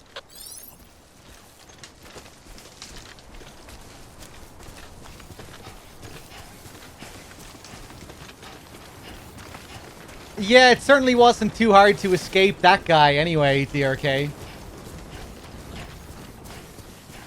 Although, I'm still paying the price for it. I escaped, but I lost my rank, which I was hoping to get. It does mean I fuck up my delivery still. And I think that's a lot more punishing. I don't think on hard I'd be straight down to red like this. 55%. I thought it would be a bit worse. I wonder what rank I'll get. They're usually pretty generous. I don't think it'll go below A, but the S is what I was after, obviously. Beginning scan. Scanning bridges ID. Verifying ID. Clear. Weapons detected. All weapons will be I'm not sure how the ranks are actually determined. Thank you. But I don't think that'll be an S anyway, that's for sure.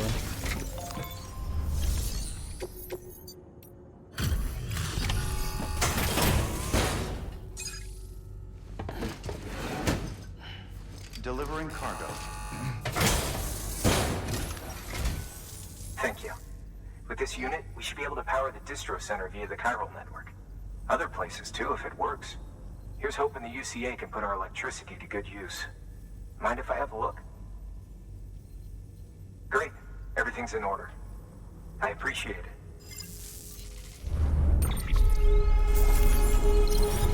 Oh, Martian. Oh! I did get a B.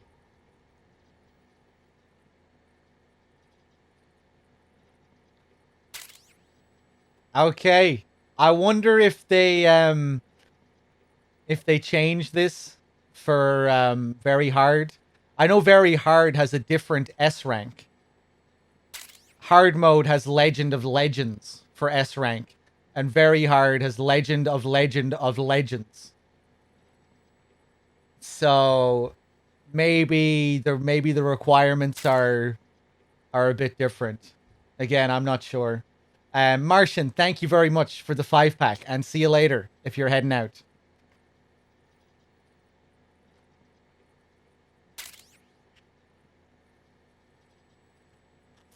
I have an idea that I'm going to try out next time with the BTs, which I remember testing out before, and you could abuse it quite a bit on hard mode, was to not hold your breath, purposely get alerted by the BTs, and then after you get alerted, hold your breath. It'll cause BB to lose some energy, but you can usually afford to do that. Wait to get alerted, then hold your breath, and then move as far away as you can. And usually you were good to just let go once your breath was running out. But I want to see if that's still as good on very hard.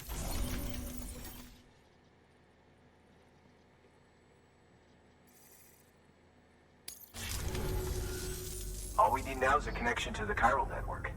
Go for it.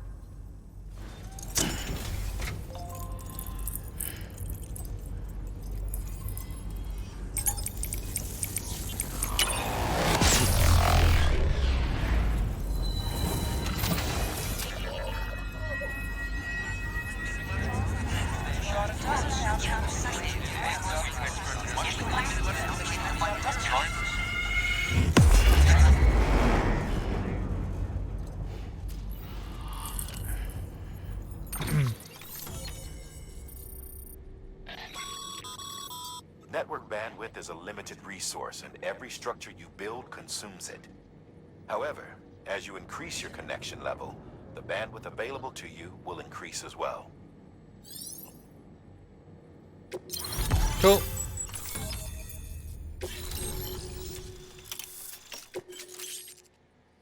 Humanity's biggest problem, logistics. Chiral contamination 1 and the discovery of beaches and the concept of death. And we can now use the PCC to build generators. New features have been added to your cufflinks, supply requests, bridge links. New options have been added to delivery terminals. Okay, okay.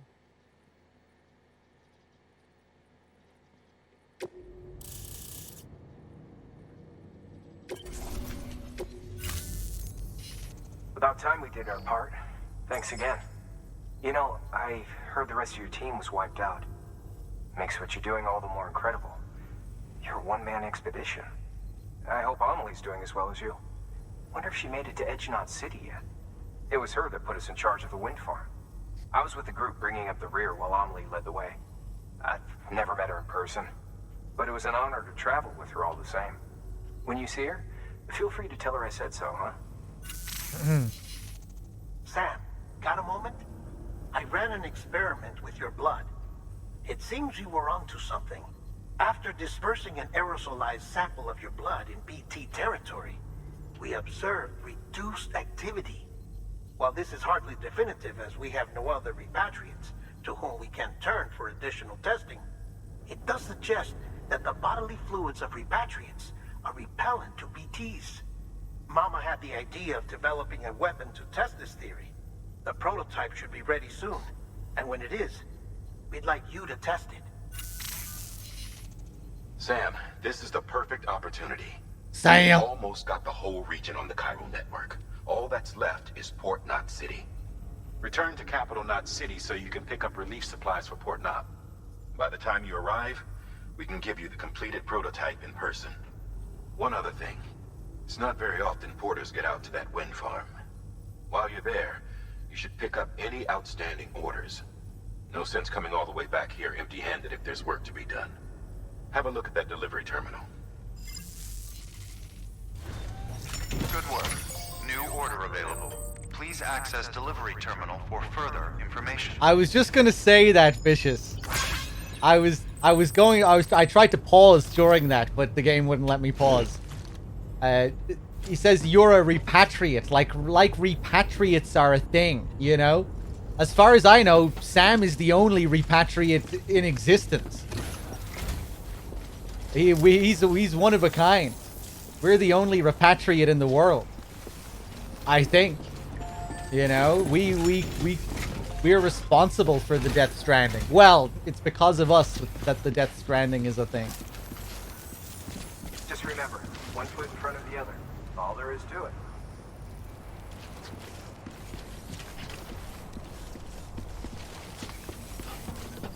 Is Higgs a... Oh, wait, is Higgs a repatriate?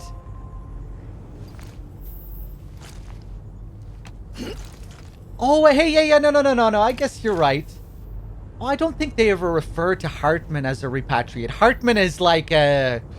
No, Hartman isn't a repatriate. I don't think. I don't think he's classed as a repatriate. But he does sort of die and come back, in a way. Higgs, though. I didn't think Higgs was a repatriate. When did Higgs die and come back to life? I don't think he's one.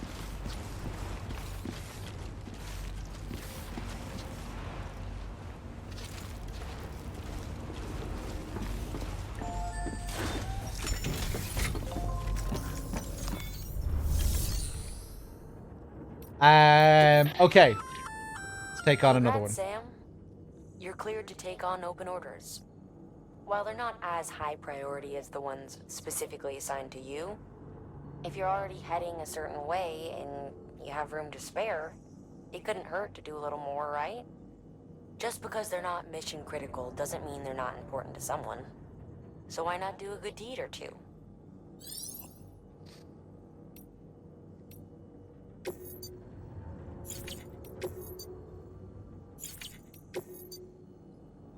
Urgent. Resins delivery. Distribution center west of Capital Knot City. This is a somewhat unusual order. You're going to want to review the key points in the summary.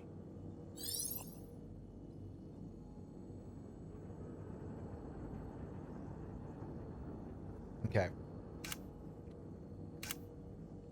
Resins. Yeah. Hey, great work. That wind farm you've brought into the network is essential for our continued expansion. By way of reward, I've added a little something to your PCC. A generator option. Generators recharge the batteries of all nearby devices. That includes machines, bikes, and other battery-powered vehicles.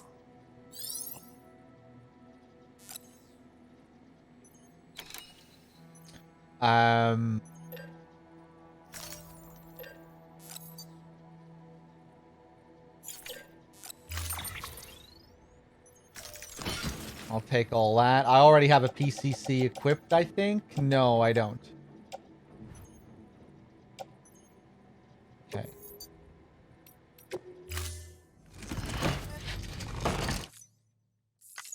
Order assigned.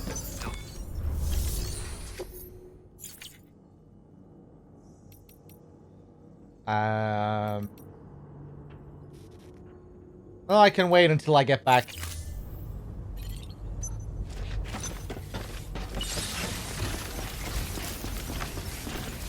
Just remember, one foot in front of the other. All there is to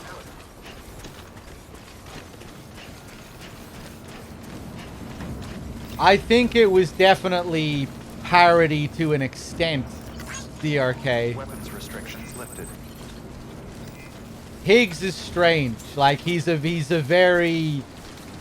the most overtly meta character. The way he teases you with your typical video game boss fight. His constant fourth wall breaks about your desire for a game over and all that.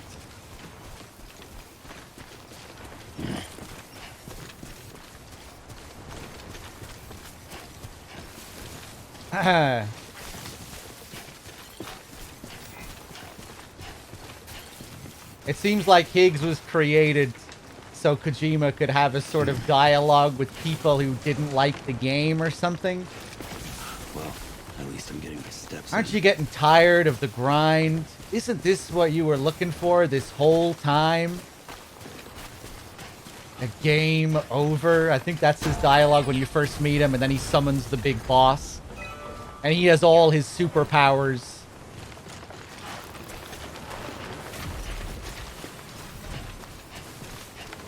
And when I first saw that fight at the end of the game, you know, the fist fight, what I was reminded of was MGS, right? The health bars go up. I was thinking, okay, MGS4 vibes. But what it really looks like more than MGS, I think, is a fighting game. If you look at those health bars, it has Sam's face on it. And Higgs's face is on his health bar. It looks like a Tekken health bar. They look like Tekken health bars or another kind of fighting game health bar, more than it looks like a Metal Gear health bar. I'm not entirely sure what all of that was going for, but it's definitely the game at its most meta, for sure. And Higgs in general is kind of like that.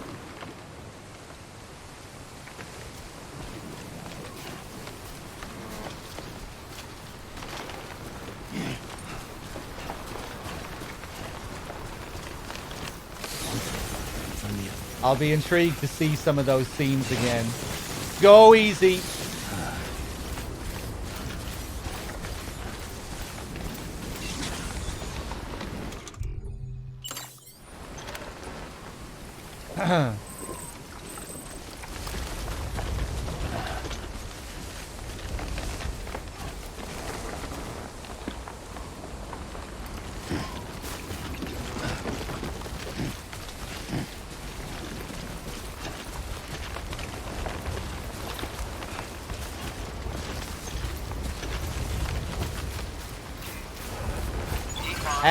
I did put a fucking rope here, didn't I?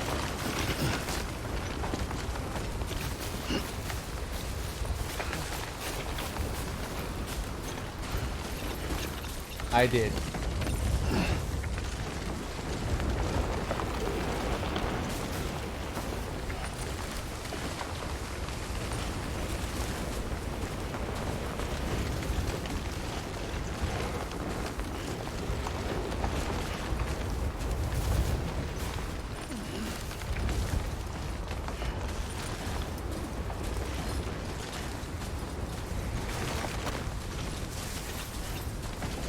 Hey, what's up, Eddie?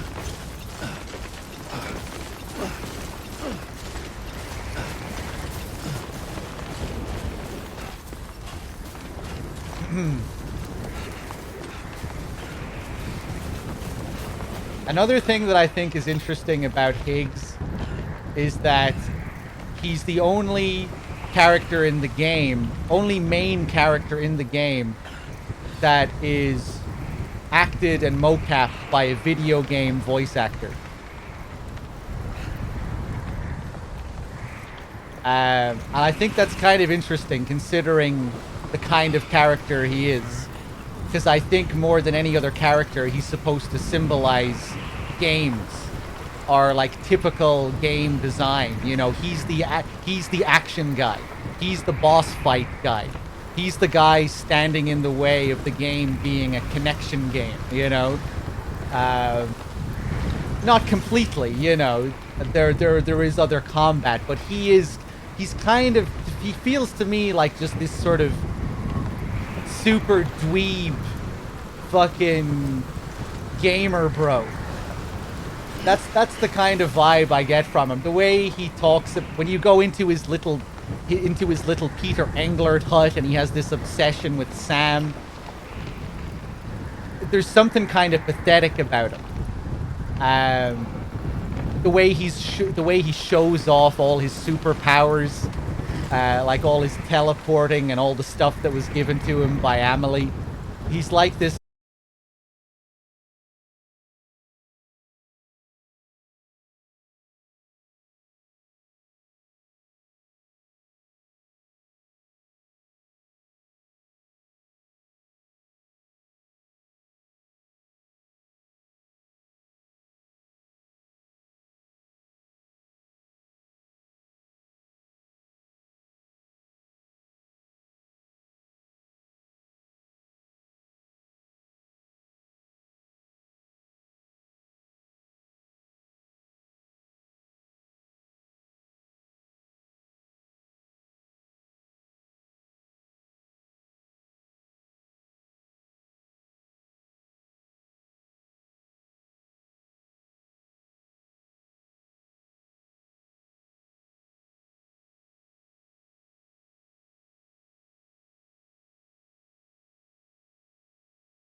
But a legend is nothing but fiction.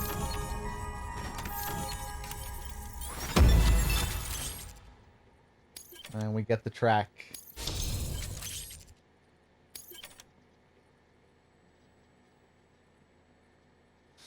New interview data acquired. Chiral contamination 2. BTs are reaching out to us.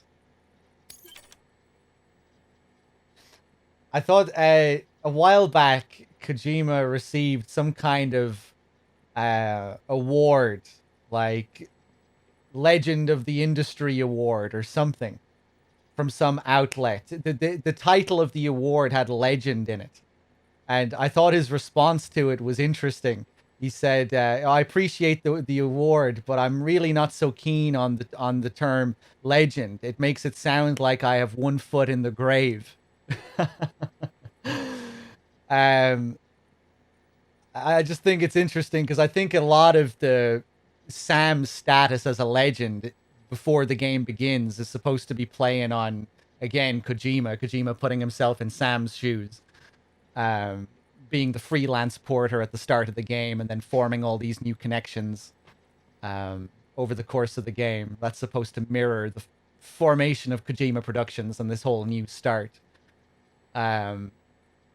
So I think there's a bit of like tongue-in-cheek there when he's being referred to as a legend. Like it feels kind of doesn't feel sincere, or like it doesn't feel completely sincere. Later on as well, we'll get memory chips for the Ludens statues. You know, the Ludens mascot that you see. There are a few different memory chips for different statues of the Ludens figure, of the Ludens mascot. And in one of them, there's a description of the memory chips get fairly meta, and like they talk about the game as a game, and they talk about Yoji Shinkawa and developers for the game. But one of them describes Kojima as a legend. Like industry legend Hideo Kojima creates this new genre-defying game or something. So Kojima is referred to as a legend in the actual game itself. But yeah, we'll get to that later.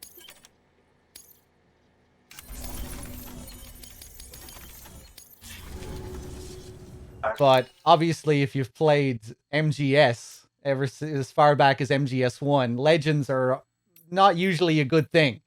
You're told repeatedly that legends often just amount to lies.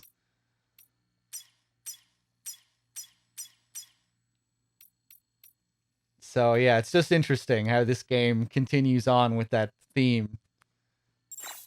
What am I doing here? I don't want to use the camera. I haven't used the camera once in this. I know loads of people are obsessed with photography in games these days. It's the new trend. But for me, I always get pulled out of it. Whenever I stop to try and take a picture, it just pulls me out of the game. For some people, that's not the case, but yeah, for me, like if I stop a cutscene and then I'm moving the camera around to take a shot, I'm out of the cutscene. But maybe I'll fuck around a bit later. Know anyone who's done more to bring people together and get them back on their feet. It's hard to believe you're just one guy. You can't help wondering if the Great Deliverer isn't actually a small army. Because it sure seems like whenever someone's in trouble, you're there to lend a hand. It's enough to make me think you just might make it all the way to the coast. Good luck out there. I'll be rooting for you. It's almost like I'm not really working by myself. Available. Please access delivery terminal for further information.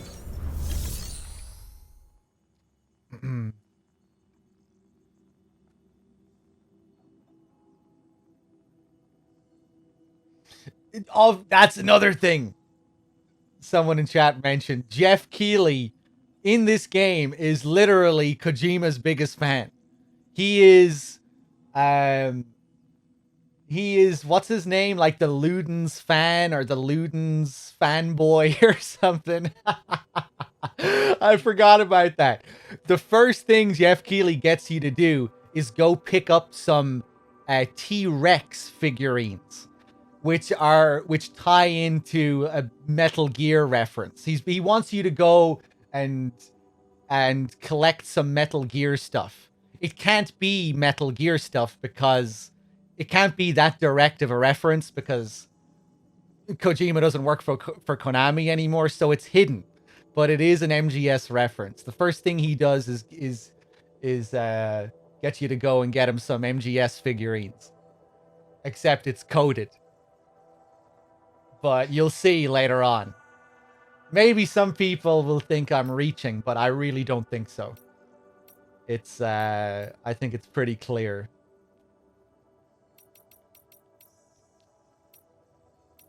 Maybe they aren't Rex figurines, but there's some kind of dinosaur figurines. And the camp you collect them from is shaped like Metal Gear Rex, if you look at it on the map.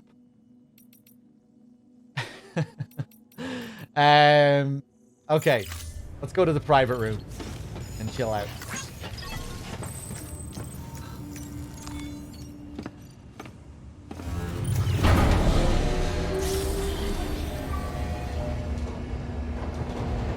But yeah, like a lot of the preppers are friends of his, people that he knew or people that helped him get set up with his new studio and shit like that.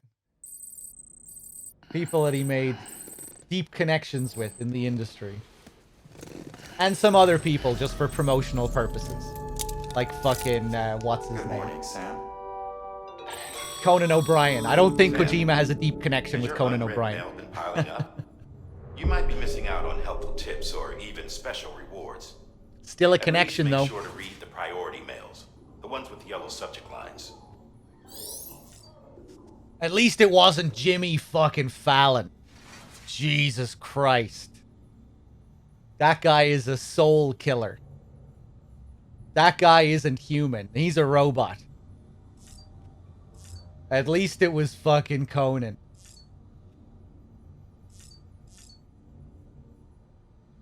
Let's see. Let's take a shower. I would be genuinely upset if it was Jimmy Fallon. Sorry to any Jimmy Fallon fans in chat. Not really, though.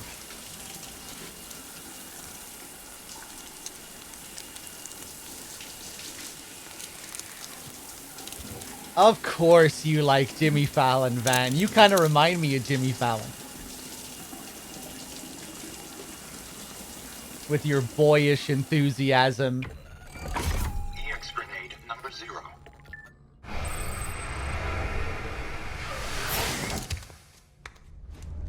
You're like a genuine version of Jimmy Fallon, Van. Which doesn't, like, that's not, you know, you don't get too many points because of that. Being a genuine Jimmy Fallon isn't all that great, but at least you're a genuine Jimmy Fallon and not a robot clone of Jimmy Fallon. I don't know what the fuck I'm talking about. Let's drink some of this shit.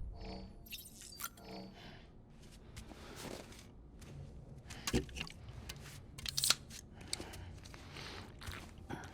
you think Kojima misses the MGS series? I have no idea. I would say so, in a way, even though he's wanted to get away from it. With how it all ended, I'm sure he would have liked to have passed it on in a better way, you know? Rather than have all that drama, that big split.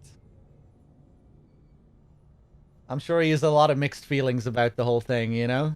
It's complicated. It was his life's work for around 30 years.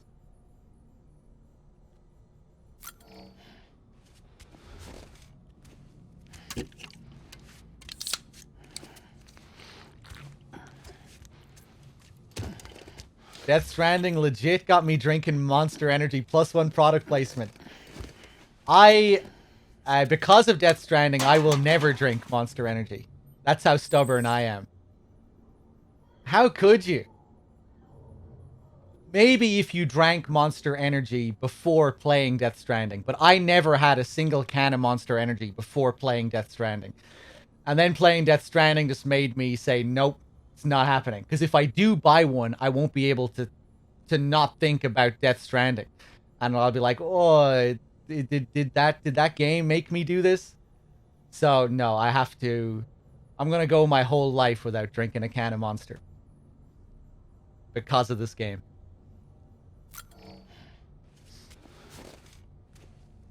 Maybe.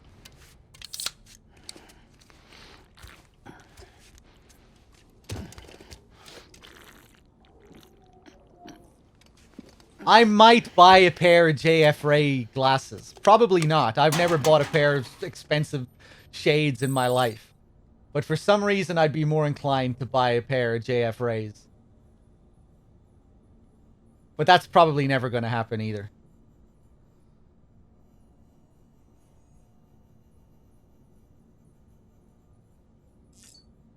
I think JF Ray might have been a brand that Kojima actually wanted to work with, you know, like with Apple and MGS4.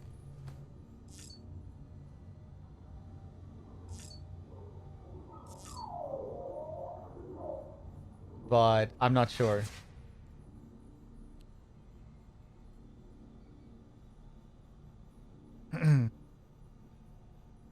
What are my thoughts on the haptic feedback in the game? Yeah, it's been cool. Going through rivers feels great. But the outstanding part was if you take a piss. If you take a piss, the haptics kick in on the right trigger and the right trigger only to simulate how it feels to take a piss with your hand on your dick with one hand.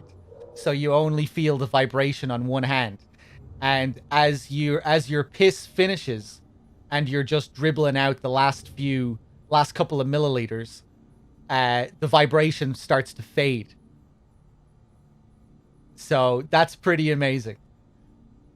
Highly simulated pissing in this director's cut.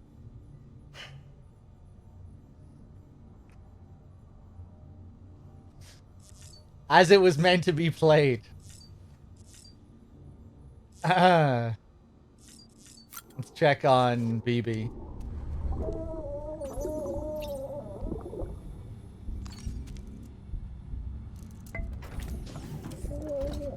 Tired, huh?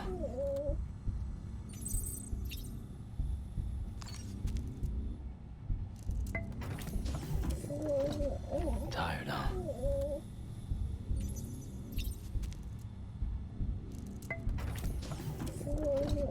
Tired, huh? Okay, he's tired.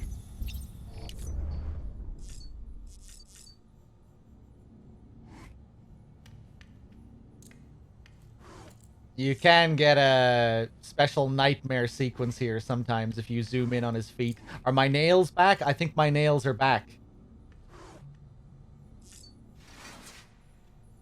Got a few more additions to the figurines.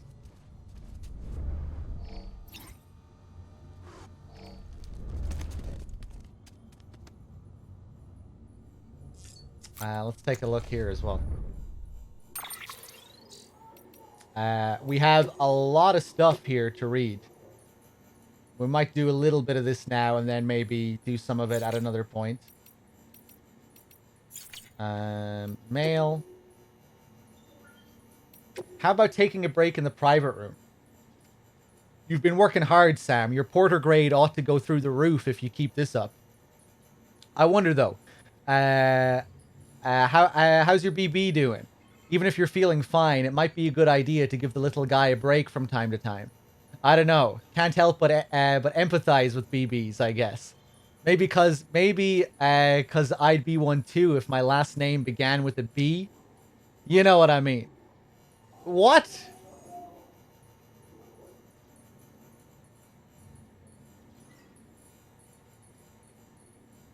What? What's the joke? Oh, Benjamin Button.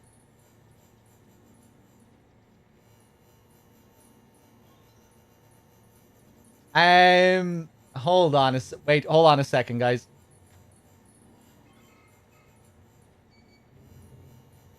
Wait, hold on. Sorry, my phone is going off here. Wait. Not Benjamin Button. Benjamin B. Hold on, sorry, my phone is going off here. But what's Benjamin? I don't think I'm understanding this reference. Didn't Benjamin Button, doesn't Benjamin Button have something to do with being a baby? That he's born old and then he turns into a baby?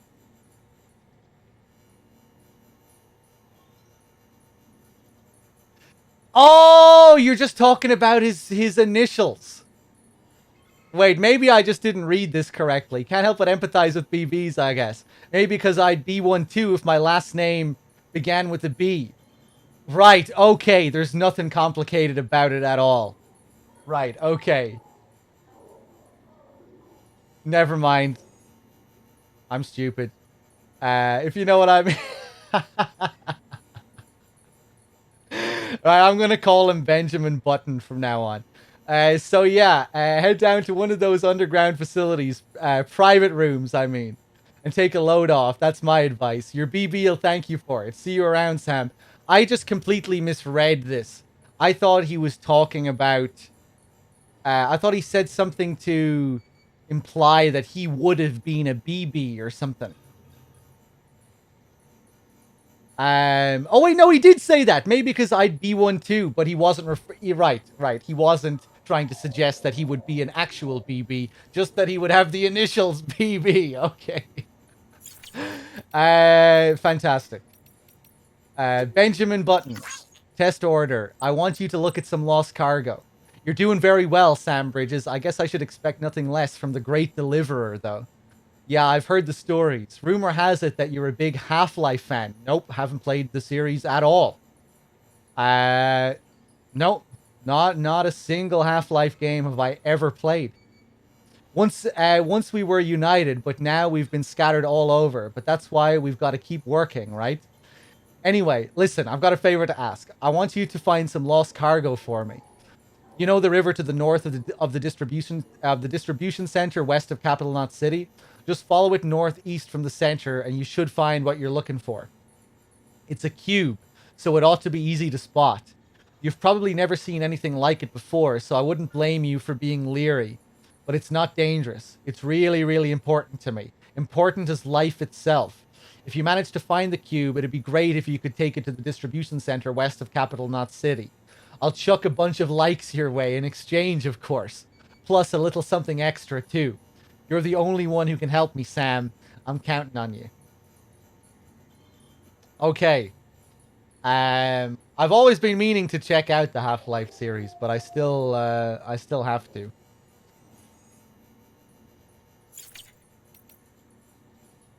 I think they added some things related to Half-Life in the game. I know they had a partnership with the game and with Cyberpunk. Like, I think there are some items in the game that are Cyberpunk-esque, and maybe some items in the game that are Half-Life-esque. But I guess we'll see about that when we get there. Nick Easton, still alive, new guy. Sam, how you doing out there? For a newbie, you're quite the workhorse, huh? I remember being very confused by this when I first played. And you're supposed to be confused, obviously. We're a newbie, but Sam isn't a newbie. They're purposely creating some kind of disconnect between the player and Sam. You know, we're told that Sam is a legend at the start of the game, but we're not. And later on, Nick will apologize later, and he'll say, sorry, like, I didn't know who I was talking to, or something like that. They address this later on. Timefall's probably taking its toll on your equipment, am I right? Maybe some of your kit's not even usable anymore. Well, don't jump the gun and throw that stuff away just yet. One thing you can do is take your old equipment to a delivery terminal and recycle it. You can then fabricate yourself a shiny new whatever to use instead. Don't know if you're aware, but the whole recycling system is operated by the Bridget Strand Foundation. That's right, the president herself set it up as a means to convert busted tools and gear back into usable resources. On the other hand, if your equipment's only halfway to broke, but you still want to part ways, you could use a share locker to donate it to another porter whose need is greater than yours. You may well end up getting a like or two for your generosity. Never mind the warm, fuzzy feeling of having helped your fellow man. Of course, the system works both ways, meaning you can snag stuff other porters have put in share lockers too, if you're the one who could do with a helping hand. Anyway, both the recycling system and the share lockers have their uses, and it's up to you to pick which method best suits your needs at any given moment. You've still got a lot to learn, I guess. But you'll have it all figured out in no time. I've got high hopes for you, kid. Cargo condition and your porter grades. How's BB doing, Sam? This guy's obsessed with BB. I hope you've managed to avoid autotoxemia altogether. By the way, I've been wondering, how are your porter grades these days? Getting better and better, I imagine. Or maybe you don't really care about that stuff. Well, in case you do, I thought I might give you a quick primer, since I know it can be confusing. Bridges has developed a unique system to evaluate porter performance, and it focuses on 5 categories: cargo condition, delivery volume, speed, bridge link, and miscellaneous. Obviously, the aim of the game is to get high grades in all 5 categories. If you ask me, though, you should prioritize cargo condition. I mean, what's the point of lugging something halfway across the continent if it's smashed to bits in the process? Thinking face. Sure, some people aren't all that bothered. Some will even let you get away with up to 50% damage or so, but come on. Imagine if you ordered a dozen thingamajigs and half of them were delivered broken. Sad face. No, it's definitely better to put condition first. Treat your cargo with care and respect, and you'll be rewarded with way more likes. Yes! Trust me, it's all for the likes. That was my motto back when I was a porter. It wasn't always easy, as you can imagine.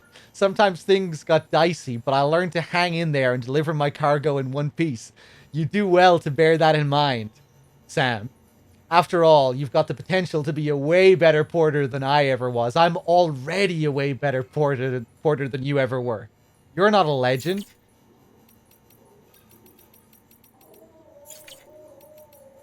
You haven't created the Metal Gear series, Benjamin Hancock. Okay. Let's take a look here. Let's do maybe 1 or 2 interviews and then head out. Humanity's biggest problem, logistics. War and famine have been inescapable parts of human life since the rise of our species. And while the fall of America hasn't changed this fundamental truth, it's fair to say that these issues aren't pressing concerns. Can you remember the last time you heard of a prepper dying of starvation? Much less someone in a not city? No one's fighting over water or oil or anything else. Which isn't to say that people don't occasionally run out of supplies. That's almost never because of a real shortage. It's usually a problem with logistics. Relevant. In fact, it was to address such problems that the president created bridges and developed the chiral network. So yeah, no one's that desperate. Everybody's got enough for themselves, which is what's led to the real problem. It's all too easy for people to become isolated from one another, and eventually forget that others even exist. People are free to live for themselves, for the moment, without a care for the future. The president understood this better than anyone, and I know just how much it pained her. Top Ramens, thank you for the 500 bits. I think this game kind of grew on me, dog. What about you? I enjoyed it, Top Ramens, from the first 10 minutes of my first playthrough. I just really dig the whole vibe and journey of it. I certainly have issues with it, like many of them. But at its core, yeah, I really enjoy this. I always did.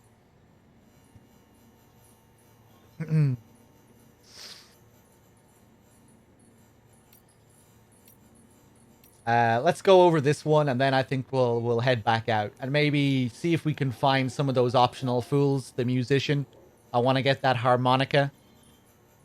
Bridges HQ lab. The Egyptians believed that we humans were composed of two elements, the Ha and the Ka, the body and the soul.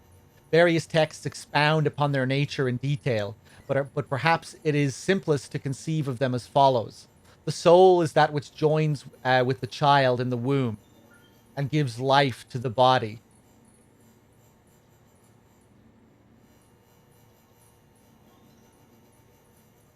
I'm just being reminded of what happens when you repatriate. When you're in the seam. That's what you literally do. You're controlling Sam's soul in first person, and then you guide it back to his body, into his mouth, where you see a baby. So that kind of describes that in a way. The soul in which joins the soul is that which joins with the child in the womb.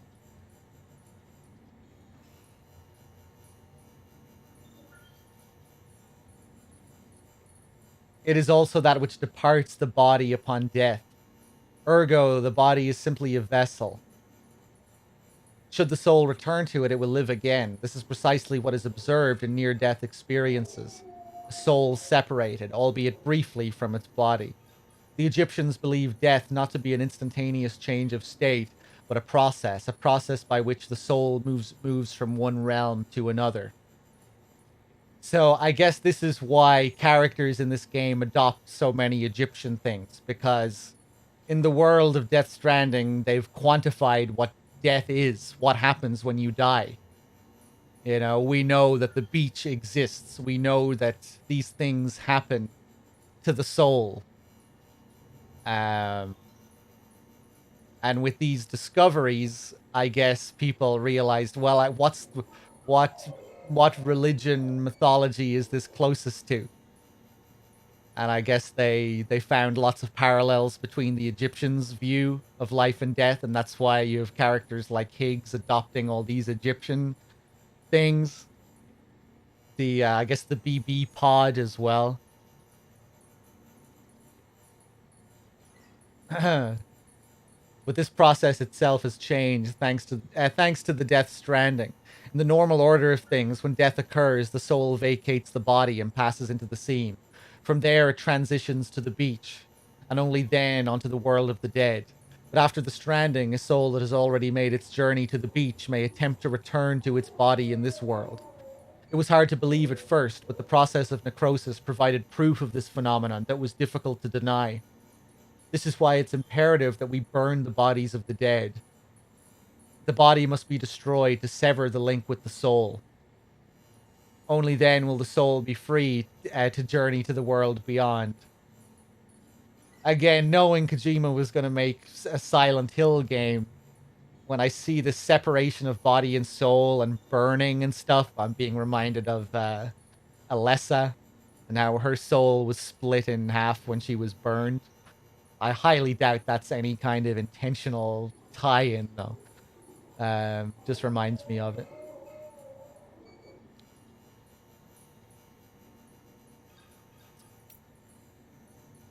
Because I think maybe some of the ideas he had for PT got translated to this, or ideas that he had for Silent Hills got translated into this.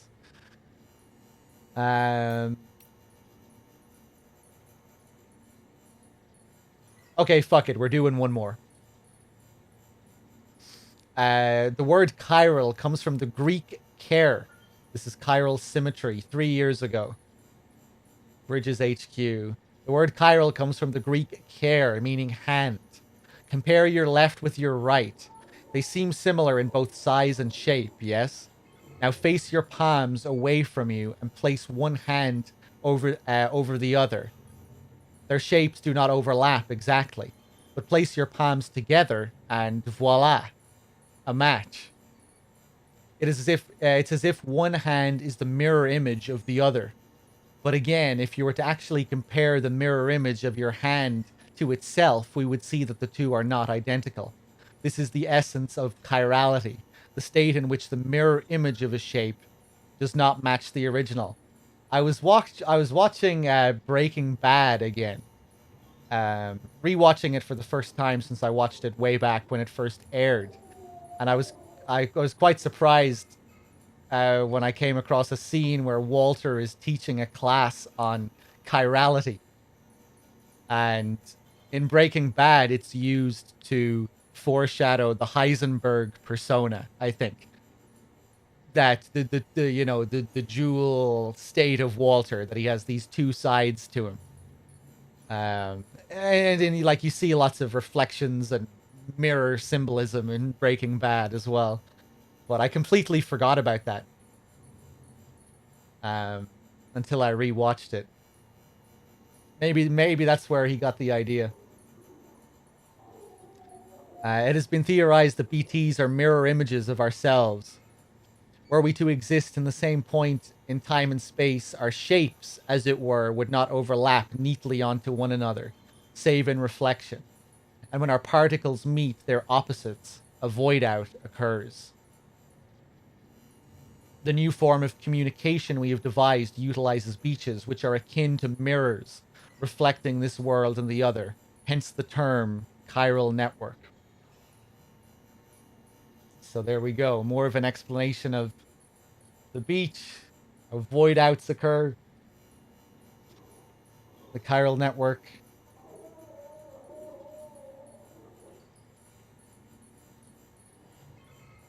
Okay. We have a lot more to go through here, but I guess we'll go through that later.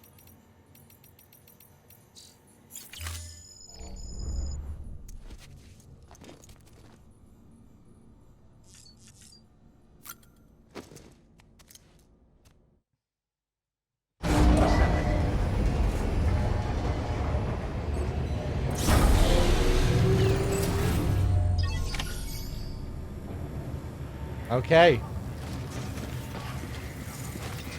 Let me just catch up here. What are we talking about? Kiefer jumping into Christmas trees?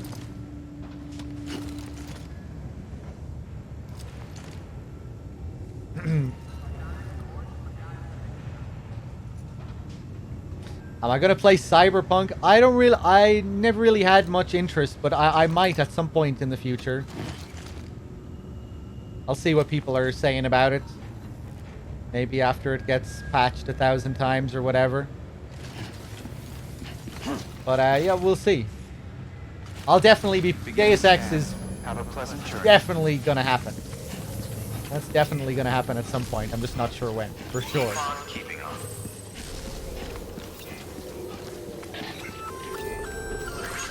Hey, Sam. You could probably get that bike running again if you charged it with a generator. Why not give it a try? Yeah.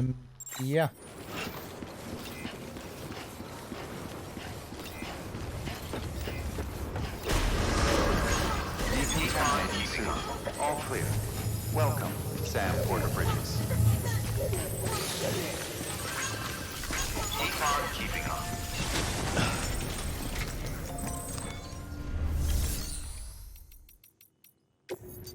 Was someone liking my structures there? I have a lot of PCCs here. I'm gonna put a few of these in the share locker.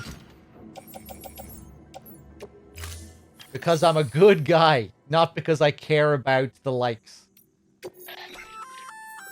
Looks like some cargo has been transported to its destination on your behalf. You can access the share locker to collect it.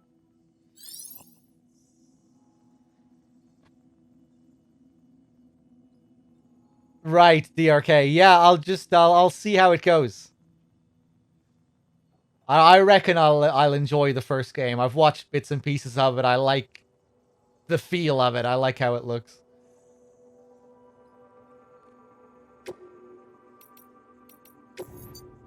I'm gonna put 3 of these in the share locker. I'm gonna put the maser gun and this ladder. Actually, no, I'll hold on to the ladder. I'll put the maser gun in the share locker.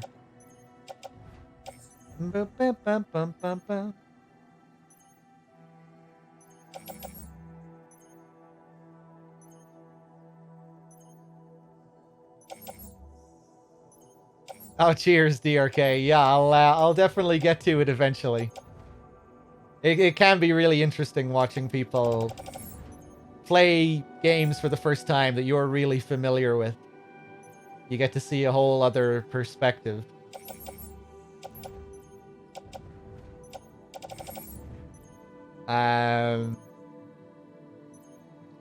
Okay.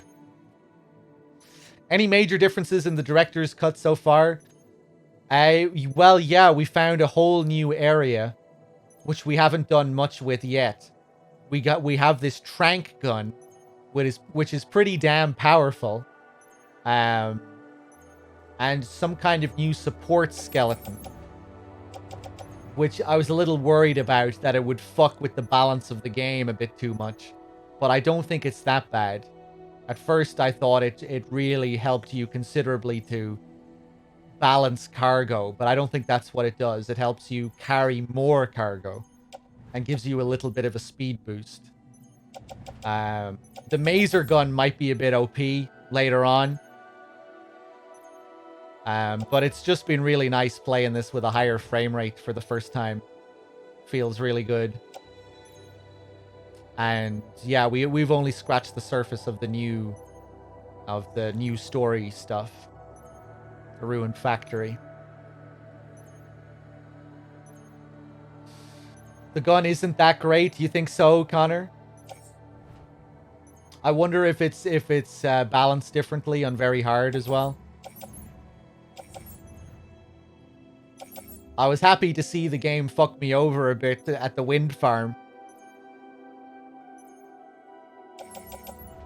The Dolphin BT didn't do much to me, but it still fucked up my delivery, fucked up my rank.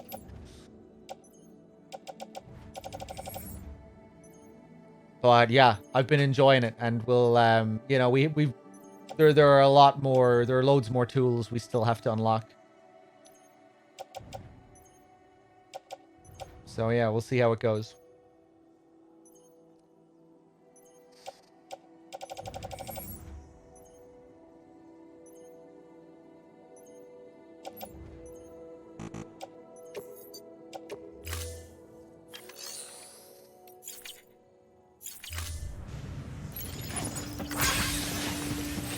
Keep on keeping in scan. Have a pleasant journey. Keep on keeping on. Keep on keeping on. Safe travels. Wait, I didn't even... Oh, I did take a PCC. The boots degrade way faster in this on very hard. I'm already down to 50%.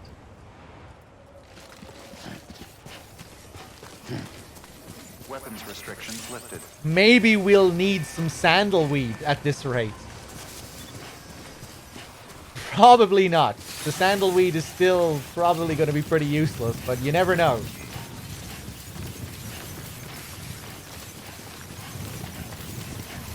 I was going to place a ladder down for some of these fools. Just for people who are earlier in the game, you know, just to do my good deed. There's a detail about the sandalweed. Maybe I don't know about it. Maybe I don't know about it.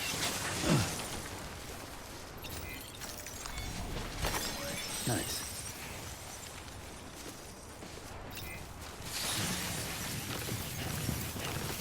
I am interested in charging the trike. Yeah, that's what I was gonna do. I was just gonna go over there to look at those ladders that were placed before, just to help out some newbies.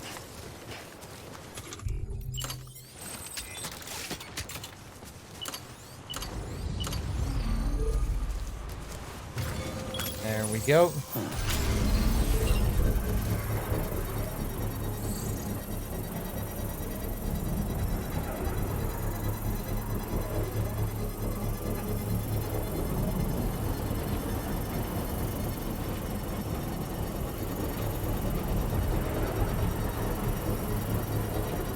Construction complete. On my first playthrough, I was super paranoid. I always had mountains of hematic grenades with me.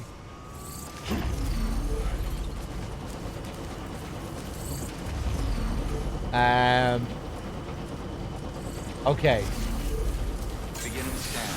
Scanning bridges ID. Hey, what's up, Third Mask? You missed more than 5 hours. I played it for 3.5 hours yesterday as well. Welcome, Sam Porter Bridges. But the VODs are always there if you want to catch up.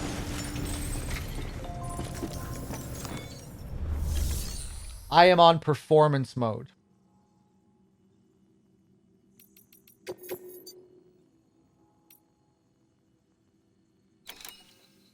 Distribution center. Stealthy collection. Oh, another one from the ruins. Data from the ruined factory. Interior. Okay. Yeah, sure. Let's go for that one then.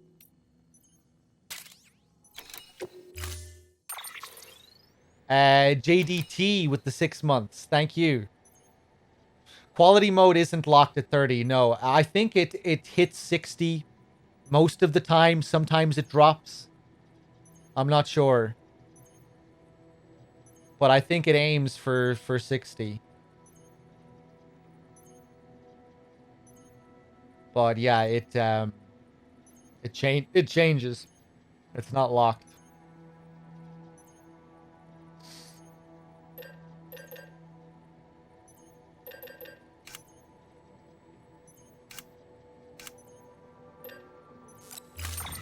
Well, do we get a free maser gun again? This part of the part of the delivery or part of the objective? I think I get that for free. Okay.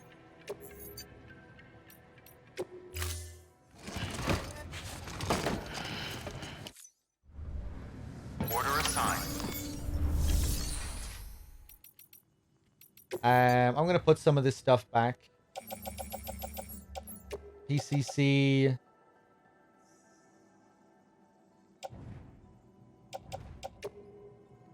Ladders.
Keep a low profile and use obstacles to hide yourself when navigating interior environments. Carrying too much cargo will make it harder for you to hide. Try offloading some cargo to lighten your load and hide more easily. Well, we're not carrying much.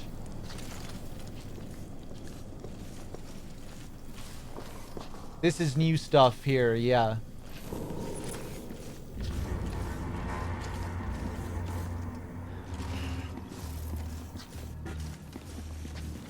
Oh, hey. Didn't see you there.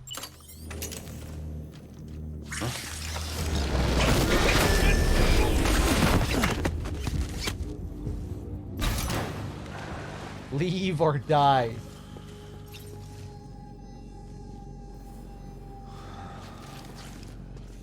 What does that say?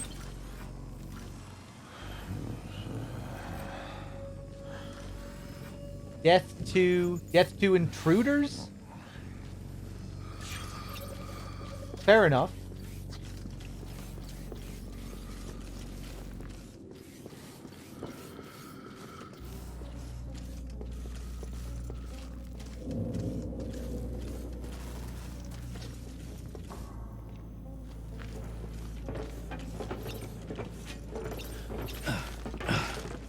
Okay. I thought I'd be able to climb over that.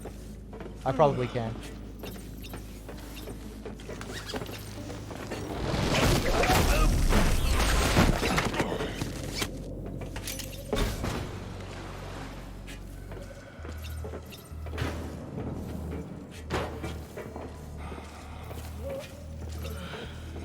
Definitely a whole new sort of aesthetic here as well.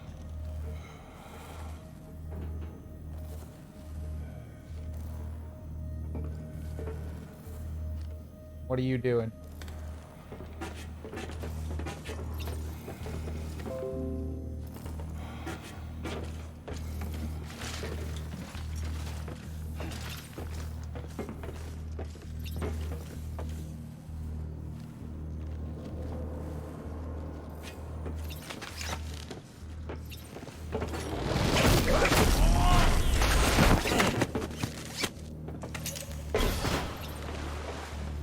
Okay.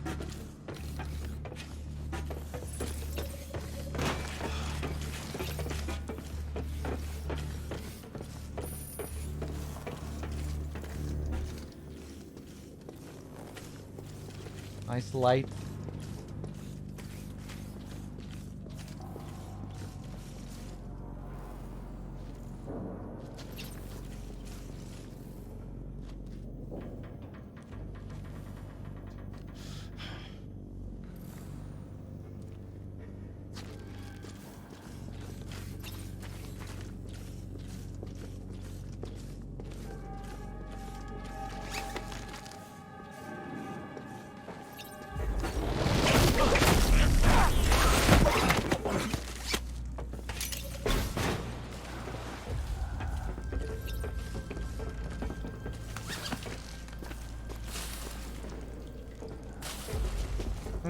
I should probably go around the other way just to be safe.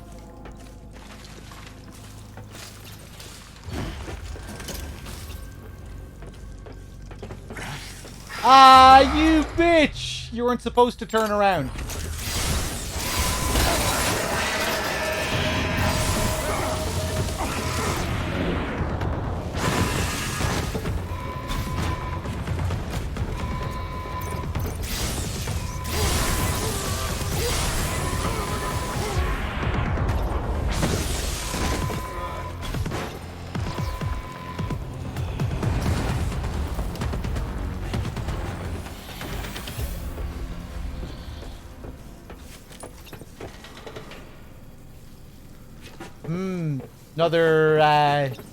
Another one of these thingamajigs.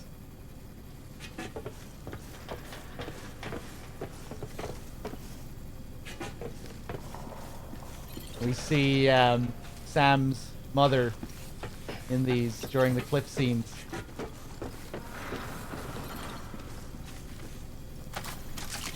You know, she's in her coma.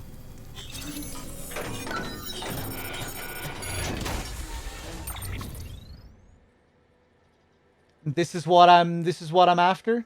More of these discs.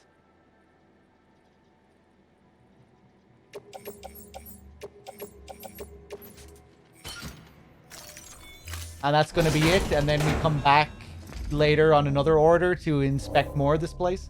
There's Mysterious Granny again.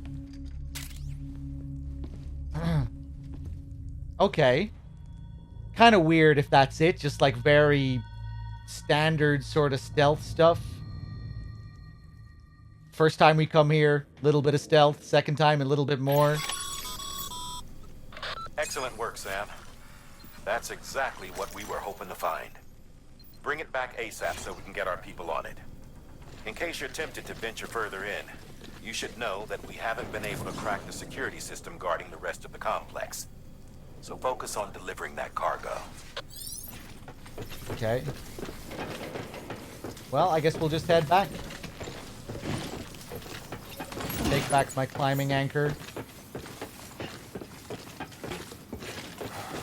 That boy from Texas with the 49 months. Cheers.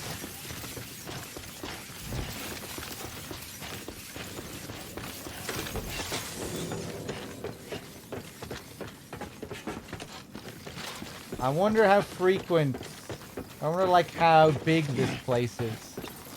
How often are we going to get these missions and how far in does it go?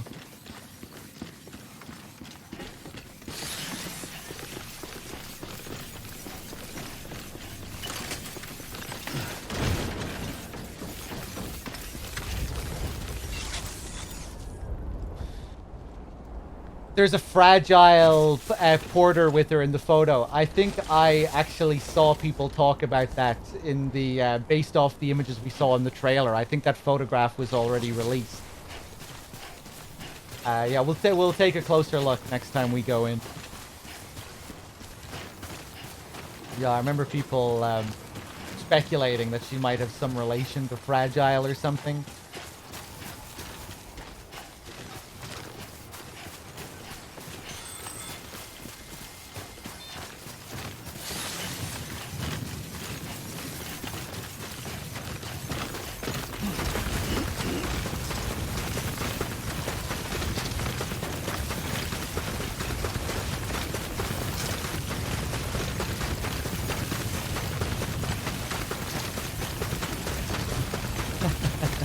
There's something quite satisfying about this. Nice.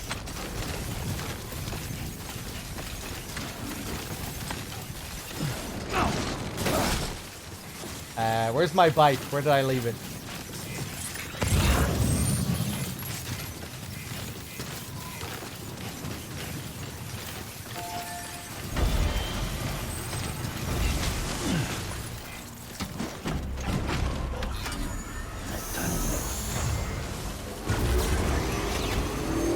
I can't say I'm too enthused by this added stuff so far, or I mean like that area in general, but I mean, I guess we'll see what it leads to.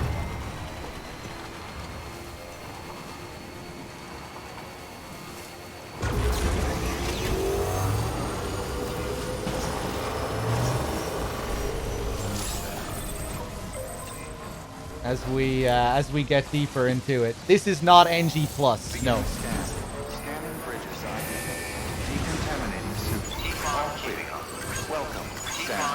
This is a completely fresh account as well.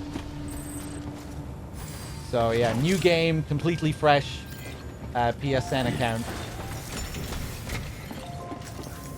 As fresh as it can be.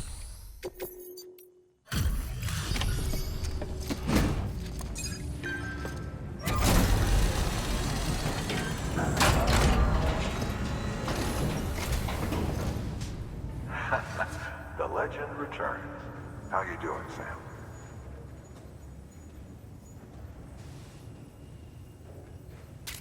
Delivery's in damn fine shape.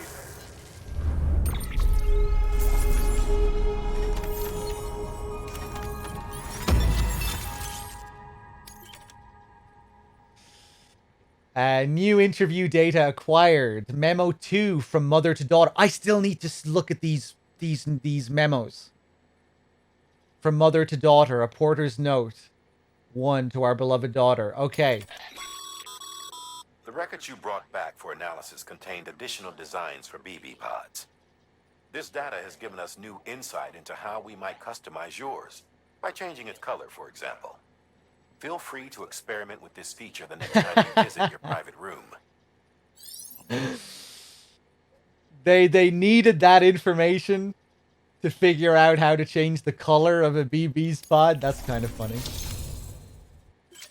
With this new information, we can now change the color of the pod.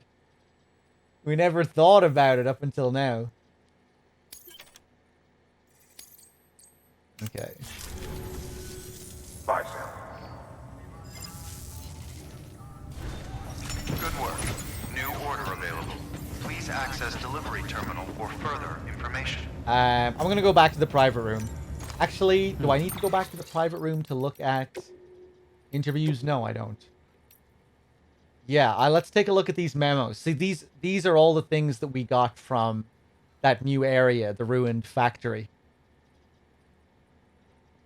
Okay, a porter's note 1 to our beloved daughter, an unidentified porter. Writer unknown, unknown. When unknown. I hope you'll get the chance to read this one day.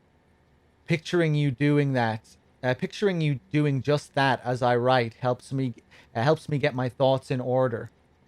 I want to tell you about your mother. We used to work together way back before you were born. That's how we met. On the road, making deliveries to try and get America back on her feet. She was from a military family, raised by parents who taught her to take care of others, come what may, who gave her the tools to do the job right and proper. And sure enough, she was tough as they come, and brilliant to boot. Knew all there was to know about guns, medicine, you name it. But more than that, what drew me to her was compassion, a burning desire to help those in need. Your mother, I'm assuming that's a typo. Your mother, she believed this country was once a beacon of hope and freedom, and that it was her responsibility to help bring folks back together. Hearing her talk like that, I couldn't help but fall hard. I would have given anything, done anything, to make her dream a reality. Before I knew it, she'd become my beacon, a promise of what could be. And you're that promise fulfilled, proof of what's possible, child of my American dream.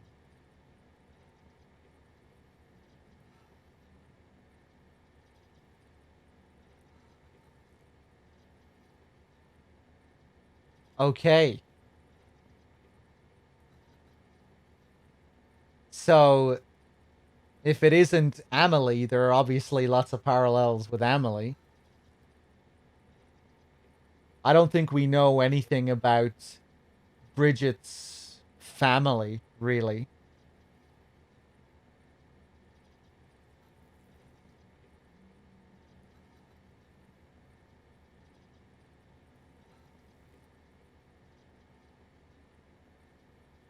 Interesting that we don't seem to be related to this person, but this person still holds us very dear. You know, picturing you doing just that as I write this helps me get my thoughts in order. This is very important to this person anyway, whatever information is being relayed. Again, unknown, unknown, unknown. So here, an unidentified porter, but here, unknown. We're not done yet, hardly even started and far from finished. They think they got away with it, covered up their tracks and took us out for good measure. No one knows and no one ever will. That's what they believe. But we're still here. Still remember. And we still have the stomach for it, don't we? I know I do, and I think you do too. So stand with me and fight. We'll destroy that fake future Bridges is building for us and reclaim what's rightfully ours.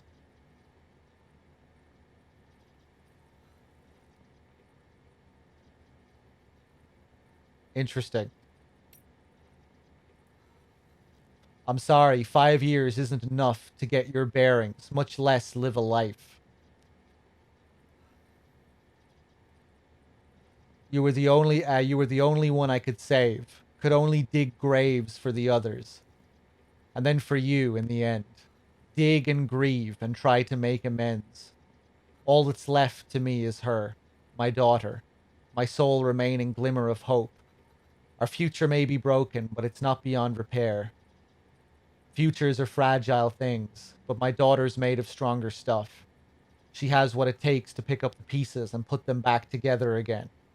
I hope, I pray. Okay, so the daughter here has to be fragile, right? You would think. It would certainly seem that way.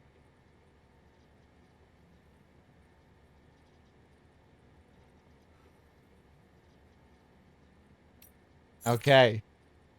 Sounds like yeah, she has a quote that's very similar to that towards the end of the game. Picking up the pieces, putting them back together. She has a line that's similar to that. Okay.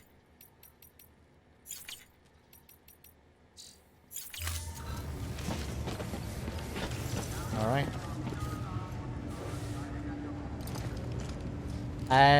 What do I want to do next? I think I might go and visit the musician. See what's going on there. See if I can do all that stuff. Confidential documents. What am I holding on to?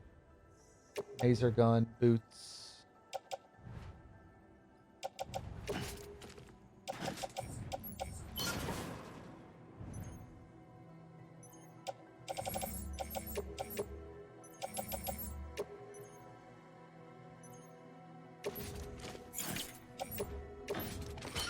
Bring a few of these with me. It's tricky terrain up around the musician.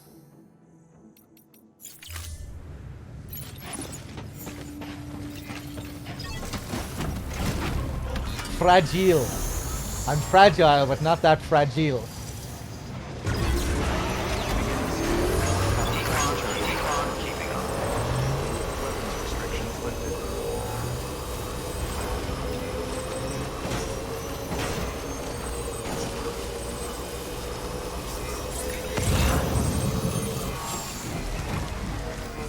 Okay, I think we need to find some stuff to deliver before we can even interact with him. That's usually how it goes.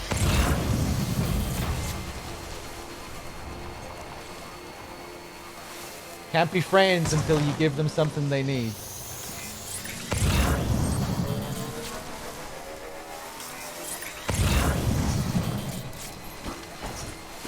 Oh. Still got it.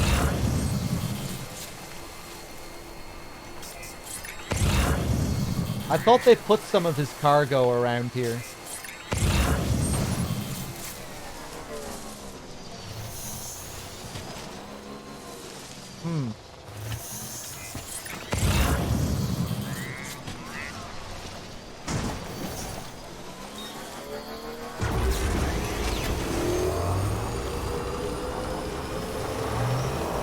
Or maybe that's a delivery we take from one of the distro centers, or an order we take from one of the distro centers. I don't think it is, though. I think you just have to find the musician's shit around here somewhere.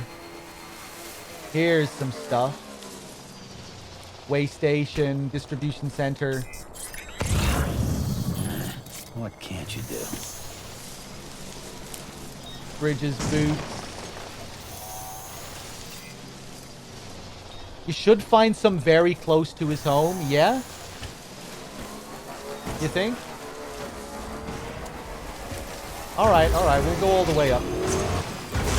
Oops. Definitely some near that lake waterfall. Well, he's right up beside the waterfall here.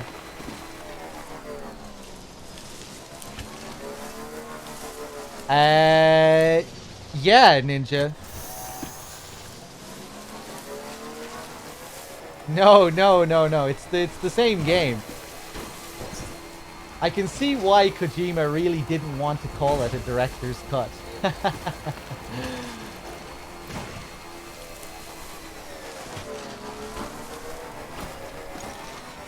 But that seems to be the Sony... Okay.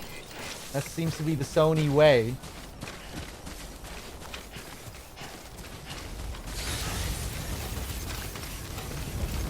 Yeah, this is just like it's MGS2 Substance, MGS3 Subsistence. Same game with some new features. Go easy, go easy.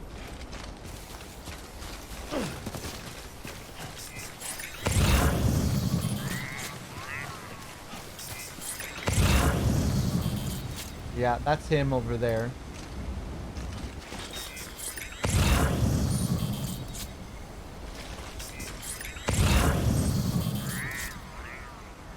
Yeah, I don't think we're getting any cargo here for him.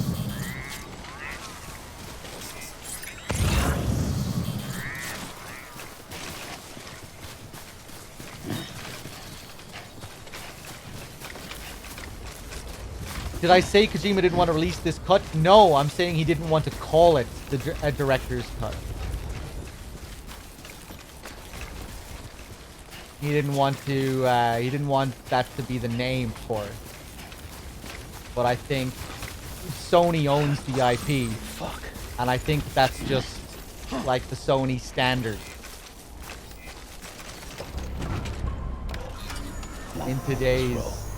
In today's age. Like with Ghost of Tsushima, that was called Director's Cut, and I think they had another lesser-known game recently come out that was also a Director's Cut. So, yeah.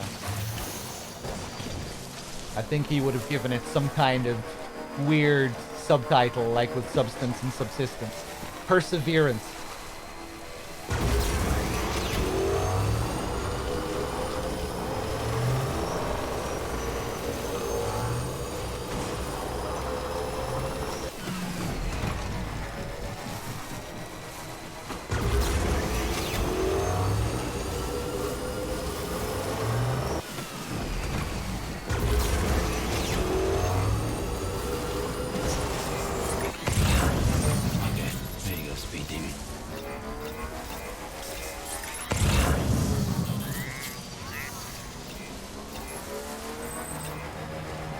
Hey, well, there's Jeff Keighley's fucking delivery. We could go and say hi to the Ludens fanboy and go get his Metal Gear Rex toys for him. Scanning bridges ID. Verifying ID.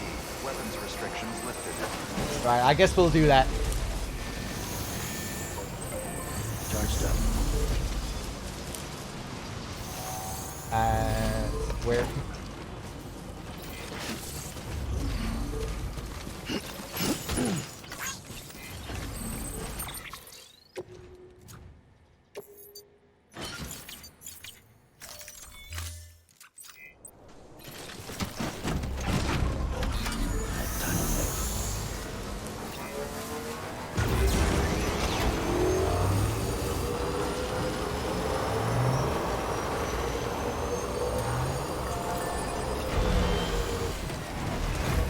Stopping to look at all this cargo to see if I can find anything for the musician.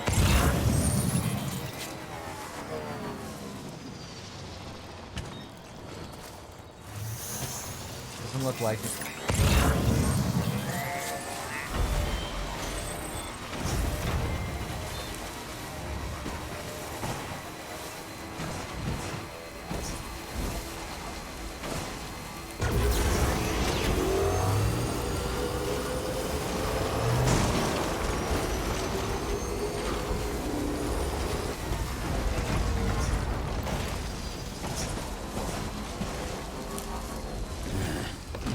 You do.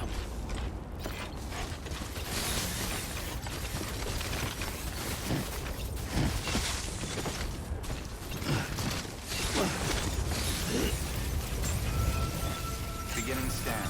All weapons will remain locked until departure. Cargo From Sapiens to Ludens.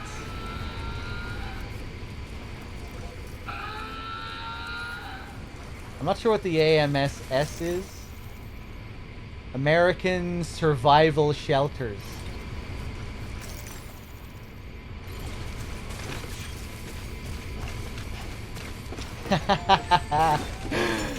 Jeff Keighley, you big fanboy. This was one of the very first promotional posters they put out when they formed.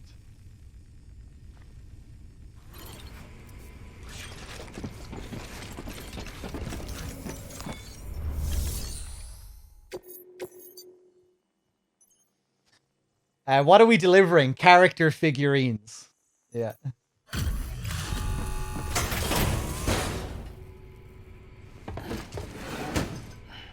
Delivering cargo. You the delivery dude? Oh, that's a relief. I've just about given up on you. I don't know how you do it. I really don't. Respect, man. Seriously? Respect.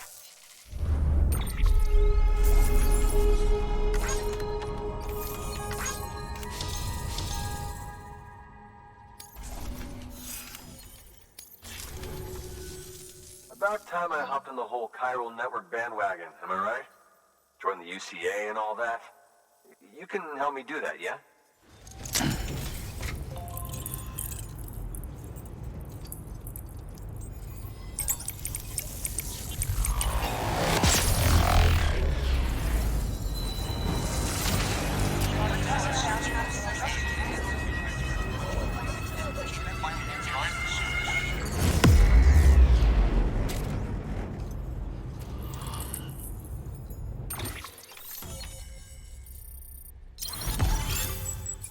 Isn't that the whole point, though, that you're completely isolated from all these people, only interacting with holograms?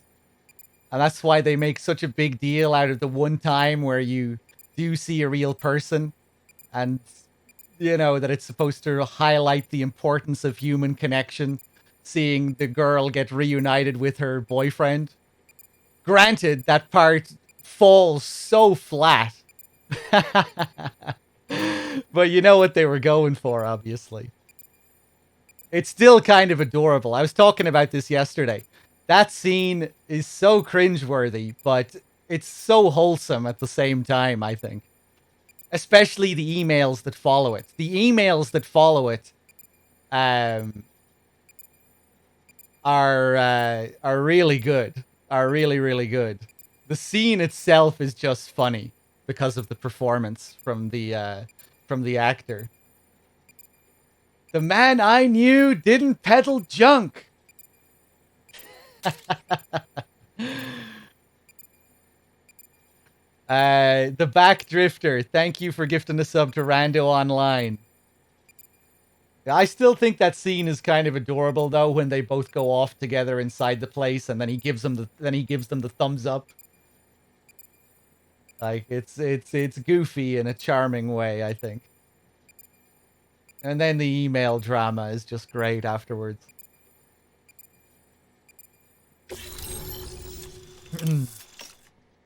Ludenspan has joined the UCA.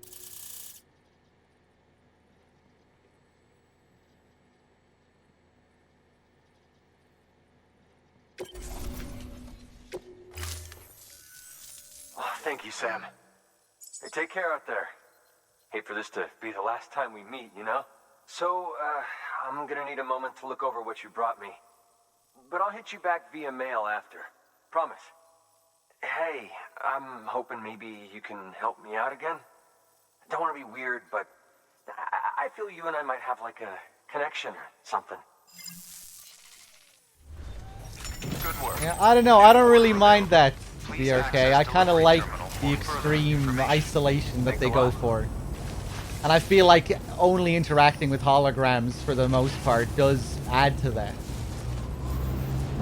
Weapons restrictions lifted. You know, I'm not sure if moments at the very end of the game would have had as much impact, to me at least, if I was interacting with loads of real people throughout the game. You know, physical people. Physical characters, like forming a connection with their real selves. Just thinking of moments like when you see Deadman and Sam hug for the first time at the very end, after he goes through the whole game being afraid of contact. That's another thing as well. It kind of ties in with Sam's character. Sam doesn't even want to be close to people. You know, he doesn't want to be touched.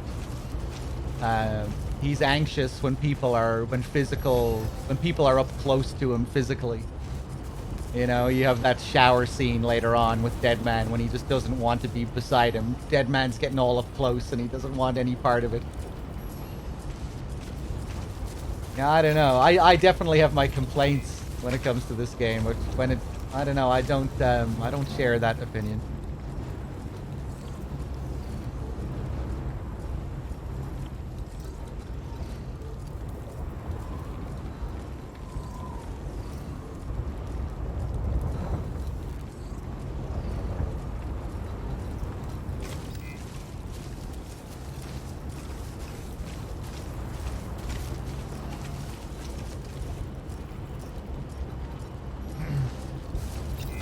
I mean, fair enough, DRK. I think... Beginning scan. Scanning bridges. I don't think a lot of your criticisms are, like, flaws, though, you know? Remain locked until departure. But I can see why you would have liked it to be another way.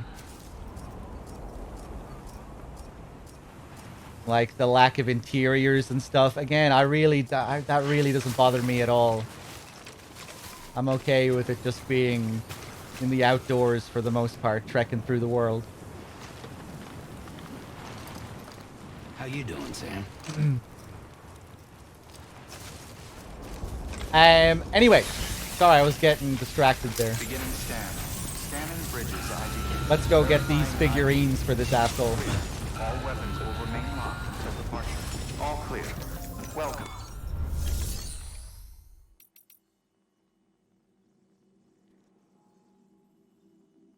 No one thinks have potential. Well, yeah, I mean, but that doesn't mean that you're just right, you know, that the game would be better if you could go in and meet them and take side quests from them. Like, I don't know.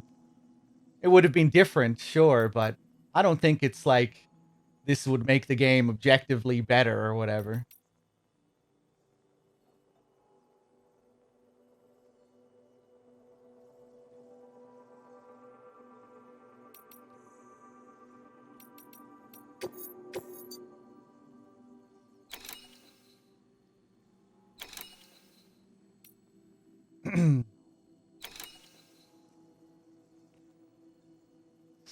How come some games are satisfactory? I don't know, because you enjoy the content in the game. I don't know. A lot of different reasons.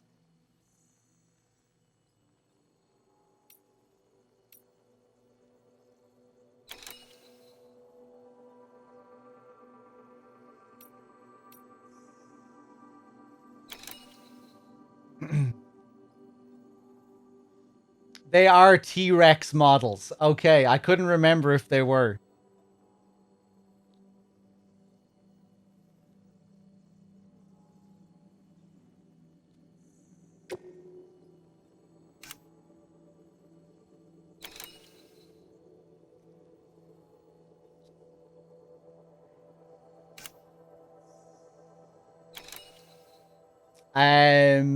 One out of two dinosaur model. A model of one of the enormous dinosaurs that used to roam the planet. 2 dinosaur models. Let's do it.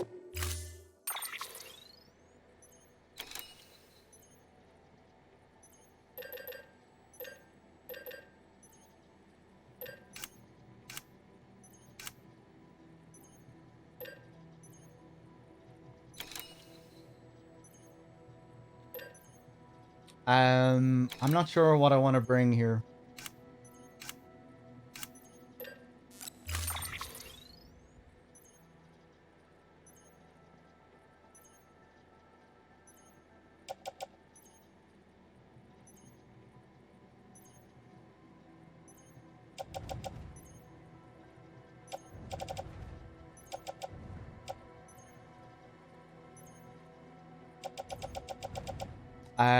I don't have the gun. The gun would destroy this place.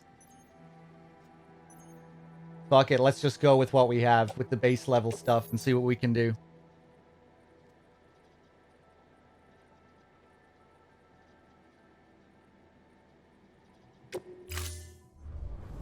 Order assigned.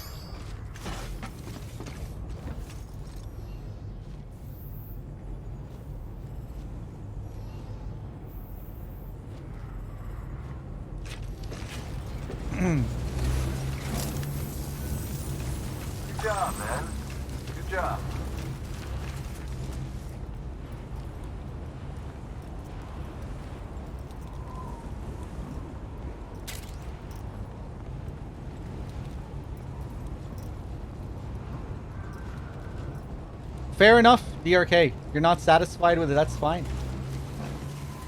I don't have any issue with that at all. Weapons restrictions lifted. Sure, with the 15 months. Cheers.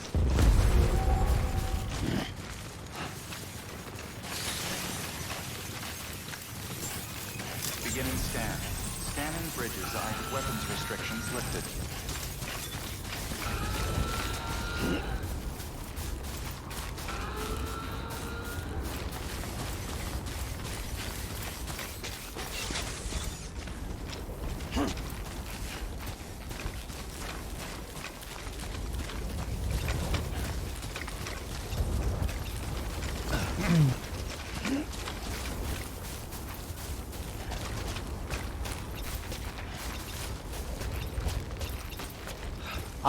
I've no idea what issues they might have run into. Again, are you responding to someone else here? I think this game more or less turned out how they wanted it to turn out.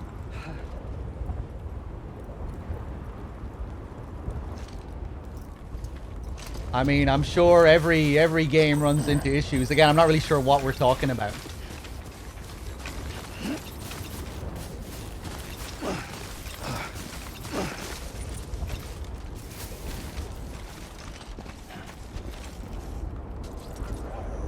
You know, if you don't like the game, thought it could have been better if it had certain things, I mean, that's fine.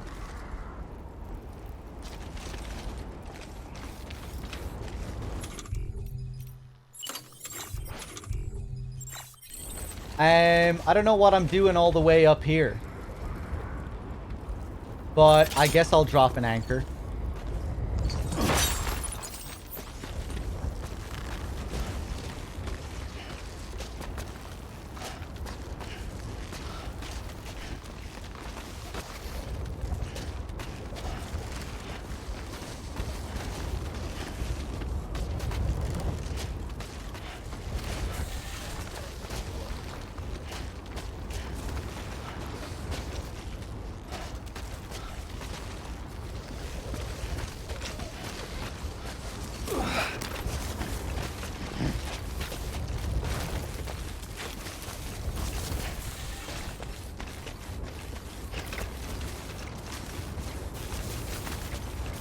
Two wheels up.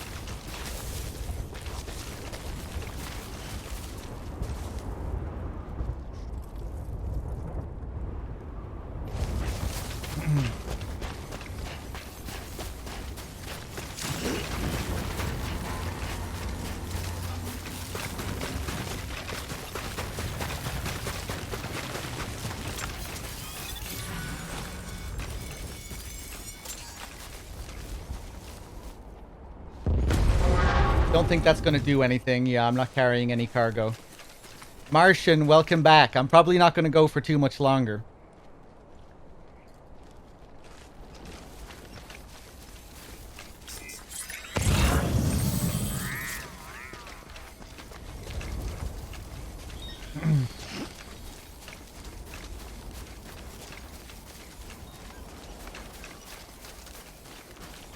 This game is on PC, Shiny.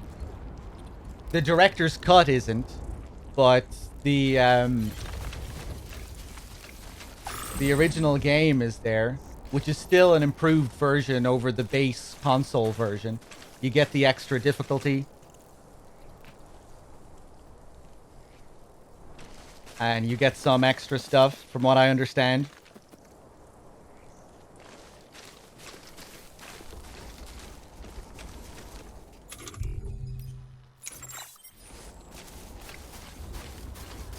Oh, wait, I completely misread that. I apologize. If I did misread that, Brand told me I misread it. Or maybe I just misread Brand's comment now.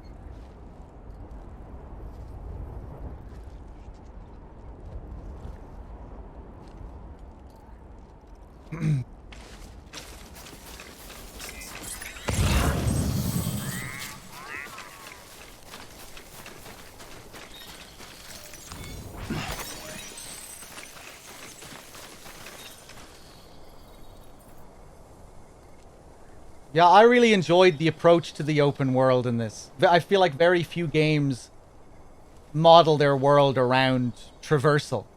You know, usually they're hubs where the world isn't really where the core game takes place. It's just, you know, you move around it and then the gameplay takes place at different points within the world. And that happens at some points in this game, like mule camps. But for the most part, your destination is just the checkpoint. It's the journey that is the game. And not many open world games do that.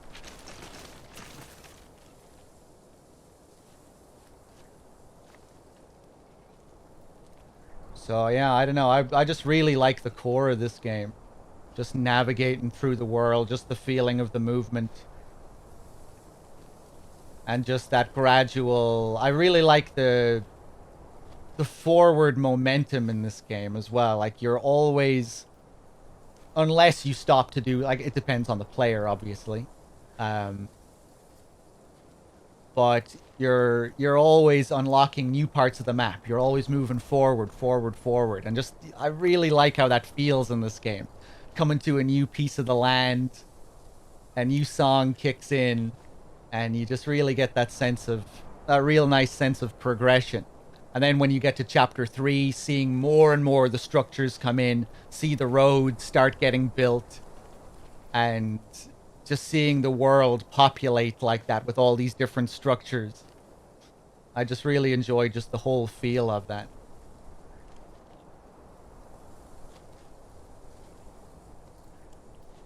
I'm not sure there are too many games that really focus on traversal like this. Like, I guess Breath of the Wild. That was one thing I really enjoyed about Breath of the Wild. Just moving through the world. How that game played with the elements. You know, needing to wear certain clothes in certain parts and being able to use your tools for different things. Again, the balancing was an issue in that game as well. Things kind of broke down when you got too much good stuff and things became useless. But...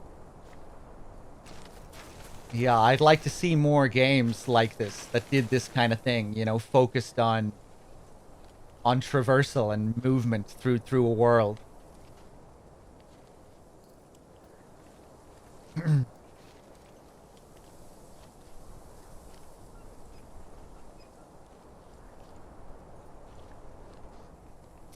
That's so crazy. All the parts you just mentioned as positives really, really bothered you. That's the beauty of opinions, isn't it? That's crazy how it works. I wonder who's right and wrong. How do we quantify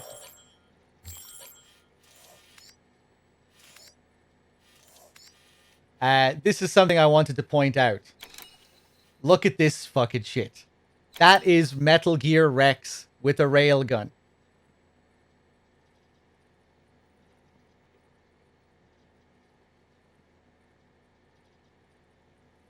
That is Metal Gear Rex with a railgun. That, by itself, might seem like... maybe that's just a coincidence. That might be a bit of a reach by itself if I just looked at that and I had no other information related to this place. However, we are coming here to pick up T-Rex fucking figurines. Sent by Kojima's biggest fanboy. That is Metal Gear Rex. What am I looking at? Rex's head. What are you looking at? That's Rex. That's his mouth. That's his railgun. And we're going there to find some figurines.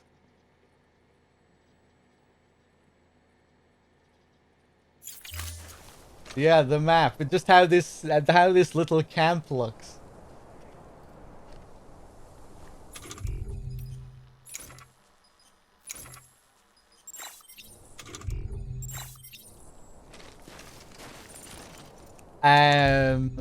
Let's see. How is my piss meter doing? 531. We can hold it in. Okay, one thing which I'm only being reminded of now. This would have been an amazing mechanic to have in the game. and a mechanic that punishes you for not checking on your bladder, right? Let's say you can only go up to 1,000 milliliters. That's as far as you can go before you have to take a piss. And I don't think you can drink anything until you piss when you're at 1,000. But what if it affected your movement? What if, when you got to 1,000, Sam would start holding his crotch and he wouldn't be able to move properly? Just imagine if that happened while you were encountering some mules or something. Oh shit, I forgot to take a piss. Oh shit, I can't fucking move. I can't equip my weapon to take down these mules because I need to take a piss. I have to hold on to my crotch. And then you fall over, piss yourself, and the mules take your shit. That would have been so, so good. But maybe in Death Stranding too.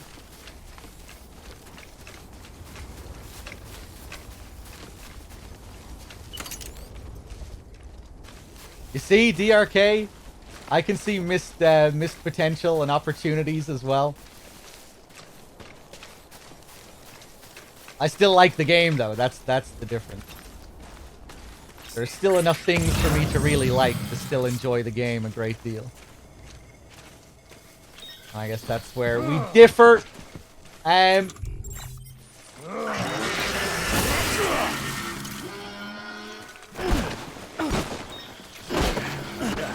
How many hits do you take? Okay, I'm just gonna go. I'm just gonna go. I'm just gonna go.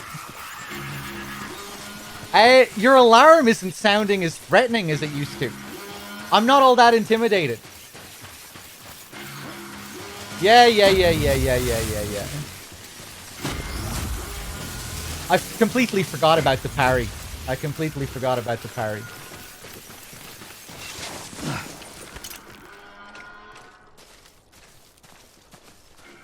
I think on normal difficulty, if you're not carrying anything, they'll act differently or something. I know there are slight differences in behavior if you're not carrying any valuable cargo.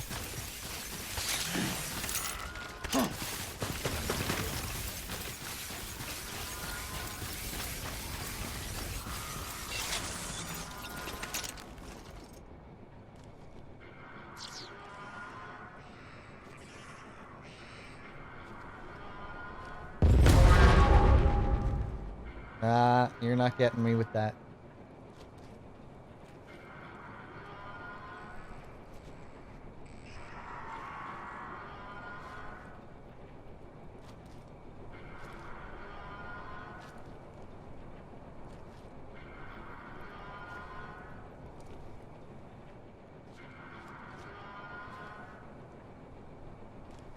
You can throw boxes, yeah. It's cool how if you throw with your right hand or your left hand, I can't remember, you'll be able to throw further. Like Sam has a strong hand and a weak hand. I really like how they simulate the throwing as well. It actually feels like you're throwing something, just with how the controls work. You hold it down, then press the then you hold down the trigger to hold the case. Then press the button to throw, and then let go of the trigger as you want to let go of the thing you're throwing. I thought that was quite cool. I'd never seen throwing be simulated like that before, I don't think. Fuck it, I'm gonna go back.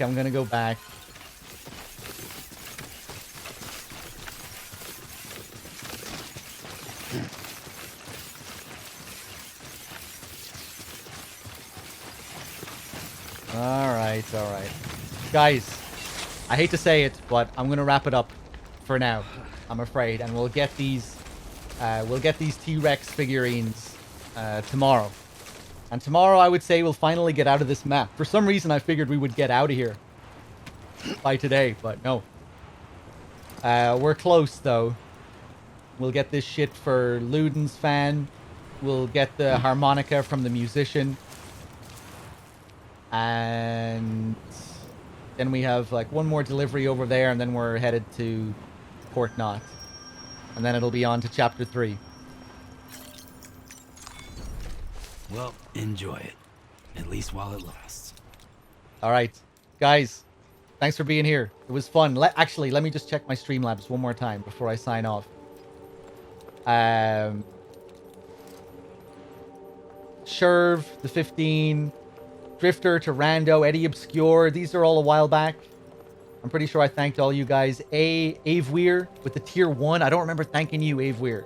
If you're still there, thank you very much. And yeah, guys. Till next time. Take it easy. See you soon.